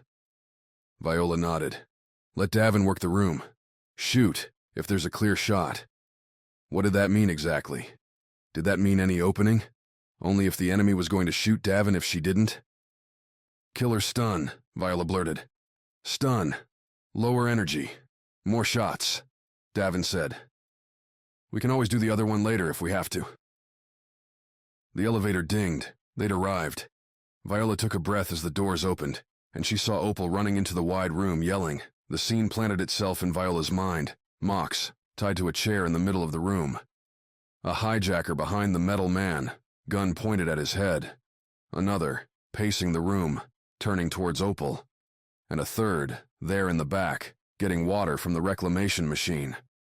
Opal had run right past that one, maybe hidden from view, from Opal's vantage point. Davin reacted first, pulling the trigger on his sidearm and sending a blue bolt straight into the side of the man, one twitch away from blowing Mox into oblivion. Opal popped the big shotgun next, sending the green bolts at the pacing man, knocking him to the ground. Viola felt her hand on the trigger of her sidearm as she aimed across the room at the third man, who was pulling his own rifle up to shoot Opal in the back. The trigger felt hard, tight, a pulse down her hand. The gun shook as chemicals mixed, energy ionized and sent forth, an orange beam lancing in front of Davin, behind Opal, and catching the third man in the chest. Viola saw the burst of flame, the charred moment bursting out as the laser burned through the man's uniform and sent him crumpling to the ground. Viola lowered the weapon as Davin ran out of the elevator towards his target. Opal moved to Mox, ignoring the burning man on the ground beside her, covered in dying green fire. Come on, move. Viola kept her eyes glued on the man she'd shot. Twitch, roll over. Something. She moved out of the elevator. In the side of her eye, she saw Mox stand, put a hand on Opal to steady himself. Davin busy taking the cords they'd used to tie Mox, and already tying up his man. Viola's target still hadn't moved, no sign of life. Viola put the sidearm in her holster, her fingers slow to let go of the handle. If he was dead, then she'd been the one to kill him. Kill him. Part of her blasted rationalization, after rationalization. He would shoot Opal. He'd already chosen when he'd hijacked the Karat. But behind every reverberating excuse was Davin's voice saying stun, saying stun. And then the elevator dinged, and Viola hadn't flipped the setting. Had reacted. Had done precisely what trained soldiers, professional mercenaries, aren't supposed to do. The man's mask was pulled down, showing his wrinkled face, matted gray hair. Eyes shut, cheek pressed into the ground where he'd fallen forward. No blood, the wound cauterized by the heat of the laser. Viola reached down, pulled the man's gun away. None of the hardness of death had settled in, and his fingers slipped out of the rifle's grip, fell to the floor with the tiniest of thuds. Who was he? Where had he come from? And had he expected to die today? Viola suspected the answer was no, but he had, because of her. Viola? Opal asked, coming up behind the girl and putting a hand on her shoulder. You all right? He's dead, Viola said. It's possible she was missing a sign. Viola worked with machines, more than men, after all. Opal leaned down, put a pair of fingers inside the man's shirt, and pressed them against his neck. Gone, Opal said. The word hit like a hammer, Viola's lungs squeezing. She closed her eyes. Viola, he wasn't your first? Viola only nodded. There had to be some protocol here, something she was missing. Was Viola responsible for contacting his family now? Was she a lawbreaker? Was Viola still herself? Opal wrapped her in a hug, gripped her tight.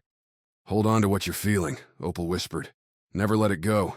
You lose it, and you'll lose who you are. I don't understand. I was protecting you. And you did, Viola. Hell of a job. He would have had me, Opal said.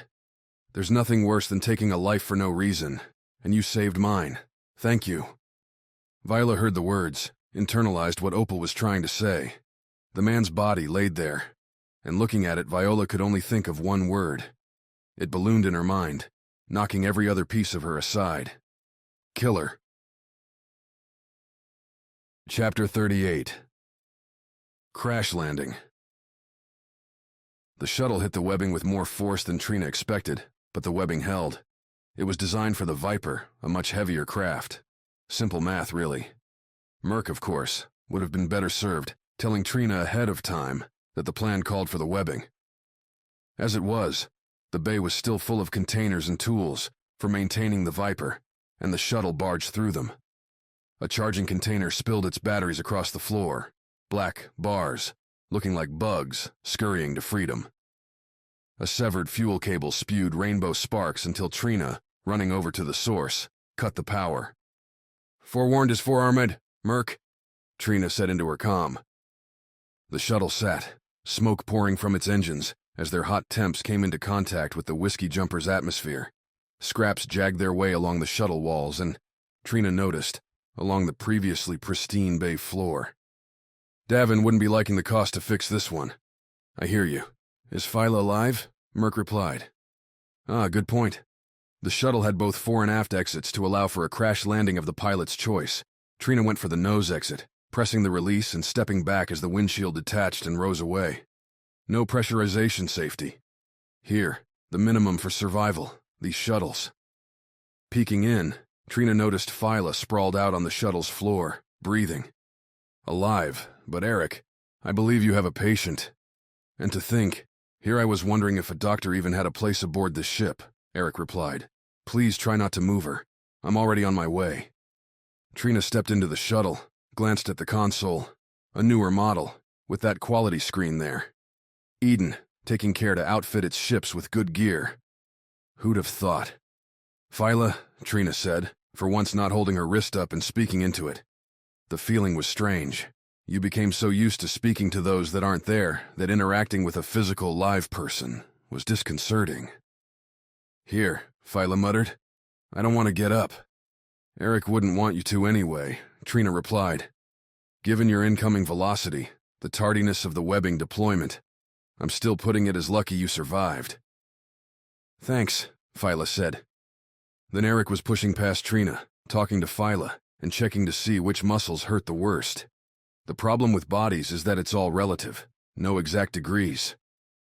Trina climbed out of the shuttle, moving towards the aft. The shuttle would not fly again, but that didn't mean she couldn't find some useful parts in those engines. Chapter 39. To the bridge. "So I think we've solved your mutiny problem," Davin said into his comm, standing outside the sealed door to the Karat's bridge. "They're all literally tied up or unconscious back there." Opal and Mox stood behind Davin, and Viola behind them, keeping a watch down the hallway towards the cafeteria in case they'd miscounted or one of Opal's victims had returned to the world of the conscious. Not a bad count, all told.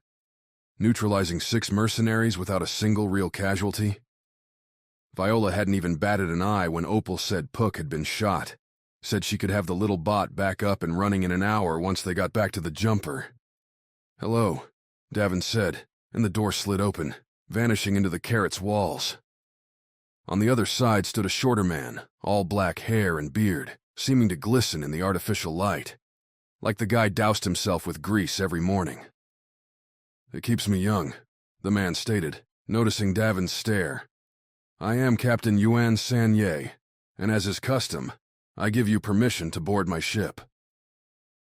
"Davin Masters," Davin replied, catching Yuan's offered hand with his own. "Sorry we didn't get here earlier. Things were, hectic." "It's nothing," Yuan said.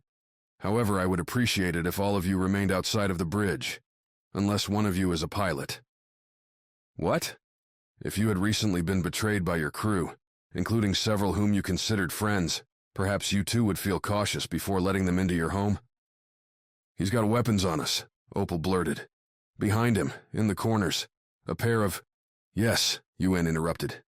"The Karat keeps its bridge safe, for exactly our circumstances. Greed, it seems, is a universal problem, one that Eden saw fit to prepare for." "And you're going to what, shoot us with those?" Davin said. On either side of the large command console sat thin, reed-like rods. On the top of each was a dome with a tiny point sticking out. Those points aimed at Davin and Mox. "They are concentrated beams, tiny, yet potent. They will lance your heart with enough heat to make you burst into flame from the inside out," Yuan said. "Please, time is pressing. Do you have a pilot?" Are you one? I can fly, Viola said. But why can't you if the Karat is supposed to be so secure? Davin asked Yuen. Yuen gave Davin a slight nod. Levels of skill, Yuen said. I can glide Karat along the roads of space, but leaving Neptune requires more talent than I possess. You think you can fly this thing? Davin said to Viola. The girl looked at nobody for a moment, thinking. Davin felt she'd done well with the shuttle, done a fine job putting the cargo hauler on Europa during their comeback assault. But the Karat was larger than both. Neptune a more complicated atmosphere. But that was how you grew, right? Put yourself in new situations? I can try, Viola said. Doesn't sound like we have a choice anyway. We do not, Yuen said. The rest of you should leave. Secure yourself in the cafeteria. You will know when we rise. Viola, you comfortable being alone with this guy? Davin said. He tries anything. I've still got this, Viola said, tapping the sidearm clipped to her waist. Then Yuen was shooing them off the bridge, the door sliding shut a moment after Davin stepped into the hallway. Not what I expected, Davin said, as Opal and Mox stared at him. Stupid, growled Mox. Agreed, added Opal. Didn't hear either of you two saying anything in there, Davin shot back. Now let's go make sure none of our friends want to play again. Chapter 40. Reunited. The Karat's console was digital, no buttons, no stick for piloting. Instead, virtual sliders appeared on the screen as Viola hovered her hands over them. A killer maybe, but the ship didn't seem to care. Surrounded by a pair of storms, the Karat was still in a precarious position. It didn't have much choice if it wanted to get out intact. Viola expanded the fingers on her left hand, and the left screen shifted from a close view of the Karat to the atmosphere surrounding the ship. Viola brought her hand away, closed it, then reached in and expanded it again. Now, the screen was pushing out past the edge of Neptune's atmosphere, the fuzzy limit of the Karat's sensors. A blot out past the atmosphere shaded a slight yellow, an indicator that the Karat's computer believed the shape was a ship. To the Amerigo, Viola said. While you are new to Neptune's atmosphere, I have been here for some time, Yuen said, nodding. Trust me, a little goes a long way here, Viola replied. Tapping the blot on the screen, the console drew out a path for the Karat to execute. Much faster than the shuttle, the Karat's calculations came back with the precise speed, tilt, and fuel burn to make a rendezvous with the freighter. When the calculations wrapped, a green oval appeared towards the bottom of the screen, imploring Viola to tap it and start the course. Why did you need a pilot? Viola said, looking at the circle. The computer did it all for me. Then perhaps I did not, but there are chances I choose not to take, Yuen replied. Please, start. Is that why Eden chose you for this? Because you're cautious. Because I don't let my ego get in the way of my crew. That didn't work out so well. I was prepared to counteract bribes of coin, but not of cause. Cause? Yuen looked at her. You don't have the eyes of the others, hardened and wary. Yours are still wet around the edges, still being formed. I'm new to this, Viola said. Wet around the edges? Who was this guy? One day you will find something to believe in, something to fight for, and then you will understand the ones you hurt today. Viola nodded, tapped the button. No time for this mystical talk right now. A countdown appeared, and various system checks spat their output to the console. If any of the Karat's bits and pieces weren't ready for the rigors of the journey, the computer would cancel the course. Viola figured the trashing of the docking bay wouldn't interfere with any critical pieces of the ship. But when everything came back green, she felt relieved. She wasn't sure what they would have done if the Karat had some sort of failure. Can you tell me what happened? Viola said, as the Karat shuddered, its orbital engines warming up for the first time in days. How they took the ship. Yuen, who'd been staring out the front viewport into the nothing of the Neptune night, nodded without turning around. It started. Yuen began. When my friends died. Chapter 41. Mutiny. It was easy work, done in shifts, supervising machines, fixing broken parts, monitoring Neptune's storms and making adjustments as necessary. 10 of them, trading turns. Only Yuan and Silwa, the pilot, stayed out of the cargo hold and the intake valves. Juan, the lead engineer, supervised the other 7 and kept them rotating through food, mining, and maintenance duties. The mining itself was a series of short excavations, plunge the Karat into hot, pressurized depths of Neptune's inner core, and suck up the solid diamonds, then move to the next area after an hour. They repeated the process for a week without problems. A week of watching more coin than any of them expected roll into the Karat's cargo hold. And it was towards the end of that week when Juan first cornered Yuan, there on the bridge. Scylla was sleeping, her next navigation shift not due for several hours yet. "I'm seeing a change," Juan said. "The crew are quieter, fewer smiles." "You count their smiles?" Yuan replied. "Their morale is a resource like anything else. It is my job to manage the resources."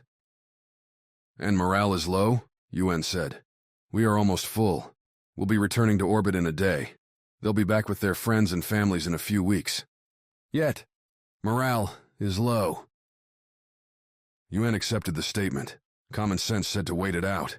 So little time until circumstances changed. The flight back to space would keep everyone too busy to think about morale. At dinner that night, a shared experience with the whole crew, Yuan reminded everyone that they were nearly done, that it was an amazing feat they had accomplished, that they should be proud. Silwa raised her glass, a poured bottle of fizzing wine, saved for an evening like Key 1. Juan joined the toast, as did the others. "What do you think?" Yuan asked Silwa later, back on the bridge. He'd told Silwa what Juan had mentioned, told the pilot to keep her eyes on the others at dinner. "They had no joy in them tonight," Silwa replied, "as though instead of toasting our success, they were watching their own souls die." "You're always so dramatic," Yuan said. "Raise the ship tonight, away from the core to the halfway point. They will have tomorrow off, to look and see the sun again." That night, Yuan fell asleep, listening to the rumble of the Karat's engines. There were no nightmares, no sounds of struggle, yet the Karat's computer triggered an alarm, hours before the scheduled time, an indication that the bridge's defense mechanisms had been armed. "An error," Yuan muttered to himself, pulling clothes on and stepping out from his quarters. Adjacent to the bridge, part of Eden's devotion to security, Yuan walked the short private hallway to a second door. Yuan's hand went on the scanner, and after a short beep, the door opened. Silwa lied on the console, a small line of smoke rising from her chest. Over by the bridge's main door, the body of one of the miners, weapon in hand, sat against the wall. The main door, according to the security measures, had sealed itself. Yuan first went to Silwa, her stomach a black mess of torched flesh. But perhaps it was not fatal. A cauterizing laser wound is often more survivable than the hard, tearing pellets of older weapons. Silwa's breath still came lightly, in and out, as Yuan picked her off the console, carried her back down the short hallway to his bed. Then he ran back to the bridge, checked the miner's body to confirm the bridge's defense systems had done their job, and tried the comm. "Juan?" Yuan sent a tight-beamed message to the engineer's direct frequency. "Are you awake?" "Real sorry, Captain," came a voice that was not Juan's. "Juan didn't see things from our point of view." No point in asking for more information. The dead miner's sidearm, set to kill, was more than enough evidence. "And what is your point of view?" Yuan said into the comm. "That Eden and its partners have been running the show for too long. The Karat has no weapons, and we aren't close to a war zone. Turns out causes need coin, Captain." Yuan cut the communication. The miner had told Yuan everything that they'd done, why they did it, and what they wanted next. In the isolated vacuum of the bridge, Yuan felt his adrenaline draining away, leaving only exhausting failure. Back down the hallway, back to Silwa lying on the mattress. She'd coughed up blood, the spatters on her face, shirt, the floor. Yuan wiped them away with the blanket, listened to the shallow breathing. He grabbed the lone, strict necessities aid kit, sitting on the top shelf of Yuan's locker. Painkillers, a roll of gauze, and some stitches and scissors. Not what he would need to tend to the hole in Silwa's stomach. But a captain must use the tools at hand to carry out their mission, or at least try. It took 5 hours for Silwa to give up. She never regained consciousness. At least not while Yuan was in the room. He'd come back in, found her eyes open and glassy. The weak breathing stopped. Closed her eyes. Death in space was not a rare thing, but that didn't make it any less wrenching. He had duties, protocols to follow, in case of a mutiny. Only the Karat's communications gear had difficulty getting out of the storm, or at least, Gage never acknowledged Yuan's calls. There was no place to put the miner's body, no place to put Silwa's. So Yuan gave them his room, took his gear out, and left them both sealed there, and then he waited to die. Chapter 42. Interrogations. They'd stuffed the hijackers, including Beta, into an airlock and sealed it. They'd have enough oxygen in there, provided Mox didn't get bored and open the outside door. Davin figured the treatment was more than they deserved, but chalked it up to, being a captain, and therefore being more sensitive to his crew, deciding Davin wasn't worth keeping alive. He had Opal making a run back up to the ruined shuttle to collect her rifle and scrounge up any other hijacker arms that had been left behind. All this while, the Karat accelerated out of Neptune's atmosphere at a steady velocity. The size of the ship and the slow climb meant Davin didn't have to strap himself down, but he was bouncing from chair to chair in the cafeteria. It made the interrogation of the one hijacker, Alpha, a farce. The guy was wrapped into his chair, so he just watched Davin brace himself on a table, then a chair, then finally the captain leaned against the beverage machine.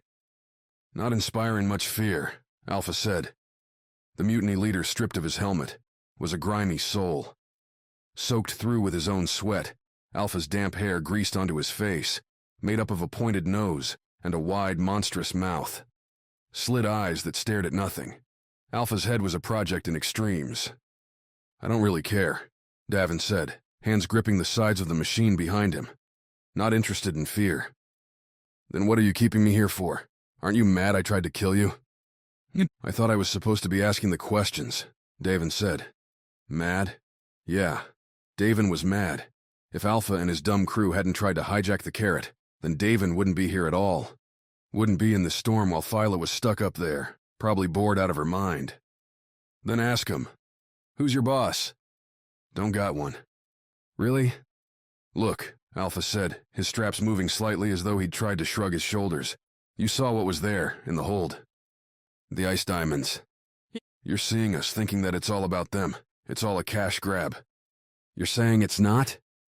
I'm saying you don't have a clue what's going on. Alpha shook his head. And it doesn't even matter, because you'll be dead long before this whole thing plays out. If there's a thing I love, Davin said, it's vague threats and conspiracy theories. Keep 'em coming. We tried to warn you, Alpha said, a small smile creeping on his lips. Warn us? The message, the only signal we could get out, didn't even have a mic. Run, that was you. Alpha nodded. Why? The Karat stopped shaking. Davin felt the pull on his legs let up, his stomach do a quick flop, as Neptune's gravity disappeared, and the Karat's own generators kicked in. Finally, that awful blue planet was behind him. Give the freighter a call, Alpha said. See if any of your friends are still alive. Chapter 43. New orders. Piloting the jumper with a killer headache and a body built on pain wasn't what Viola would call enjoyable, but compared to that shuttle, she'd take it. Gladly. Merc sat in the captain's chair next to her, manning the comm, while Viola angled the jumper towards the new ship, coming out of Neptune's atmosphere. That what I think it is? Viola said. It's her, Merc said. Looks like your boy did something right for a change. My boy. Viola glanced at Merc, eyebrow raised. Viola, you and the captain gotta get off your high and mighty horses one of these days, and have a little fun, Merc said. As funny as you two are, it's been going on too damn long. But Lena... Stop. Take it from a fighter pilot trained that every day is probably gonna be your last. Don't make excuses. Viola laughed, her bruised ribs blossoming pain, through her chest, so that the chuckle turned into a cough and a grimace. Merc wasn't wrong. The evidence was there. If they made it away from this planet alive, she'd have to have a long talk with the captain. "Thanks," Viola said after a minute. Merc nodded, then turned back to the comm. "Yo, Karat, this is the jumper. You reading?" Merc said. "Professional as always, Merc," Viola muttered. "This is the Karat," said a stately voice, not one Viola recognized. "We read you, Jumper. My pilot says you're one of the good ones." "That'd be correct," Merc replied. "Now, if you wouldn't mind, I think you've got a few of our friends on board. Mind letting us in?" During the docking process, which had the Jumper pulling alongside the Karat's emergency hatch, what with the wrecked shuttle dominating the only actual docking bay, Viola kept an eye on the scanners. Bakker and his crew hadn't launched off of the freighter, hadn't hailed them. Quinn was still on there somewhere. Maybe he'd freed himself and was leading some sort of counterattack. It wasn't long after the two ships docked that Davin walked into the cockpit, kicked Merc out, and took his rightful seat. The next few minutes were spent catching each other up on what had happened.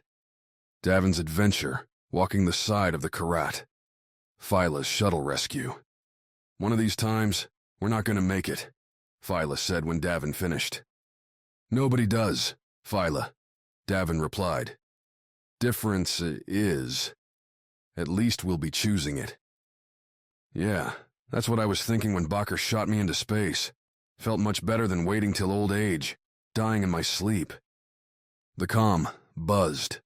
Only the incoming message wasn't coming from somewhere close. It was long range, a bounce from the satellites scattered throughout the solar system.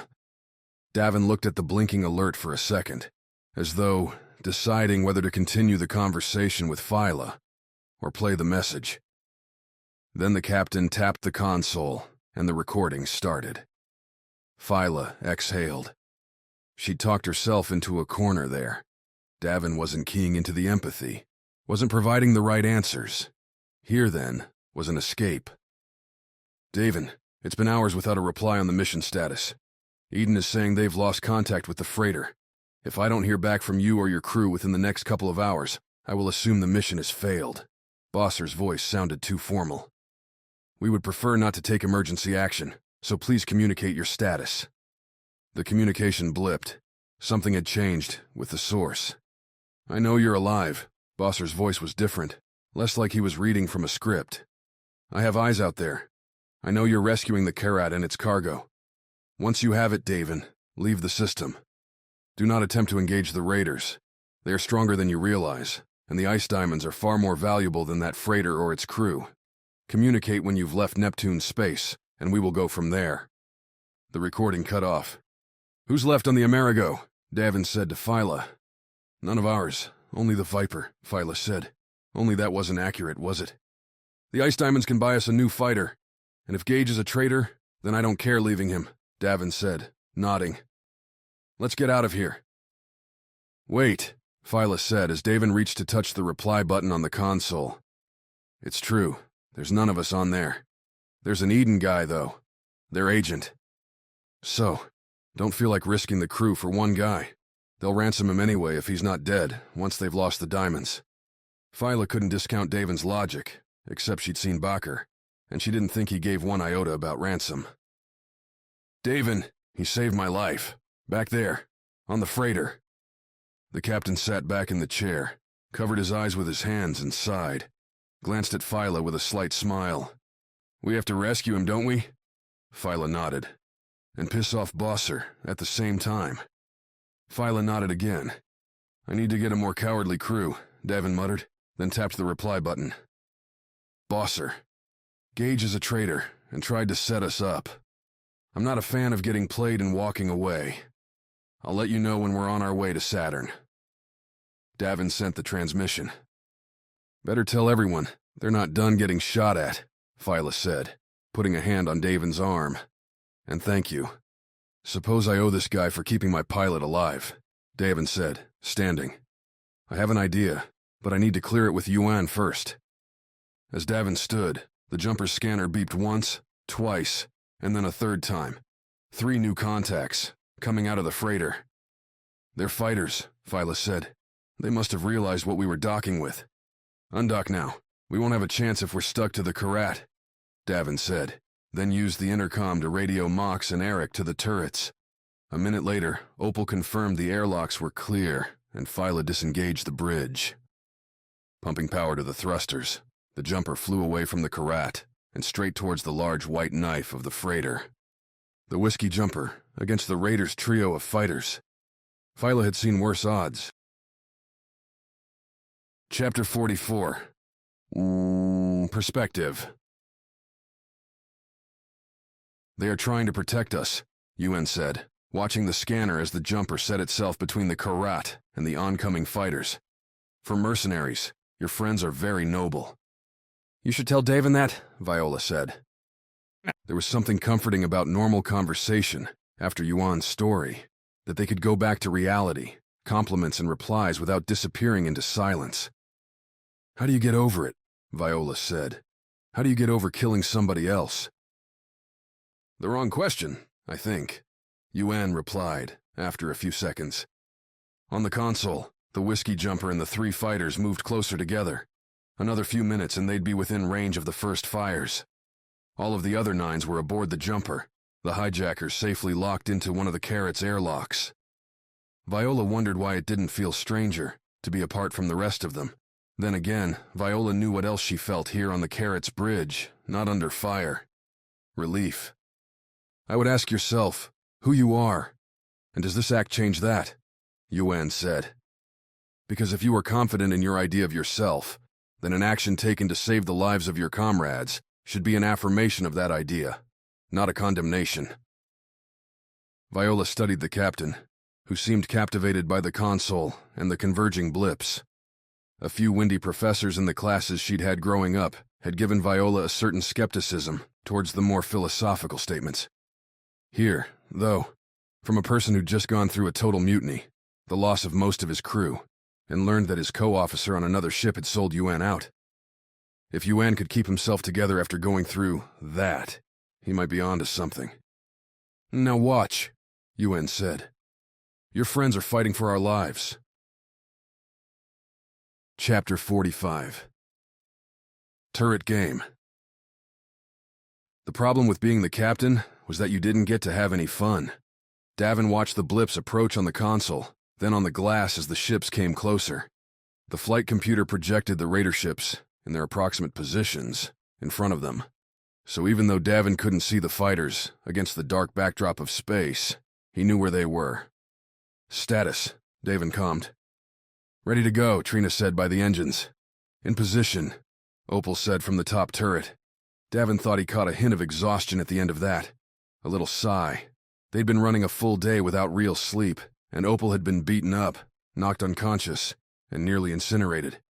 She'd earned a bonus after this one. On, Mox said from the bottom gun. The twin turrets were standard on medium ships like the jumper. Maximum field of fire, and with the jumper's up-front cannon, the only vulnerable spot they had was straight aft, and Phyla wouldn't let anybody sit back there. Line me up, Davin said to Phyla. 2 straight fighters, and they've got that 1 scout ship. Preference? I like bigger targets. Phyla shifted the jumper, moving so the square on the far right, a larger one, was dead center. In a few seconds, that square would flip from yellow to green, and Davin would spit lasers. The 2 smaller squares, the fighters, were drifting higher as they adjusted their approach. Mox, you're on primary with me. Opal, keep us clear. Comms clicked affirmative. It must kill Merc to be locked in here, Phyla said. Sitting out a fight. His own fault. What pilot leaves his own ship behind? The square flipped green with a beep, and Davin pressed the trigger in front of him. Out in front of the jumper, bright white light lanced out faster than Davin could register. Flashes as each pulse of the front cannon blasted out into the dark. A moment later, secondary flashes, lower but angled, came out of Mox's turret. Then the glass in front of Davin crackled in blue-gray waves, the scout ship's fire hitting their front shields. The console showed more shots from the fighters hitting the jumper's top side. Trina? Davin calmed, continuing to spray laser light towards the square. We're holding, came the response. But you might try dodging. The scout ship cut up as they drew close, the other two fighters keeping themselves on top of the jumper, minimizing the effectiveness of the two turrets by keeping their entire force in one firing zone. As the scout ship shot past, Viola rolled the jumper and curled after it, putting the scout ship in Mox's sights while bringing fresh shields to take the fighters' fire. "Boost it." Davin calmed to Trina, who shunted some of the energy dedicated to the rear shields, now out of danger, to the jumper's engines. The added jump kicked the ship through its roll faster, and Viola nudged the jumper up so that the scout ship's big aft was sitting right in Davin's sweet spot. Triggers pulled, lights flashed, and between Davin and Mox, the scout ship's shields broke apart, followed by charring, shattering pieces of metal. "Keep us on him a second longer, and we'll punch through," Davin said. Aft, Opal calmed. Davin glanced at the console as Viola yanked the jumper hard to starboard, swinging the scout ship out of Davin's arc. One fighter had taken its disc-shaped self through Mox's distracted position and hovered right behind the jumper. Viola tried to shake it, but the nimbler craft was keeping pace, blowing through the light rear shields. "Hold on," Viola said, then pulled back on the flight stick. The jumper tilted straight up, swinging the fighter into Opal's zone, right where she was already aiming. As Opal lit into the fighter, it boosted forward, pushing energy into its engines to get itself out of the way of Opal's turret. As the fighter shot beneath the jumper, Viola pressed the stick forward, leveling the jumper out and putting the fighter in Mox's sights.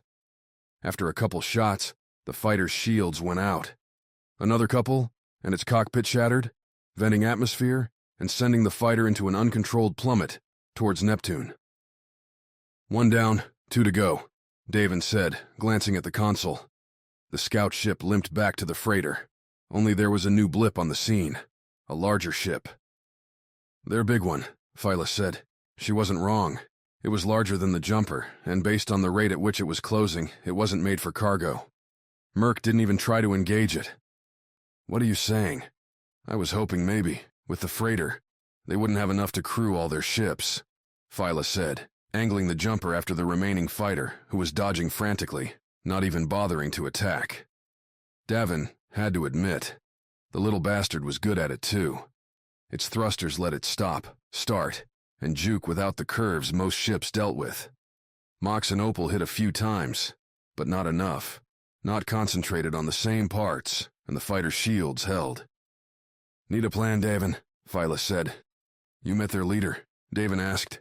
"Much of a conversationalist." "We didn't get to know each other. The whole shock and throw me into space thing ruined the atmosphere." "Ah," Davin said, then adjusted the comm to beam a message straight towards the oncoming raider ship. "Hey, we're all mercenaries here. How about we arrange something that makes us all rich?" "That's what you say," Viola muttered. "I'm appealing to his greed, and we might want to stop shooting at his fighter." Viola caught the message and angled the jumper away, alerted Opal and Mox to the plan.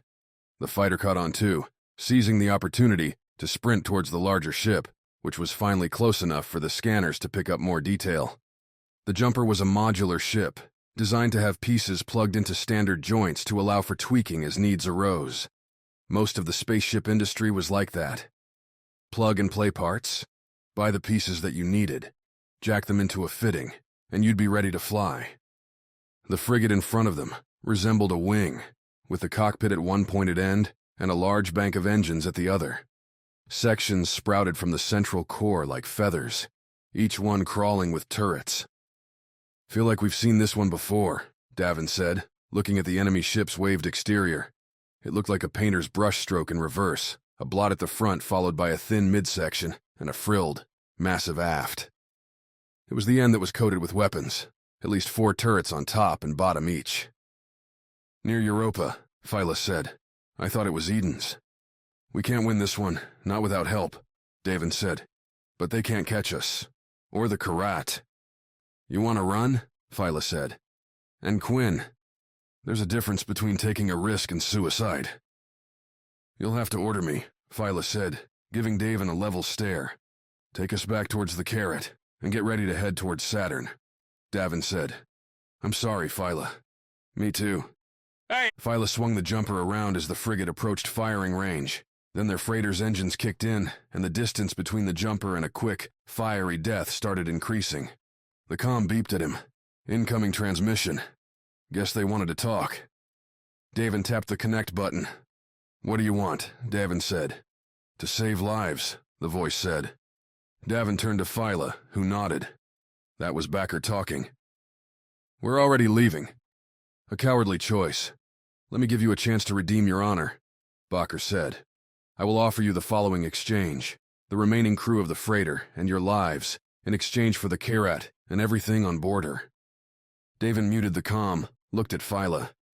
"That's a crap deal," Viola said. "I thought you wanted your guy back." "He's not my guy," Viola said, but she didn't say anything else.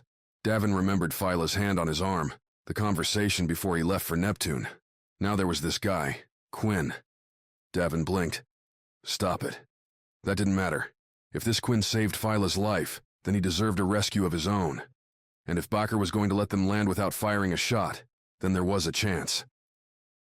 "We'll take it," Davin sent back, then turned to Viola. "He better be worth it." Chapter 46. Guarded. The woman stared at him, mouth tight and arms crossed. It would have been unnerving, but Quinn didn't care anymore. His life was already forfeit. He'd be put up for a token ransom, or maybe just launched out of an airlock and left to drift through the stars, till he froze and died. Nothing she could say would make things worse than that. "They said you were helping those mercenaries," the woman said, feeling her way through the question as she asked it. "Do you know them at all?" "No," Quinn replied. "Only met one. Brave, though, for someone with a loyalty to coin." Getting the feeling back into his arms, legs, mind was slow. They juiced him hard. It had taken an hour to even speak a sentence. "That's what I thought, too." Now Quinn looked up. "What do you mean?" he asked. "The one I ran into. The pilot. I thought he'd asked to join when he saw how outnumbered he was." The woman sighed. "Backer would have taken him, too. We don't have many people left." "That's what'll happen. You decide to fight the ones with all the power. The ones you work for." "Yeah, because they have all the power," Quinn shot back. "Seems like a smart idea. But Eden hurts so many people. And you're saints. I get it," Quinn said. The woman shut up at that, glared at him, till her comm beeped. She glanced at it, then, her face blank, looked back at Quinn. "I'm supposed to bring you to the docking bay," she said. Quinn tried to stand, but as he moved off the bed, his legs failed to work, and he fell onto the ground. "Didn't realize you were still so weak," the woman said, then leaned back and pulled Quinn up. "You can lean on me while we walk, because I'm a saint."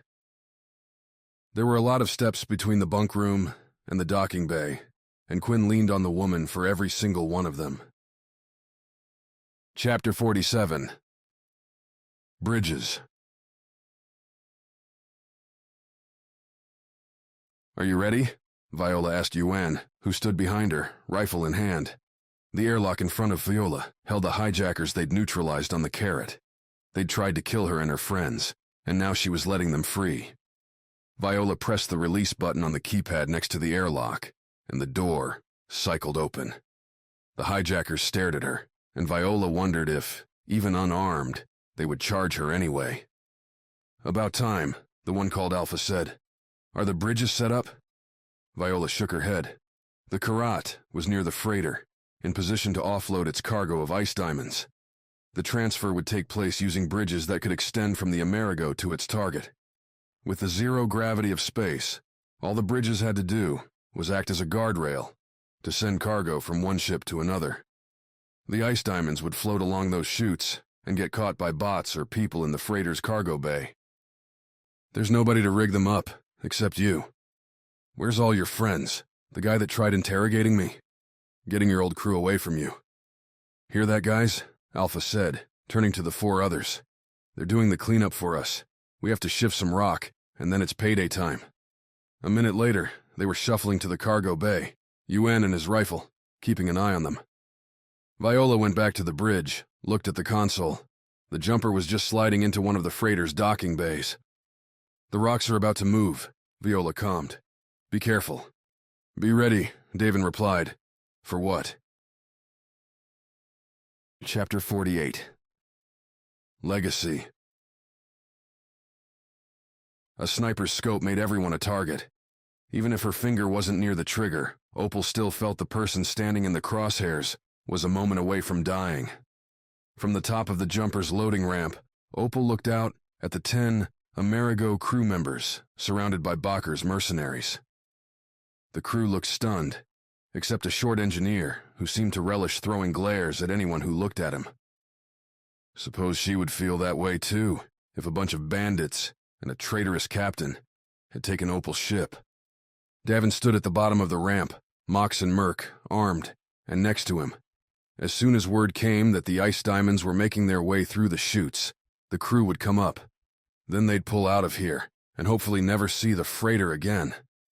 Leaving with the crew, instead of the valuable diamonds, meant the pay for this one might not be spectacular, but then... Eden was a fantastically rich company. They might give them a nice bonus for bringing their members back alive. The scope settled on Merc for a moment. How close had Opal come to dying just a few hours ago on the Karat? While she was lying unconscious, Merc was up here trying not to get blown to space dust by the Raider fighters. Both of them on the edge, a laser away from never seeing each other again, from never feeling each other again. They're moving the diamonds, Viola's voice came through their comms. The commanding Raider, a burly man trailing waves of fabric flowing from his jacket, glanced at his comm and whistled. The crew lined up and walked forward, none of them cuffed, restrained at all. There were another 10 Raiders in the bay, so maybe the invaders didn't feel scared about their prisoners. From their slow, dejected walk up the boarding ramp, Opal wouldn't have been scared of the crew either. He's not with them, Viola calmed. Quinn. Hey, Davin said to the burly man, you're missing one. I'm told the last is a special case, the man replied. Our arrangement didn't have any special cases, Davin said. The man flashed a bearded grin at Davin, then brought his comm to his mouth and said a few words that Opal couldn't catch. There was movement by the docking bay door. Opal shifted the scope to cover the space and rested her finger on the trigger. The first one through was another Raider, her hair scattered across a patchwork shirt, colored fabrics tightly wound around her arms. Walking behind the Raider, with an arm on her shoulder, was the Eden man. Opal recognized, from their tour of the freighter, a lifetime ago.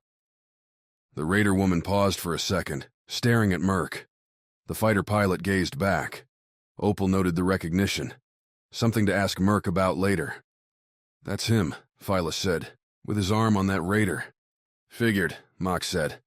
Opal ignored the chatter, focused on the person coming in next. Gaunt, tall, and with a masked face, Bakker strode in behind Quinn, brushed past the Eden guard and walked right up to Davin. Opal kept the scope deadlocked on Bakker's head, fighting past a barrage of memories to stay in the moment. Mars, the Red Voice. That's where she knew the name from, a hit list, and Bakker was near the top. If he was here, then these weren't simple mercenaries. The ice diamonds weren't being stolen for a group of greedy killers. The Red Voice had been silenced, according to the media. Eden and the other corporations, along with Earth's military, had claimed victory. A premature boast, apparently. Suddenly her comm brought in ambient noise, projecting a conversation. It took a second to realize that Davin was broadcasting what Bakker was saying. And so you realize that you, asking for this one, are forcing me to give up my leverage with Eden, Bakker was saying. Yeah, Davin replied. Thing is, we need the same. They won't be too thrilled we left their man with a bunch of raiders. Then one of us must make a sacrifice. Don't know that I'd call it that, but fine, Davin said. I vote you, because you're getting the damn ice diamonds and a big freighter to carry them in. Bakker, through Opal's scope, gave no hint of expression behind the mask. There wasn't a smile, a frown, barely a blink of the eyes. Opal tried to remember what had carried Bakker to his position in the Red Voice. Pieces of recollection flitted by. The man had been a knife in Eden's back, twisting in the shadows to turn people against their friends, slipping sabotage into the daily lives of Martian citizens. Tell me, Davin Masters, why is it that you want to save the crew? Bakker asked. You are a mercenary. You live and die by the coin that you earn. What use do these lives have to you? Opal watched Davin think for a second. It was a strange question, just like Bakker's slow speech cadence. The raiders nearby standing bored, like they were waiting for something. The ice diamonds. They were being moved from the Karat to the freighter. Bakker couldn't risk anything until the transfer was complete, until the bridges disconnected. Viola could yank the Karat away, or even use the bridges to damage the Amerigo's cargo hold. But once the bridges were clear, there wouldn't be any reason to let the crew transfer continue. Bakker could roast them all, trapped here in the bay. Davin, gotta get the guy and go. He's stalling, Opal said into the comm. Her voice came out of Davin's comm loud enough to hear. Davin glanced up the ramp, towards where Opal was sitting. Bakker followed the look, stared right at Opal. Without understanding why, drawn by the chance to meet those shadowed eyes, Opal raised her head from the rifle and looked straight at Bakker. I believe, Davin, Bakker said, not looking away from Opal, that you were about to argue that life is worth more than coin. Yet you travel with that one. Bakker's fist clenched. Opal ducked back behind her scope, aimed it right at Bakker's face. Good men do not harbor monsters, Bakker finished. Before Opal could pull the trigger, Bakker yanked Davin in front of him, grabbed the sidearm holstered on Davin's belt, and held it up to the captain's head. New deal, Bakker said. The Iden man for the sniper, or all of you burn here now. Chapter 49. Frantic. Calling Opal a monster? Is that what he heard? Merc grabbed his pair of stunning discs, pucks that would, a few seconds after being armed, send arcs of paralyzing electricity out around them. His thumbs moved to the triggers. Even if Merc stunned Davin, that'd be better than letting Bakker shoot him. 'Cause there was no way they were going to. Done, Opal said loudly, from the top of the ramp. It's a deal. You're not the captain, Davin said, eyes on the sidearm Bakker held to his temple. Not your say. It's my life, Opal said. And I'm saying, make the swap. At least you are brave, Bakker said. He didn't move the sidearm away. Any pretense the guy had of being diplomatic was gone. The raiders sensed the same change, their hands moving to their weapons, drawing them. There were 6 raiders in the bay, plus Baker, with 4 of the 9s. Of course, Viola could use the jumper's turret too. Baker had to know his odds here weren't real good. Cass shoved Quinn forward towards the ramp. The guy looked like he couldn't walk, and Mox caught Quinn as he fell and, at a look from Davin, carried the man towards the jumper. They passed by Opal on the ramp, the sniper slinging her long rifle over her back. It didn't make any sense. Why would Opal offer up herself for a guy none of them knew? Why wasn't Davin fighting? As she walked down the ramp, Opal looked over at Merc and gave him a slight nod. Merc wanted to call this whole thing insane, but there had to be a plan. She wouldn't be doing this without an ace. So Merc nodded back and hoped. As Opal came within a meter of Bakker, the raider captain shoved Davin away hard and turned his aim on Opal. Davin hit the floor, rolling back up to a crouch, that shotgun of his swinging over his shoulder and into his hands. Our deal is done, Bakker announced, then reached for Opal's arm. Merc waited for the flip, the kick. A surprise shot from Viola that would incinerate Bakker where he stood. Only nothing happened. Bakker took Opal's arm and walked towards the bay's exit. The sniper didn't even resist. The hell is wrong with you people, Merc said. We're just letting him take Opal? Like she said, it's her decision. Davin looked like he didn't believe his own words. Yeah, but not hers alone, Merc said, and threw both discs. The first skittered across the ground and exploded at the feet of 3 raiders. The second flew towards Bakker and Opal. Opal flinched away, and Bakker dove with her as the disc exploded with electricity. The 3 raiders collapsed, twitching to the floor. After throwing the discs, Merc flipped the rifle over his shoulder and into his palms, aiming at Bakker.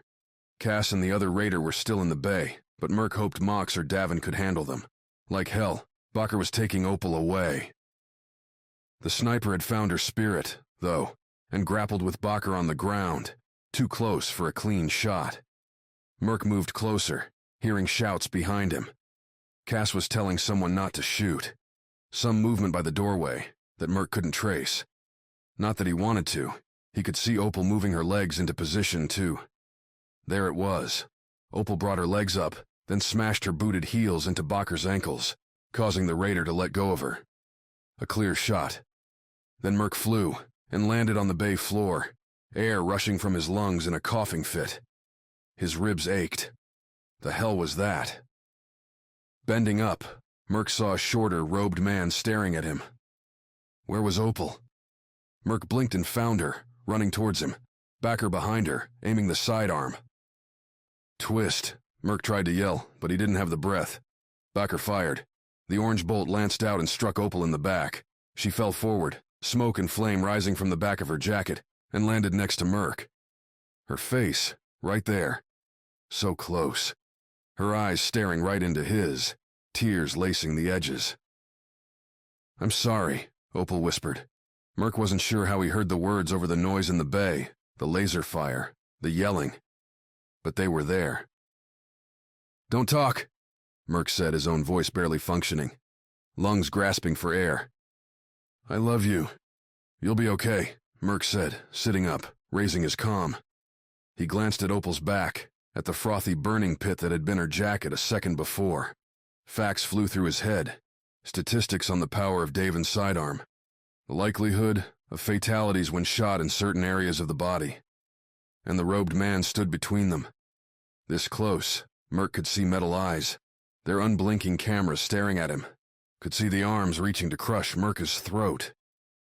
"No," growled a deep voice. Then the bot lifted in the air, Mox's metal-laced arm holding the enemy like a toy. Like he was playing a game, Mox threw the bot hard into the bay wall. At impact, the bot blew into pieces, robes scattering to the ground, as its arms and legs sparked themselves out. Davin, closer to the bay door, triggered a shot towards Bakker, but a second robed figure darted out and pulled the raider boss out of the way. Melody's green fire splashed around the exit, framing the door in flame. "Eric, casualty," Merc calmed. "Opal's been shot in the back." "He's already getting ready," Viola replied. "Bring her in." "Hey you," Merc said, leaning down to pick Opal up. "Hang in there." She didn't answer. Chapter 50.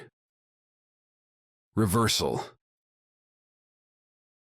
Mox stunned the shocked raiders one by one, not thrilling, but necessary. After zapping the last one, he looked towards the jumper's boarding ramp and saw Merc coming down. No Opal. Davin and the raider woman, holding up her hands, were waiting. "As soon as Merc hits the ground, go." Davin's comm went to all of them. "Will do," Viola replied. No risking their ship while they chased the burned man around the Amerigo. Mox walked towards the bay exit, stepping over the wrecked pieces of the strange bot soldier the burned man had with him. Not a full android, not so tough as that, but still capable of hitting hard. "Is she okay?" Mox asked Merc as the pilot joined them. "We'll find out," Merc said, eyes rimmed with red. "She's not going to be happy. She wakes up, and we haven't taken care of this guy." "Then let us make Opal happy," Mox rumbled. Davin noticed the raider woman still standing in the room. "Who are you?" "Cass," the woman said. "Tell me why I shouldn't shoot you," Davin asked. Cass looked at Merc. The pilot returned the stare, not saying a word. "What are you looking at him for?" Davin said. "Look," Cass replied, turning back to Davin, palms up. "I'm just trying not to die, all right?" "Not helping," Mox said. "Your boss might have killed my sniper," Davin said. "Tell me why I shouldn't take you hostage, use you as leverage." "Because I'm worth nothing to him, and because I want to help you." "You've helped plenty, bringing Quinn here." "Davin," Merc interrupted. "She's not our enemy." Cass flashed the fighter pilot a quick smile. "Convince me. Prove that the moment I turn around, you're not going to blast me in the back with that sidearm," Davin said. "I can't," Cass said, reaching for her holster and pulling out the weapon. Mox tensed, ready to jump and tackle the woman if she raised the sidearm. But she dropped it, the sidearm clanging to the floor. "All I can say is that I've lost my faith." "Faith," Mox said. "Look at my friends." Cass pointed at the unconscious raiders on the floor, the three stunned from Merc's shock grenade. "They're here because of a cause. because they believed that what they were doing was helping some great crusade. We were supposed to free Mars, but now we're not even on it. We used to be fighting for cities, now we're dying trying to take one freighter from people that had nothing to do with the war. Convenient that you're realizing this now, Davin said, not moving his hands from Melody. It wasn't really clear until you came back here, until we were trading innocent lives for those ice diamonds, for a shot at some coin, Cass said, then looked at a piece of crimson ribbon wrapped on her right wrist. I didn't join the Red Voice to be a thief. That's not what my family died for. Cass met Davin's stare. I don't know your name, Captain, Cass said. But if you're willing, I'd like to help you clean up this mess. Then you can drop me at the next station. The woman looked set. Mox believed her. No quaver in the voice, no glances off to the side. And with Opal out of the game, they could use a fourth on the ground. I trust her, Mox said. Davin nodded a second later. Merc, you seem to know her, so you've got responsibility, Davin said. Otherwise, Mox and I up front, you two covering our backs. Trina, when you get a minute, bind up our trio out here so they don't wake up and get excited. The hallway outside the bay was quiet. Mox noticed marks on the walls, tearing from a vacuum exposure. Wires, containers, equipment cluttered the ground. Really made a mess out here, Merc, Davin said as they walked through. Wasn't thinking about it, Merc replied. Hey, Captain. Go, Davin said. Opal doesn't talk much about her past. You know why that guy would have called her a monster? Mox heard the claim. Had similar names leveled at him. By any reasonable measure, Mox had wounded, killed, or destroyed more people and things than he had any right to. Was he a monster? Did he deserve to die for it? Better question. Did Mox feel he was evil? No. Therefore, he was no monster. Neither was Opal, at least in his own eyes. You're gonna have to ask her that, Davin replied after a minute. A few more empty stretches of hallway put them near the bridge. No resistance so far. Cass thought the burned man had pulled his remaining forces, sent them to protect the ice diamonds, to prep his ship, that the bridge would make an ideal ambush. Merc, Fila's comm call came through. The fighter and that scout ship are still out there. Eric's working with Opal, Trina's making magic with the shields, and we're going to need cover. What do you want me to do about it? Merc replied. Didn't you put the Viper down in the freighter? Can you get to it? Merc was nodding before he was even done talking. I can, provided the raiders haven't torched it. Cass, go with him, Davin said. Prove what you said back there. The two of them went running back the way they'd come. Mox and Davin stood alone outside the bridge doors. You ready for this, big man? Davin said. Mox nodded. Davin tapped the intercom. Hey, Gage, open these doors, Davin said. Can't do that, Captain, Gage replied. You know how I feel about security. Sorry to hear that, Davin said, glanced at Mox. Eric had asked Mox once, after taping up the metal man's hands yet again, whether Mox ever got tired of hitting things. The answer to that question, as Mox charged the exoskeleton and slammed his braced hand into the door, was no. Another swing, and the door shook, designed to handle high one-time stress but not repetitive impact, because how many spacecraft had battering rams on them? The door bent away from Mox's fist. Several punches later, Mox alternating lefts and rights, the big man paused. He'd felt the door slip on that last swing. One more, Mox said. Can't wait, Davin replied, leveling his shotgun at the door. Mox loaded up the punch and let it fly. The door held for a split second before crumpling around Mox's fist and launching through into the bridge. The door hit the floor and skidded to a stop a meter in front of the burned man and his other bot guard. Behind those two, at the freighter's console, was Gage. The burned man, while Mox was still pulling back from the punch, fired from his sidearm. Mox saw the shot coming, though, and was already kicking away. The exoskeleton boosted Mox's jump, and he flew over to the side of the orange beam. Mox saw the flash of green that meant Davin had pulsed his shotgun. Then Mox hit the floor and rolled. Came up and the bot was swinging at Mox's head with a short twin-tined fork, made for law enforcement. Mox had seen them before, on Luna. No guns there, so other methods were used. Mox curled up, letting the bot's first swing fly over the top of his head. Tried to grab the robed creature, but the bot danced away, aimed the fork at Mox, and fired. The lightning arced forward and through Mox's exoskeleton, which absorbed the current and shorted. Mox collapsed to the floor, the full weight of the suit holding him down. A defense mechanism, but not a great one.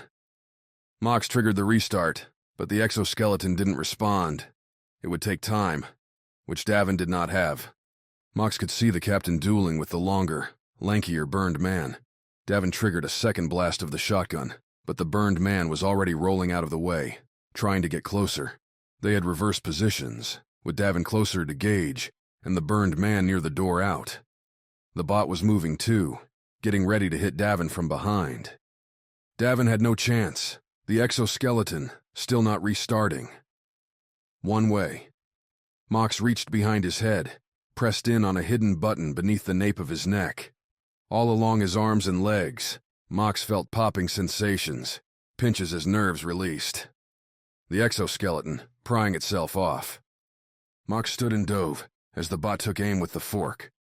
Without the exoskeleton, with Mox's nerves shaky from operating without the metal suit's support for years, the dive fell short. Instead of a tackle, Mox landed at the bot's left foot, reached out and swiped at it. Mox's hand blew up in pain as it hit the bot's metal ankle, no longer shielded by the exoskeleton's glove. But Mox was still strong enough to sweep the bot off its aim, the fork's arc shooting up and spattering against the ceiling. The bot fell on its back and rolled away from Mox, but the big man grabbed the bot's arm, grabbed the fork. The bot stopped its roll, tried to pull back. Minutes before, Mox would have been able to yank the fork free without a thought. Now, with both hands wrapped around it, straining, Mox could feel the bot winning the fight. So Mox reversed, pushed, instead of pulled, shoved the fork's back end, with the force of the bot's own strength, into the bot's chest. The fork pounded through the bot's chest plate, punching by the shell and into the bot's central circuitry. It twitched once, then collapsed. Mox jarred the fork loose, looked up just in time to see Davin take a jab from the burned man. Saw his captain crumple to the floor. Chapter 51. Release. Man, that last one really popped Davin's jaw. Not happy with that. Even less happy looking up into the muzzle of Bakker's sidearm. The man could fight. Bakker's wiry arms were like trying to get a grip on oil-slicked rope. And that same lankiness meant Davin's blocks weren't in the right places, like trying to fight an octopus. "Yield," Bakker said. "You have talent. Talent we could use." "Yeah," Davin said, rubbing his chin on the floor of the bridge. "Seems like everybody is offering me jobs these days. What's the pay like?" "You know what's in the hold of this ship," Bakker replied. "That's been a question for me," Davin said. "How are you planning on selling those, considering everyone in existence will come from a known hijacking?" "It won't matter," Bakker said. And for the first time, Davin saw the man's straight face turn into something resembling pleasure. Bakker's white and red scars stretching was not a fun thing to witness, like jam and cream cheese dancing. "There's the detail I look for before I take a job," Davin said, looking over to Mox. "Hey, Mox, what do you say? Bakker here says it won't matter that their payment will be stolen goods." "Take the deal," Mox replied, resting on the fork. Davin noticed the big man had popped the exoskeleton. Didn't look so hot either. Last-minute rescue seemed unlikely. "Listen to your friend Davin," Bakker said. "Hey, he takes more on faith than me. Why should I believe you that Eden won't come hunting their stolen diamonds?" "Because Eden, and all its ilk, will be in too much turmoil to care." Bakker snarled, the calm expression fading from his face. "Now join, or die." Bakker shoved the sidearm closer to Davin's face. Thing was, even if the deal was a good one, there was no way Davin would work for someone as crazy as Bakker. All the coin in the world didn't matter if your boss was likely to shoot you on any day. Davin took a breath, tasted that bland, recycled air, and started to end his own life. Only Davin's words were drowned out by the sudden alarms ringing through the bridge. A robotic voice announced the cargo bay was breached to vacuum. Bakker whirled, swinging the sidearm to Gage, who stood and looked back at the burned man from the console. "Sorry, Bakker," Gage said. "I signed up for some coin, not for some mad revolution. Your ice diamonds are shooting out to space right now, along with, I bet, most of the rest of your crew." Davin didn't see Bakker pull the trigger. The orange flash, though, was plenty visible. A gaping, burning hole opened up in Gage's chest, and the captain collapsed. In the same motion, without sparing even a second for Davin, Bakker sprinted from the bridge. Davin and Mox went over to Gage, but the old captain was already gone. "Seal the bay," Mox said. "Good call," with Merc heading down there. Davin went over to the console, shifted the seal from red to green. The alarms died. Anything not tied, weighted down in those bays would have already been sucked away, though. Davin flipped through the exterior cameras until he came across one that showed the diamonds, a huge cloud of them, glittering like small stars against the backdrop of Neptune. Left out there, the diamonds would slowly fall back to their mother. "Merc?" Davin calmed. "Please, tell me you're still on the ship." Chapter 52. Flight plan. "Could have warned me you would dump the cargo hold," Merc said to Davin over the comm. "Merc and Cass were holed up down the hall, from the entrance to the cargo bay. They'd been exchanging fire with the raiders inside when those raiders suddenly disappeared. The doors shut, claiming vacuum breach, and all Merc had to do was think about how lucky he was." "No time," Davin calmed. "See if the Viper's still there." "Roger. And Merc, we didn't get him." "Good, I've got something I want to say to Big Ugly." "Then get to it." Davin clicked off, and Merc looked over at Cass. "You mind me going for your boss?" Merc said. "He's not my boss anymore. Davin's a better one, trust me." The freighter's alarm ceased, the sudden quiet seeming loud in its own way. The security door to the cargo bay shot open as atmosphere came back. Cass nodded in that direction, and they went. The only thing left in the bay was the Viper, its mass and locked struts, keeping it glued to the cargo bay floor. Outside the magnetic seal, Merc could see thousands of spinning lights, like stars, but meters away instead of light years. "When I take off, I want you to head back to the bridge," Merc said. "Davin and Mox will have something for you to do." "I'm coming with you." "What?" Merc said. "That's a Viper-class fighter. There's room for a passenger." Room is stretching it, but Cass wasn't wrong. A small passenger could fit behind the pilot. Designed more for food and drink on longer flights, it wasn't uncommon to see Vipers leave that empty and squeeze someone in for short runs. Popping the hatch, the space was as empty as Merc remembered it. If Cass wanted to bend herself like a pretzel, she could. They settled into the seats, Merc starting the pre-flight checks, and Cass grumbling about how her blood flow was already cutting off. "No sympathy for you," Merc said. "You wanted to come." "I'm merely commenting on the poor design of this space," Cass said. "So now you're insulting my ship?" "Yes." Merc laughed and immediately stopped. Opal was out there, on the jumper, maybe dying, maybe dead. He had to get out there and protect her. Had to find and take out Bakker. Glancing at the pre-flight checks coming in green, Merc lit the jets and glided out of the cargo bay. And into a swarm of ice diamonds. The damn things were everywhere, swirling at different speeds based on how much momentum they'd had leaving the bay. The Viper bounced through them, the ship's armor deflecting the rocks away. From the cockpit, it looked as though reality was breaking apart. The diamonds reflected sunlight, the light from Neptune, and the freighter's own pearl paint, to make it seem like lines were appearing and vanishing in space. Merc couldn't think of a way to describe it, so he sat there and watched, as the Viper warmed itself up for full flight. "Beautiful," Cass muttered from the back. "This life isn't all bad," Merc said. The Viper beeped, showing the main engines set to fire. The ship's sensors were confused by the diamonds, but Merc could still get reads on the jumper, and near it, near the freighter now, the Karat. "What's that girl doing?" Merc said, ramping up the acceleration and blowing out of the ice diamond swarm. "What girl?" "Viola," She reprogrammed an android once, Merc said, angling the Viper towards the jumper. We stay alive. You'll get to meet her.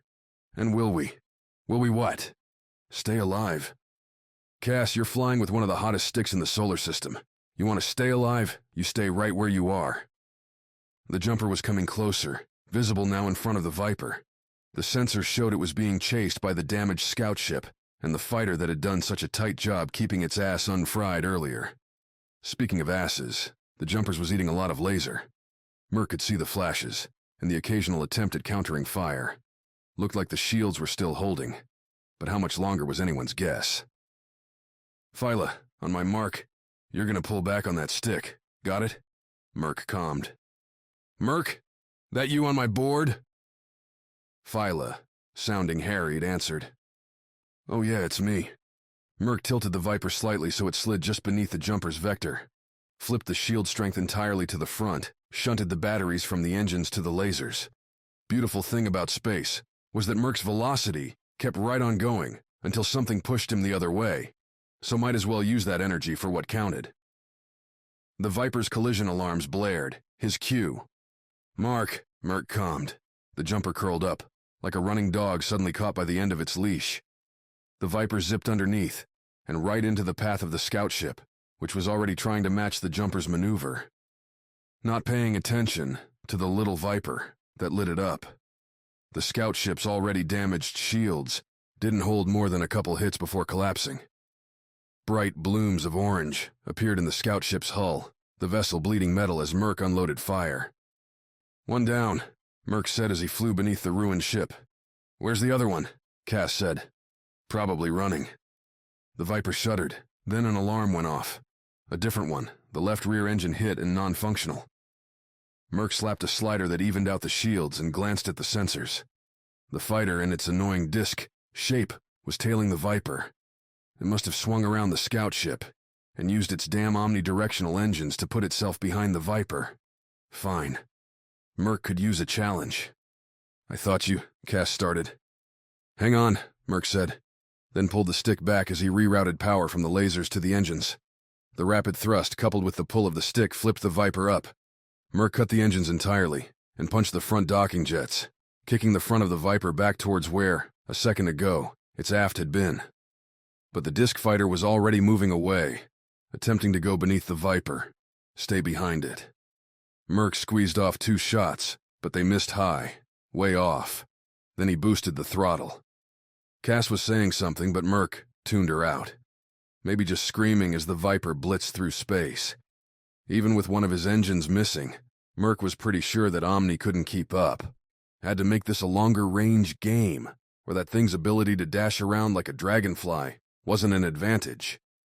His sensor board showed the disc following, taking the occasional pot shot, but with Merc juking the Viper at random, the Omni wasn't landing much.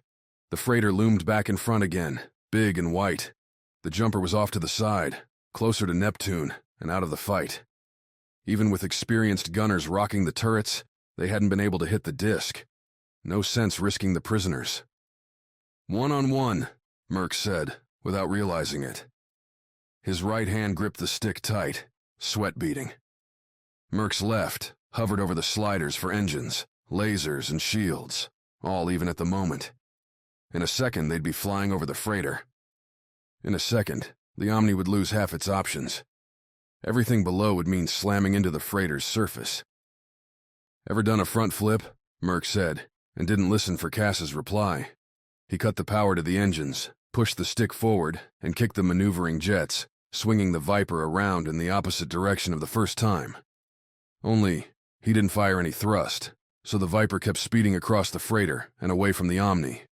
Merc couldn't see the Omni, and he had to bet that the Omni couldn't see the Viper either, except on its sensors. And sensors did a crap job of showing where someone was pointed, where they were going. But now Merc's lasers were firing where he'd come from. Flashes as the beams struck out into the distance, and Merc saw a few crash against a shield. But when he looked at the sensor, the Omni was still there, coming at him from a different vector. Get him? Cass said. How do you know it's a he? Merc said, pushing the engines back up, pushing back towards the freighter, towards the Omni, sending streaming lasers forth and watching every one of them miss as the Omni blipped around at irregular angles. Then the splashes came against the Viper's shields, the Omni sending a shot and veering out of the way of Merc's counter. This wasn't the way to win the fight. Cutting off half the Omni's options wasn't enough. Merc had to pin the fighter, cut the opportunity. The Viper shuddered as another shot hit it on the side, the console flashing red as the shields fell to minimal strength. "If I die here, I'm haunting the hell out of you," Cass said. "I'll be dead too," Merc said. "Doesn't matter."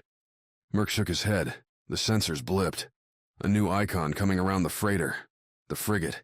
Must be Bakker's ship, trying to grab those ice diamonds. Merc blinked, pushed the power from the Viper's lasers to the engines, and the fighter shot across the freighter's surface, building distance between it and the disk. "What next, Hotshot?" Cass said. "It's a secret," Merc replied. "I just hope it's better than your last trick." "Me too," Merc thought. The Viper shot over the edge of the freighter. Merc cut the engines, shoved the power to shields, and let the disk catch up. Wouldn't work if the enemy was paying too much attention. Had to get them greedy. A moment later, the Viper was back in the cloud of ice diamonds, zooming through space in Neptune's orbit. Merc angled around clumps of them, twisting the Viper through and watching the sensors as the disk followed suit, closing. Any second now, the disk would shoot fire into the Viper's engines. Any second now, they would both be entirely surrounded by the diamonds. The Viper shrieked as it took another hit to the engines, the disk's lasers punching through the shields and causing Merc's middle engine to wink out on the console. Perfect. Merc shunted power to the right engine, the only one left, and spun the Viper around again. The disk was ready, reacting to the Viper's spin. Merc saw it, saw the disk move as he pulled the trigger and sent lasers firing into the vacated space. Watched as the disk flew directly to the side, an impossible angle for most ships, an angle that took it right into the path of a cluster of ice diamonds. The ice diamonds weren't energy, solid, forged mass. They cut right through the disk's shields at high velocity, powered by Neptune's lingering gravity and the ejection from the freighter. They sliced the disk to ribbons, shattering the engines, laser cannons, breaking the fighter into dozens of shards that spun right along with the cluster. "See, what did I tell you?"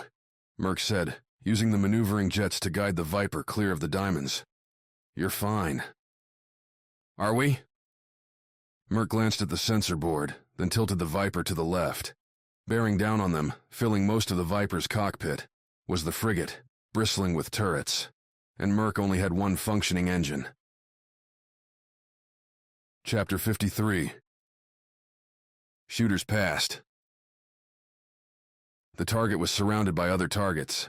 The collection that the ECA, Earth Corporate Alliance, had been hunting for months was here, all here nestled in the side of Olympus Mons, a mountain so large that the side filled Opal's entire horizon and kept on going, but the mountain's shadow had a purpose.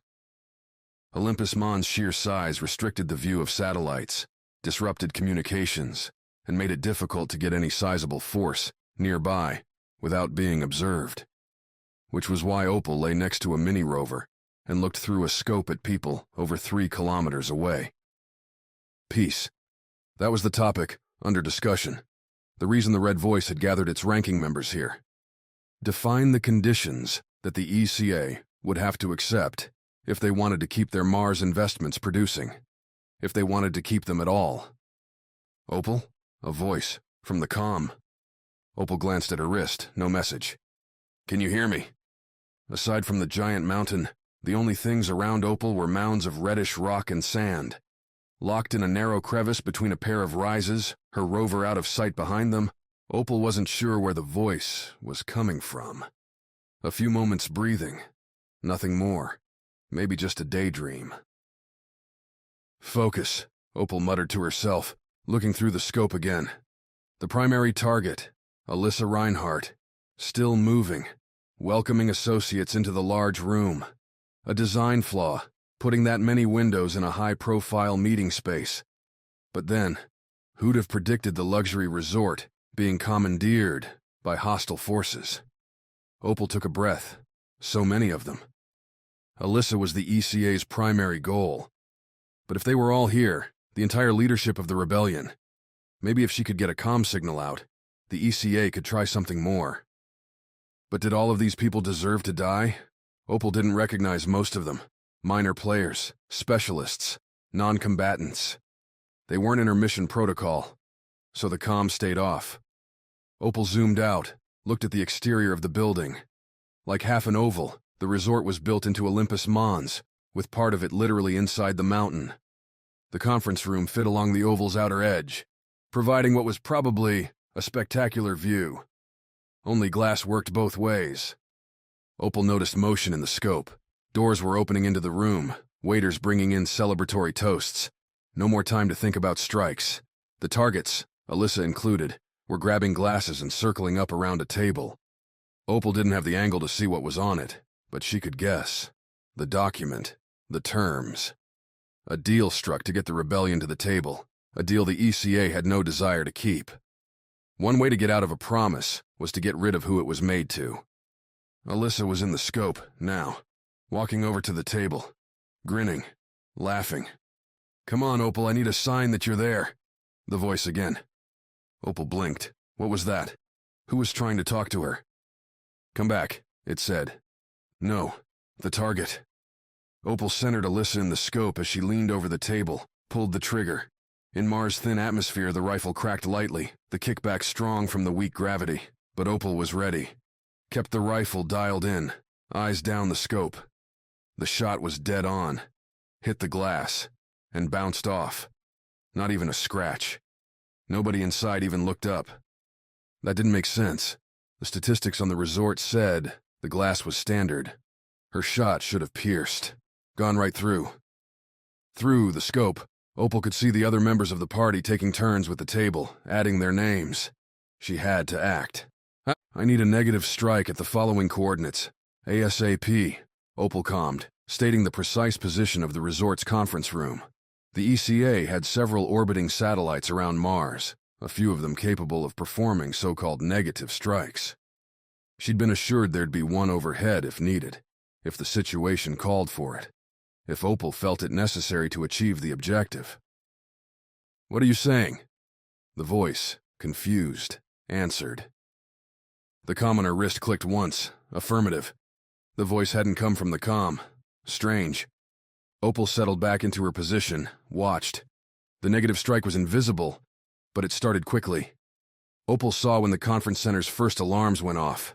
That would be the vacuum breach as the satellite's weapon burrowed through the glass shell. The members looked confused for a moment, then filtered towards the exit. Alyssa surrounded by a pair of what looked like bodyguards. A moment later, people took off their coats, and the first expressions of panic showed on their faces. Smoke rose from tablecloths, from evaporating champagne. And then the oval burst into flame as the oxygen began to burn. Opal knew what would happen next. The literal lighting of the air would expand too quickly for the resort to cope. It would burn through the underground, through the rooms and restaurants, the docking bays and pools. Only when the last bit of oxygen had burned away would the flames die out. And all anyone would find when they came to see would be ash. "This is going to sting a bit, but I need you to wake up," the voice said. "Who are you?" Opal asked the Martian air. Only it wasn't the Martian air anymore. The red vistas, Opal's rifle and mini rover fell away, and for a moment Opal was nowhere at all. Then she felt the bed, the blanket, saw the light beaming down at her, and Eric's frowning face. "You don't know who I am?" Eric asked. I do," Opal said. The doctor split his face into a wide smile. "Opal, I think you're going to be okay," Eric said. But all Opal could think about was that look on Alyssa Reinhardt's face as she realized what was happening, that extinguishing spark as she realized everything was lost. Chapter 54. Improvising. With a swipe on the console's screen, Viola turned on the Karat's ore intake. Meant to be used in conjunction with mining lasers, the intake acted as a focused gravity well, sucking up ice diamonds and setting them into the cargo hold. Now, there wasn't anyone aiming a mining laser, but they had nothing to cut. The ice diamonds, floating through the vacuum, were picked up by the intake and sucked into the Karat's hold. "You need to get closer," Yuan said. "The intakes don't have the draw from here. He'll blow us up if we get within range of those guns. The shields will hold, for long enough anyway." Viola swallowed, tapped in a new heading on the console, and told the Karat's flight computer to execute. The ship drifted. The churning intakes were sucking away most of the engine power. But in a vacuum, even a small amount of thrust was enough. The sensors showed a pair of blips. The frigate, the larger one, Merc's Viper, the smaller one. In a few seconds, the frigate would eclipse Merc and wipe him from existence. "You're sure there's no weapons on this thing?" Viola asked for the 50th time. "It's an experimental ship," Yuan said. "Eden will probably add defenses on future models, based on this experience. Doesn't help us now." "Don't focus on what you don't have," Yuan replied. "Whatever you say, Captain Zen." "Sorry, it's a bad habit. If you shift our shield energy to the intake, I'll forgive you," Viola said, eyes glued to the sensor scan. "That will leave us vulnerable," Yuan replied. "Just do it," Viola said. "Trust me." There was something absurd in Viola, a newly minted mercenary telling an experienced corporate captain what to do. But damn it, it was Viola's friend in danger here, so normal protocol need not apply. Yuan, for his part, seemed to understand. He nodded, then routed the power. As the Karat's computer adjusted the pull, Viola felt the ship shake as it suddenly engulfed more cargo than it was designed to handle. Ice diamonds, random space debris, and anything else that happened by the Karat was getting caught in the suction and yanked into the cargo hold. On the sensor console, the blip representing the frigate was still closing with the Viper. Only the rate was slowing. Then it stopped, the two icons barely separate. And then the frigate went backward, towards the Karat. "We've got it," Viola yelled, then turned to Yuan. "Now what?" Chapter 55. Vacuum. Merc felt the Viper lurch forward, towards the frigate. Only the larger craft didn't come any closer.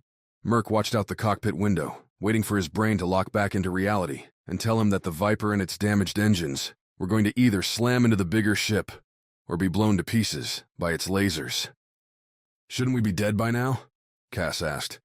"'Cause I'm cramping up back here, so if we're gonna die, can we get on with it?" "Trying," Merc said, his voice trailing off. The Viper's console showed they were moving, despite having no engines. What was going on? He glanced at the sensor board. A third blip was nearby, larger still than the frigate. Too big to be the Jumper, not nearly large enough to be the Amerigo, which meant... "I think we're being mined," Merc said. "Mined? The Karat has entered the game and she's sucking us up," Merc said. "Is that a bad thing?" "Still gotta figure that out," Merc replied. "If the Viper shot into the Karat's cargo bay, he might get the maneuvering jets up in time to keep the fighter from crashing. But the frigate sat between them and the mining ship. As soon as they decided to light Merc up, they were toast." "The thing with Bakker," Cass said, "is that he will kill you if it means helping the cause. You bring this up because your friends aren't as ruthless.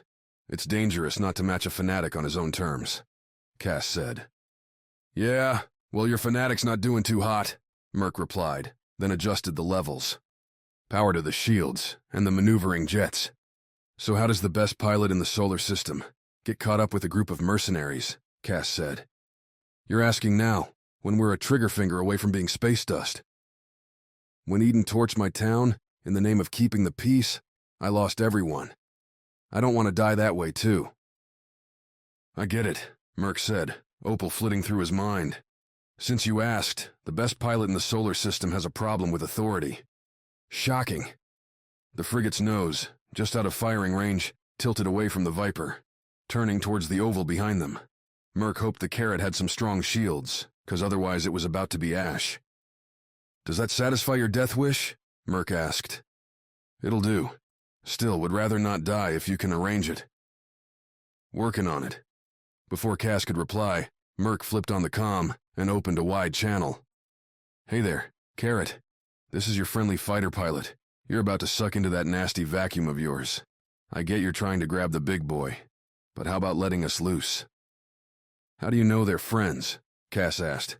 "'Cause everybody likes me?" "Merc?" The question came from the comm, with the clarity of a tight beam communication. "Can you hear me?" "Viola," Merc said. "Girl, I can hear you like a song. Now please tell me you're not going to grind my ship into dust?" Outside the front window, the Karat's oval spawned out of the dark, like a smaller, distorted version of the planet they orbited. The frigate sat between them and the Karat, nearly through its slow turn. Big ships made their moves, in long arcs. Hard to do when they're getting yanked from behind. "I'm trying to save you," Viola's reply. "You're small enough.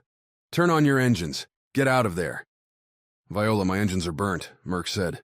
"Just when you catch that big prize there, turn off your intakes and we'll be good." In front of them, Bakker's frigate completed its turn. The ship's wings, bristling with turrets, spat fire at the Karat as soon as the mining vessel was in range. Merc watched as the first few winked out against the shields, but soon the flashes slipped through, and orange flares erupted in the Karat's side. Bakker's ship fired at random, trying to find a point that would disarm the vacuum. Outside the cockpit, sparkling ice diamonds swirled, pulled towards the Karat as well. They reflected the laser light of the frigate, flashing crimson, gold, and occasionally white when a particular piece of electric innards blew off the Karat. "You got any more shields on that thing?" Merc calmed. "'Cause you might want to turn them on." The only reply was static. Given the progressive destruction engulfing the Karat, it wasn't surprising that the comms were out. The frigate had firepower when it wanted to deliver it. Only the intakes were still going, still pulling everything towards their dark insides. And Bakker's ship was getting awfully close. In a few moments they were going to collide, and when they did, everything around the Viper was going to be a cluster of debris.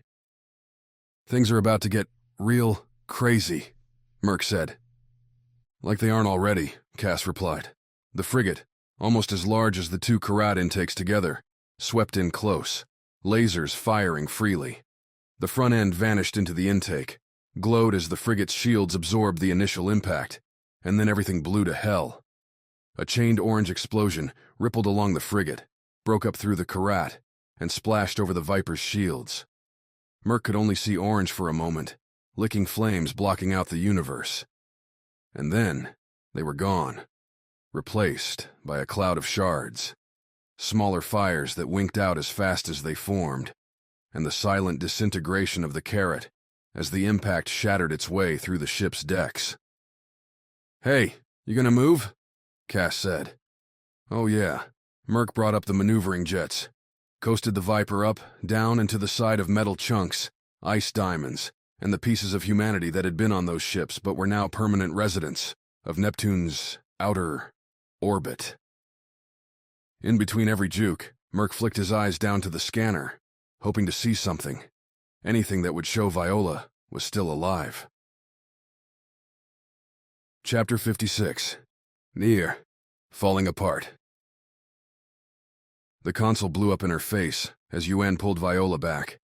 The screen shattered into 1,000 jagged edges that cut slits into Viola's turning head. Alarms blared in different frequencies, cadences, each one sounding another critical system on the verge of collapse. It was overwhelming, maddening, but Viola held on to the last thing she'd seen on the scanner. That blip, the frigate, merging with the Karat and vanishing. "They're gone," Viola said as Yuan pulled her towards the bridge exit. "We will be too, if we don't hurry," Yuan replied.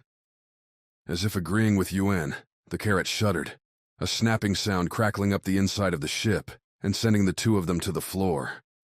Viola pushed herself up, brushed hair out of her face, and felt her hand come away, bloody. A cut, or maybe hitting her head. The reason didn't matter. The rush of destroying the frigate was siphoning into panic. She didn't know where the escape shuttles were, if the Karat even had any that were still operational. And how long did they have? "Focus," Yuan said, standing up beside her. "And run." The captain took off, dashing towards and through the door out of the bridge.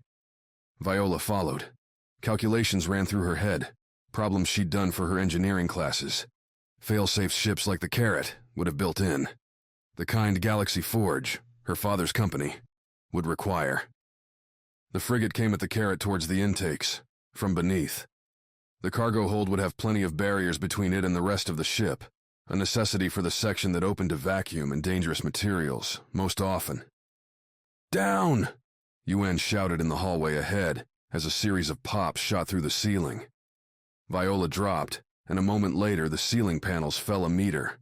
Struts snapping, residual failure from elsewhere tracking its way up here. Viola pulled up to a squat and kept moving.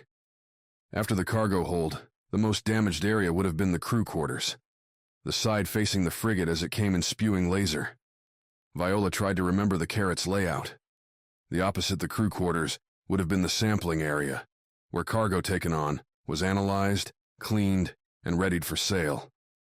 Yuan made it out from underneath the collapsed panels and looked back as Viola continued her half-run, half-crawl. "There's a pair of shuttles just up here, next to the cafeteria," Yuan called back. Viola made it out from under the panels and ran after Yuan. Most ship designs put the cafeteria near the crew quarters. Made sense from a logistics perspective. Fewer steps to that late-night snack. A wave of heat, source unknown, washed across her face. The tingling smell of burning circuits filled the air as they approached the ruined space that had once held the meals for the crew. Parts of the floor had collapsed, leaving sections that looked like islands in a metal ocean. The elevator doors were locked half open, looking into an empty shaft. "Which way?" Viola said. "Straight across." Yuan replied, taking a running jump to get across a collapsed section. Viola looked at the meter of floor in front of her, then at the gap Yuan had just leapt, longer than she was tall. But to her left was the hard wall, to her right was the burning ruin of the Karat's kitchen, a likely victim of a power surge, as the Karat's own regulators burnt, letting energy run free throughout the ship. The same thing would have torched the console on the bridge. She took a deep breath, Yuan looking at her with a mix of expectation and worry on his face, and took a couple running steps, and jumped. As Viola went into the air, she felt the pull on her boots slacken, the Karat's internal gravity failing and sending the ship into near zero G. Viola careened forward, over the gap but still moving, shooting straight for the far wall. Turn. Viola swung her body around and struck the wall with her feet. Viola tried not to push, to sink as much as possible into a squat so she didn't rebound. Then she pushed off, towards the near exit, the one Yuan pointed out. Her hands outstretched, wrapped around the corner, and swung Viola around. As she moved, Viola caught a glance of lettering pasted onto the wall. Crew quarters. Yuan shot past her, rocketing along the hallway, towards a shuttle likely already destroyed, housed in a section of the Karat demolished by the frigate's fire. The lights that way were flickering, impossible to tell what waited for them around the next bend. Only if Viola's hunch was right, that entire side of the ship was about to fall apart. "Yuan!" Viola yelled. "Turn around!" The captain caught himself on a broken part of the hallway side, looking back. "The shuttle is just ahead," Yuan called. "But—" The hallway behind Yuan illuminated in a yellow sparkle. A great wrenching went through the Karat, and, suddenly, the stars were visible behind Yuan, part of Neptune's teal disk showing. Viola was looking into outer space. The Karat's defense mechanisms struggled into action and slammed a door shut, nearly bisecting Yuan as he launched himself back towards Viola. "Is there another way?" Viola said, when Yuan reached her, both of them taking a second to breathe. "The other shuttle is on the opposite side. Through there." Yuan pointed to the elevator shaft. "It's next to the cargo hold." It was an impossibility that the cargo hold was still there. No. Viola shook her head slightly. The intakes bore the impact. The cargo hold might be breached, but something on the other side of its large, empty space might still be there. "We'll need suits," Viola said, and Yuan nodded. "There's an emergency set near the entrance to the hold," Yuan said, "in case something goes wrong." "I think this qualifies," Viola said, as they launched themselves towards the elevator shaft. They flipped down the black inside of the elevator shaft, the only light coming from sporadic flickers along the sides. Cracks, rumbles, groans, and the occasional roar of vacuums created and cut off echoed in Viola's ears as they floated down. Yuan hit the top of the elevator first, pressing an emergency release that popped the lid off the top of the elevator. The force sent Yuan flying back up the shaft, but Viola caught the captain as he went by, using her momentum to push them both into the elevator and through the doors into another hallway. The cargo hold to the right, Yuan's emergency lockers to the left, where the hallway ended in a manual release door. Most of the Karat's portals opened and closed through electronic panels. Yuan opened this one, the old-fashioned way, turning a handle. Inside the locker were 4 suits and accompanying oxygen packs, along with a bunch of other first aid gear. After a couple minutes squeezing themselves into the suits, something Viola wasn't the most experienced with, they stepped back out of the locker and went towards the cargo hold. The suit fit snug, wrapping Viola in technology that shot her temperature, oxygen rate, and a full diagram of the suit itself in front of her eyes. A smaller diagram appeared a few seconds later, showing Yuan's suit. They'd instantly see if something happened to one another. "These are really good," Viola said as they walked along. "Galaxy Forge doesn't have anything like these." "The Karat is," Yuan paused, "was Eden's showcase, a test of new technology." "You'll get to tell them how well it worked," Viola said. Then the lights went out. The entire hallway dashed into dark as a shaking crack, louder and larger than the others, came from Viola's left, towards the intakes. Sensing the lack of light, the suits powered on their headlamps, and Viola saw a different world. Formerly, the bright-lit hallways were boring, safe walks of metal. Now, with shadows playing between the arcs of the lamps and those walls buckling, breaking, Viola found her eyes scanning everywhere, her hands sweaty, breathing fast. They would make it. Viola whispered the words to herself as they went, and then the hallway tilted, twisting as though grabbed by a child, and turned on its side. "She's broken," Yuan said. "There's open space ahead." "Can we make it to the shuttle?" Viola said. "I don't know. Depends on what's left." Yuan steadied himself on the wall that was now the floor, then launched himself forward. Viola followed. They passed through what had been one of the Karat's vacuum doors, meant to seal off the cargo hold. But the floor it connected with had blown away. Instead, the door hung there, sideways, like a stiff flag in no wind. Behind the door, bleeding through the splintered edges, Viola saw the bluish hues of space. The cargo hold wasn't a hold anymore. Instead, it was a skeleton frame, the Karat's supporting structure, now a series of long, battered beams connected only by space. Ice diamonds, shrapnel, and junk whirled around, propelled by Neptune's pull and the force of the Karat's breakup. Gripping the door, Viola looked out beyond the junk at the pure, endless nothing that lay beyond. She'd never spacewalked before, never been out here. Despite the suit regulating her temperature, Viola felt cold. "The shuttle is this way." Yuan's voice came over the suit's short-range comms now, the captain nodding to his right. "On the outer edge of the cargo hold, but separated." Yuan went first, pushing off the door and following the cargo hold's inner wall to the right. Viola followed, using the captain's headlamp as much as her own to grab handholds as they drifted. Behind her, Viola felt the Karat continuing to break apart, but only when she touched the wall, felt it shudder. Sound didn't carry in the vacuum, and after the endless cacophony of alarms, the silence was surreal. A little peaceful, if Viola was being honest. Around the curve of the wall, where the cargo hold petered out of room, was a mostly intact module. It would have been underneath the bridge if the Karat was still in one piece. Yuan paused, his head tilted. "The door, it's already open," the captain said. Viola caught up and looked over the captain's shoulder. The black backdrop of space mashed into the steely gray of the Karat's interior as the wall they were on connected to the room and shot out to the hull, forming an L from their location. In the middle of that jog out, there was a doorway, haloed in Neptune blue, open and beckoning. "It might have opened from the damage," Viola said, "or the power going off." "Possibly. Anyway, we have no choice. Either it is there and we live, or it is gone, and we die." "I'm hoping for the first one," Viola replied. Yuan vaulted towards the room, the open door. The captain moved fast, launching himself and heading towards the room like a missile. If he missed that door, he'd squash himself on the wall. Crazy. Viola continued to pick her way along. Yuen, arms and legs tight to his torso, shot through the doorway and disappeared. "We're not alone," Yuen calmed. "What?" Viola said, but the only reply was static. Not alone? There was someone in there? Viola bunched her legs and launched off the wall, aiming for the door. Viola pressed her arms and legs in, forming as much of a needle as she could as she went through the door. Inside the room, it was dark except for a sliver that bled in from the door, and Viola's headlamp, casting around as she tried to find somewhere to stop her momentum. She bounced off a wall, then what would have been the floor before catching herself. "Yuen?" Nothing. Viola turned her head around the room, racks with several more spacesuits, a stack of emergency supplies, but there was only one light, hers, flitting around the room.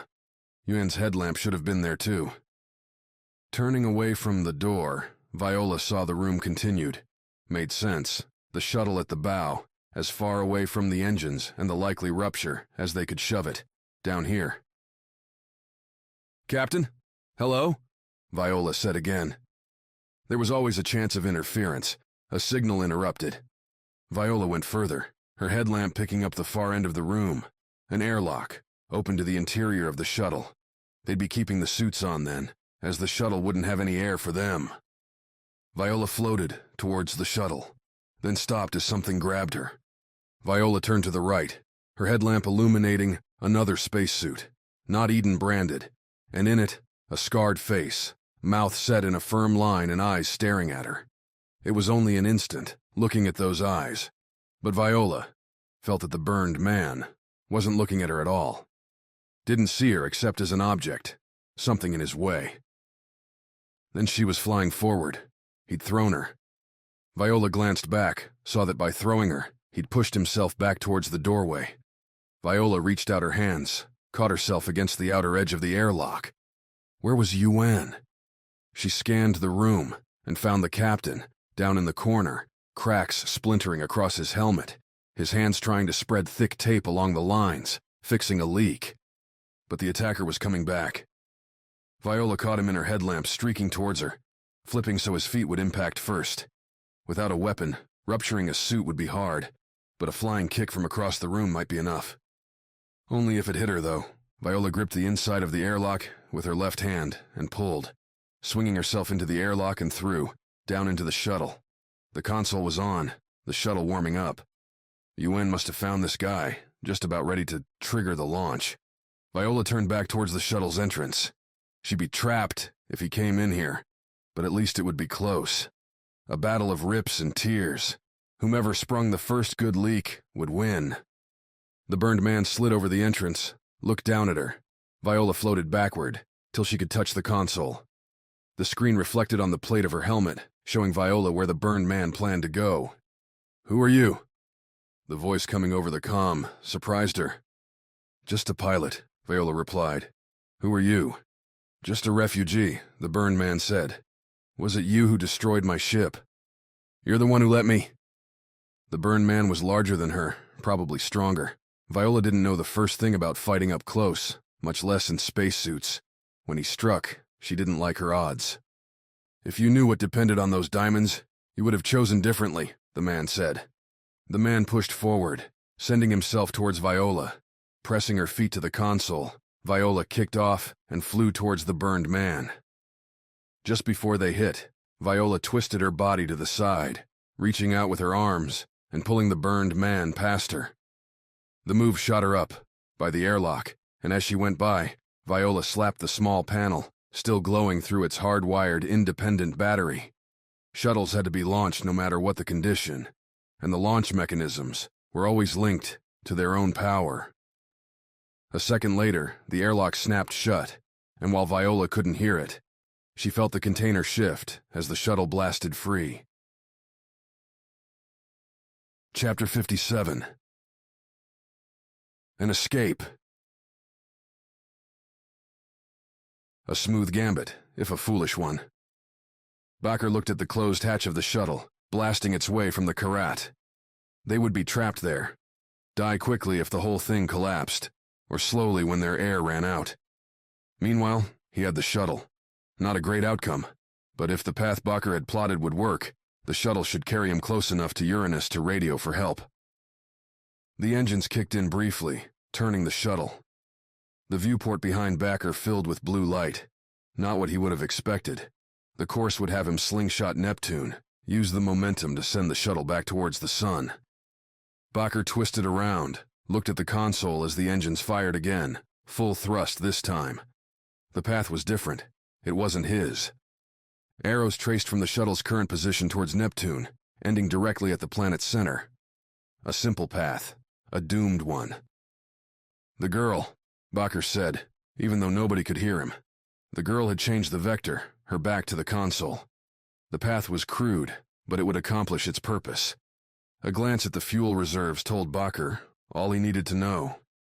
The shuttle was moving too fast, was already too deep in Neptune's gravity, well to go anywhere but into it. "Alyssa," Backer said, looking at the growing ball of blue that filled the viewport. "I'm sorry."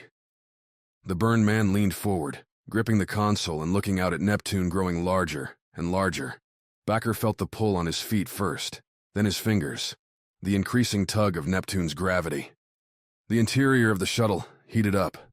An alarm sounded, pitifully, that their descent was too steep. Not that there was any fuel left to correct it.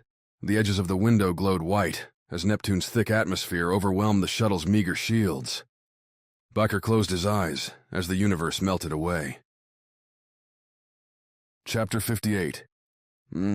Seek and Find. Guiding the jumper through 1,000 tons of space junk wasn't Phyla's favorite activity, but it beat dodging lasers. A few minutes ago, they docked the damaged Viper, with Merc and that raider Cass coming on board. The fighter pilot insisted Viola could be somewhere in here, and Phyla felt they owed the girl enough to take a look. The shuttle didn't reply. Trina calmed from the engines. Phyla had tried to hail the streaking escape shuttle they'd seen launch from the Karat's wreckage while picking up Merc, but there hadn't been a response. The trajectory wasn't a good one either, and by now, the tiny ship had disappeared. Not just from the jumper's sensors, but from existence. "Nothing," Phyla said. "It didn't look like there was even an attempt to course correct either. That can't have been Viola." "Accidental launches happen," Trina replied. "With the irregular power, maybe a small explosion." "I got it," Phyla said. "Gonna swing over that way to check it out." She tried to focus on finding Viola, on scanning the debris, but she kept waiting for the comm to crackle, for Davin to announce they were fine on the freighter, that they could be picked up. There'd been nothing. Stop. Not now. The freighter wasn't a pile of floating debris. Davin would be fine. "I hear I have you to thank," Quinn said, coming into the cockpit. "So, thank you." "Repaying a debt," Phyla said, keeping her eyes on the mess of twisting metal and ice diamonds ahead of her. "Doesn't mean I can't thank you." "You really want to thank me? Then get down to the airlock, get a suit on, and get ready," Phyla said. "Ready for what?" "You see that?" Phyla pointed. After so many years staring at starlight, it was easy to see the glint of a man-made glow. Couldn't tell where it was coming from, but the reflection, with its duller, non-twinkling matte light, wasn't from nature. Quinn followed her point, nodded, stood up, and left. That wasn't much of a conversation. Phyla could have said more, could have been nicer, except right now, there wasn't time. Phyla sent the jumper beneath the large chunk of wreckage, turning the ship on its side, so that the airlock faced the floating room where she'd seen the reflection. She sent 2 comm bursts toward the section, but didn't get a reply. Countless possible reasons for that, from broken systems to suits not equipped with longer-range comms. "Merc, can you go with Quinn?" Phyla commed through the ship. "I don't know who's in there." "Yeah, I got you," Merc commed a minute later. Phyla noted the reply came from Opal's room, winced. It wasn't nice to pull the pilot away from Opal, but who else would do it? "Stay there," a voice Phyla didn't recognize. "I'll go with Quinn. You've done enough, stick jockey." "Who's that?" Phyla asked. "Your new stowaway wants to earn her passage," the voice calmed again. "Cass." "Then go get him," Phyla replied. "I'll have you in position in 60 seconds. A minute later, Quinn triggered the airlock open, and Viola, using the jumper's cameras, watched the pair float, tethered, out towards the wreck. Establishing vidlink. Quinn calmed, and Viola's console lit up with a grainy feed from Quinn's suit. As the pair of them entered the wreck, the available light dipped, and the video became a smear of grays and spots of light. "Any sign?" Viola asked. "Definitely picking up the light," Quinn replied. "Looks like a headlamp. Moving slowly. There's a lot of crap floating in here." Silence for a bit. Quinn seemed to be moving further into the room, then turned to the right, following the light from the headlamp. There, in the corner, were two bodies, almost meshed together. "I see them. The larger one in the back is Captain Yuan," Quinn said, moving forward quickly. "His helmet's cracked, likely bleeding oxygen. It looks like the girl patched her suit into his, sharing the same air." "We've got to get them out of here," Cass broke in. "Now, while they're still alive."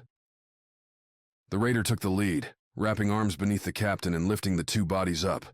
Quinn took the other side, both of them carrying the bodies back through the room. "Eric, going to need some oxygen ready to go," Viola calmed. "Just what do you think I'm doing down here? Sitting in the dark, waiting to be ordered around?" the doctor replied. "Yes." No, I'm not. I've been listening to the whole thing. The medbay is ready to receive." "Good." Viola switched back to the outgoing transmission. "We're ready for you." "Cycle the airlock in 3, Quinn said. 2, 1. And then it was time to get Davin. Chapter 59. The Metal Man. Every single segment felt like a deep stab, Mox's nerves once again filtering through the exoskeleton's net. A gag filled his mouth to prevent Mox from biting through his tongue in shock as he laid on the bed in the jumper's medbay. "How many of those are there?" the raider woman, Cass, asked. She was helping Eric place each of the connections. She asked a lot of questions. "Nearly 100 different connections," Eric replied, linking the next one down Mox's left leg. "They have to respond to every muscle, to every twitch, and amplify the power."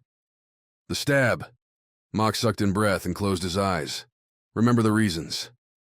"How much does something like this cost?" Cass asked. "Too much," Mox wanted to say. "Worth every coin. The type of penance that literally strengthens you."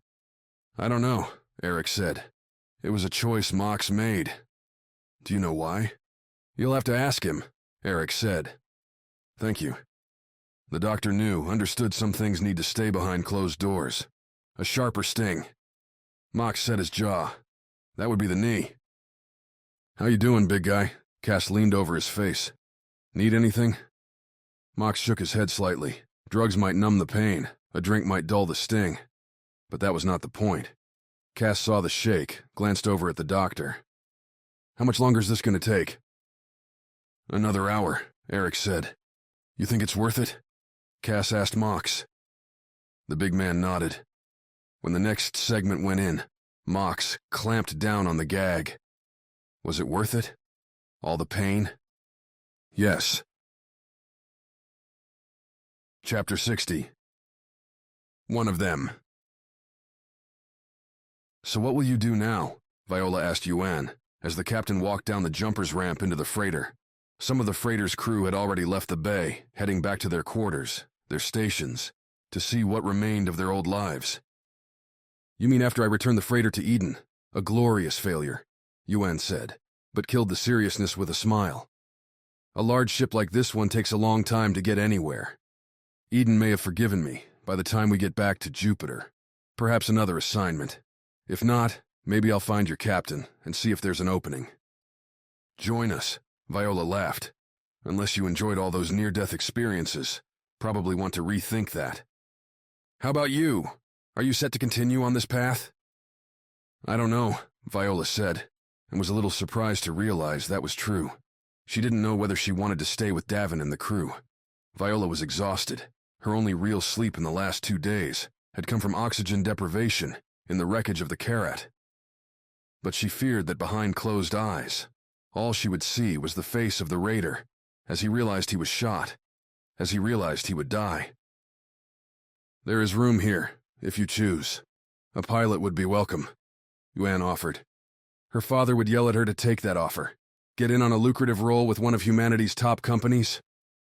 Quinn, Viola heard Phyla yell, from the top of the ramp, to the Eden security guard, who was watching the disseminating crew like a parent might watch a group of unruly children. Come back here and say goodbye, like a real person, Phyla continued, then brushed by Viola on her way down. Excuse me, Vi. Phyla took another couple steps, then paused, looked back at Viola. By the way, soon as you head back in, can you plot out a track to get us back to Minor Prime? Thanks. Phyla had never asked Viola to do that, to actually pilot the jumper, plot their course. Sorry, Viola said to Yuan. I'm not done here yet. Yuan nodded, his grin growing wider, sadder. Perhaps we will see each other again, on the other side of the sun, Yuan said, then turned and walked away. The other side of the sun. No idea where that came from, but it sounded nice. Viola would look the phrase up later, or after she put Pook back together, she'd ask it. The little guy would know. As Viola walked back up the ramp, she took one more look down, saw Quinn extend a hand for Phyla to shake, saw Phyla grab it, saw Phyla pull Quinn in for a quick, tight hug. Too personal. Viola turned away, went back into the jumper's boxy, metal confines, and turned her mind to matters mathematical. Chapter 61. Eden's Orders. The jumper left Neptune behind, picking up speed for a long shot towards Minor Prime. Davin double-checked the course plotting Viola had done earlier, though he knew Phyla had already reviewed it, and the girl had put it together perfectly, the first time around. It would take weeks to get to the space station, and most of the crew was doing what he should be, sleeping. She's good, Phyla said, knowing what Davin was doing.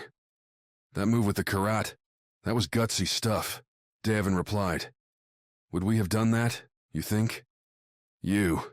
Never. Too paralyzed with fear. You would have been sitting there, trying to think of better ways to do it until everyone was already dead, Davin countered. Maybe it's good to have a reckless pilot on board, Phyla said. I thought that's why Merc's here. I'm never trusting him with this chair, Phyla shook her head.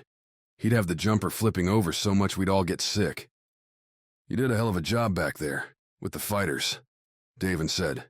Don't know if I say this enough, but I'm pretty damn happy to have you. Have me? Phyla cocked an eyebrow. I'm here because I want to be. You don't have anything. That mean I don't have to pay you. Want, Davin? Want. This woman needs a cut, or she'll want to be somewhere else real fast. The blinking light on the comm threatened to interrupt their conversation. Davin ignored it. The jumper would file the message and they could get back to it later. Davin sat back in his seat, stared out at space. At the sun, glowing in the far distance, barely brighter than the surrounding stars. Reached out with his hand and felt Phyla take it, grip it. Silence for a minute, just breathing and taking in the fact that they were both there. They'd survived, again. The tips of Phyla's fingers pressed into the back of Davin's hand, warm. So simple, but Davin hadn't felt that touch since Lena's place, way back on Minor Prime. And before that, Davin could barely remember. Space travel wasn't as romantic as the movies made it out to be.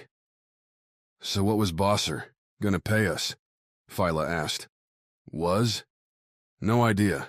Betting the number now is gonna be a whopping 0. Nothing? We wrecked Eden's prize ship, ignored Bosser's own orders to run, and oh yeah, shot the super valuable ice diamonds into space, Davin said, stretching out his arms. He wasn't sure why it didn't bother him to say they failed their mission. Then he tugged on Phyla's hand and remembered. Not all of them, Phyla said, and Davin looked over to see a smirk on her face. What? When we were floating through the wreck, picking up Viola and Yuan, we grabbed a few that were close. Trina's storing them in the back, near the engines, so the freighter's crew wouldn't get any ideas. So you're saying we're not broke? I'm saying that I'm going to be getting my cut, Davin, and so will you. Relief. Which surprised Davin. Nothing more than relief filtering through him. That they would be able to pay for the jumper's next flight. That Opal, Eric, Trina, and the others would get some coin in their accounts. That somehow, they'd survived a trip to the heart of Neptune and back out. Davin laughed. Couldn't help it. It's good to see you happy, Viola said. Hasn't been enough of that lately. Tell me about it. Davin sighed, but the cynical weight that had been there earlier was gone. Then his eyes caught the still blinking message light. Davin reached towards it. Don't press it, Viola said. Right now we're good. You play that message. Probably just Bosser, asking for a status update, Davin said, tapping the console. Davin, Bosser's voice came out of the speakers. You idiot. Assuming you're still alive, of course, which you shouldn't be. But, like Earth's cockroaches, you and your crew appear to have a tendency to escape death. Not that it matters anymore. Eden informed me that the Karat is gone, along with the ice diamonds. Apparently you saved one of their officers, who dutifully reported how you screwed this up, and how you saved their crew. You're going to fly your ship straight to Minor Prime. Eden's going to employ you, give you a chance to clear your debt, so to speak. You're getting another lease on life. Don't run. Don't think you can live a hermit life on an outer planet, because we will find you, and you know it. Contact me when you arrive. Bosser ended the message. Don't say I didn't warn you, Viola said, in the silence. Davin tapped the console, pushed the display of their route onto the glass, tracing a yellow arrow straight into the stars. The console prompted Davin for any adjustments, a new target. You think they could find us anywhere? Davin said. I don't think you could do it anyway, Viola replied. You'd go crazy, living on some tiny station around Pluto. Davin's hand hovered over the console. With a swipe, he could send them to Saturn, or put them on course for Mars, even Earth. Take their chances. After this, it's done, Davin said, moving his hand away. Viola grabbed it, held it as the jumper left the black-blue Neptune and the white bar of the Amerigo behind. This is the end of Dark Ice, The Wild Nines Book 2, by A.R. Knight. To find more of our books, check out www.blackkeybooks.com. Thanks for listening.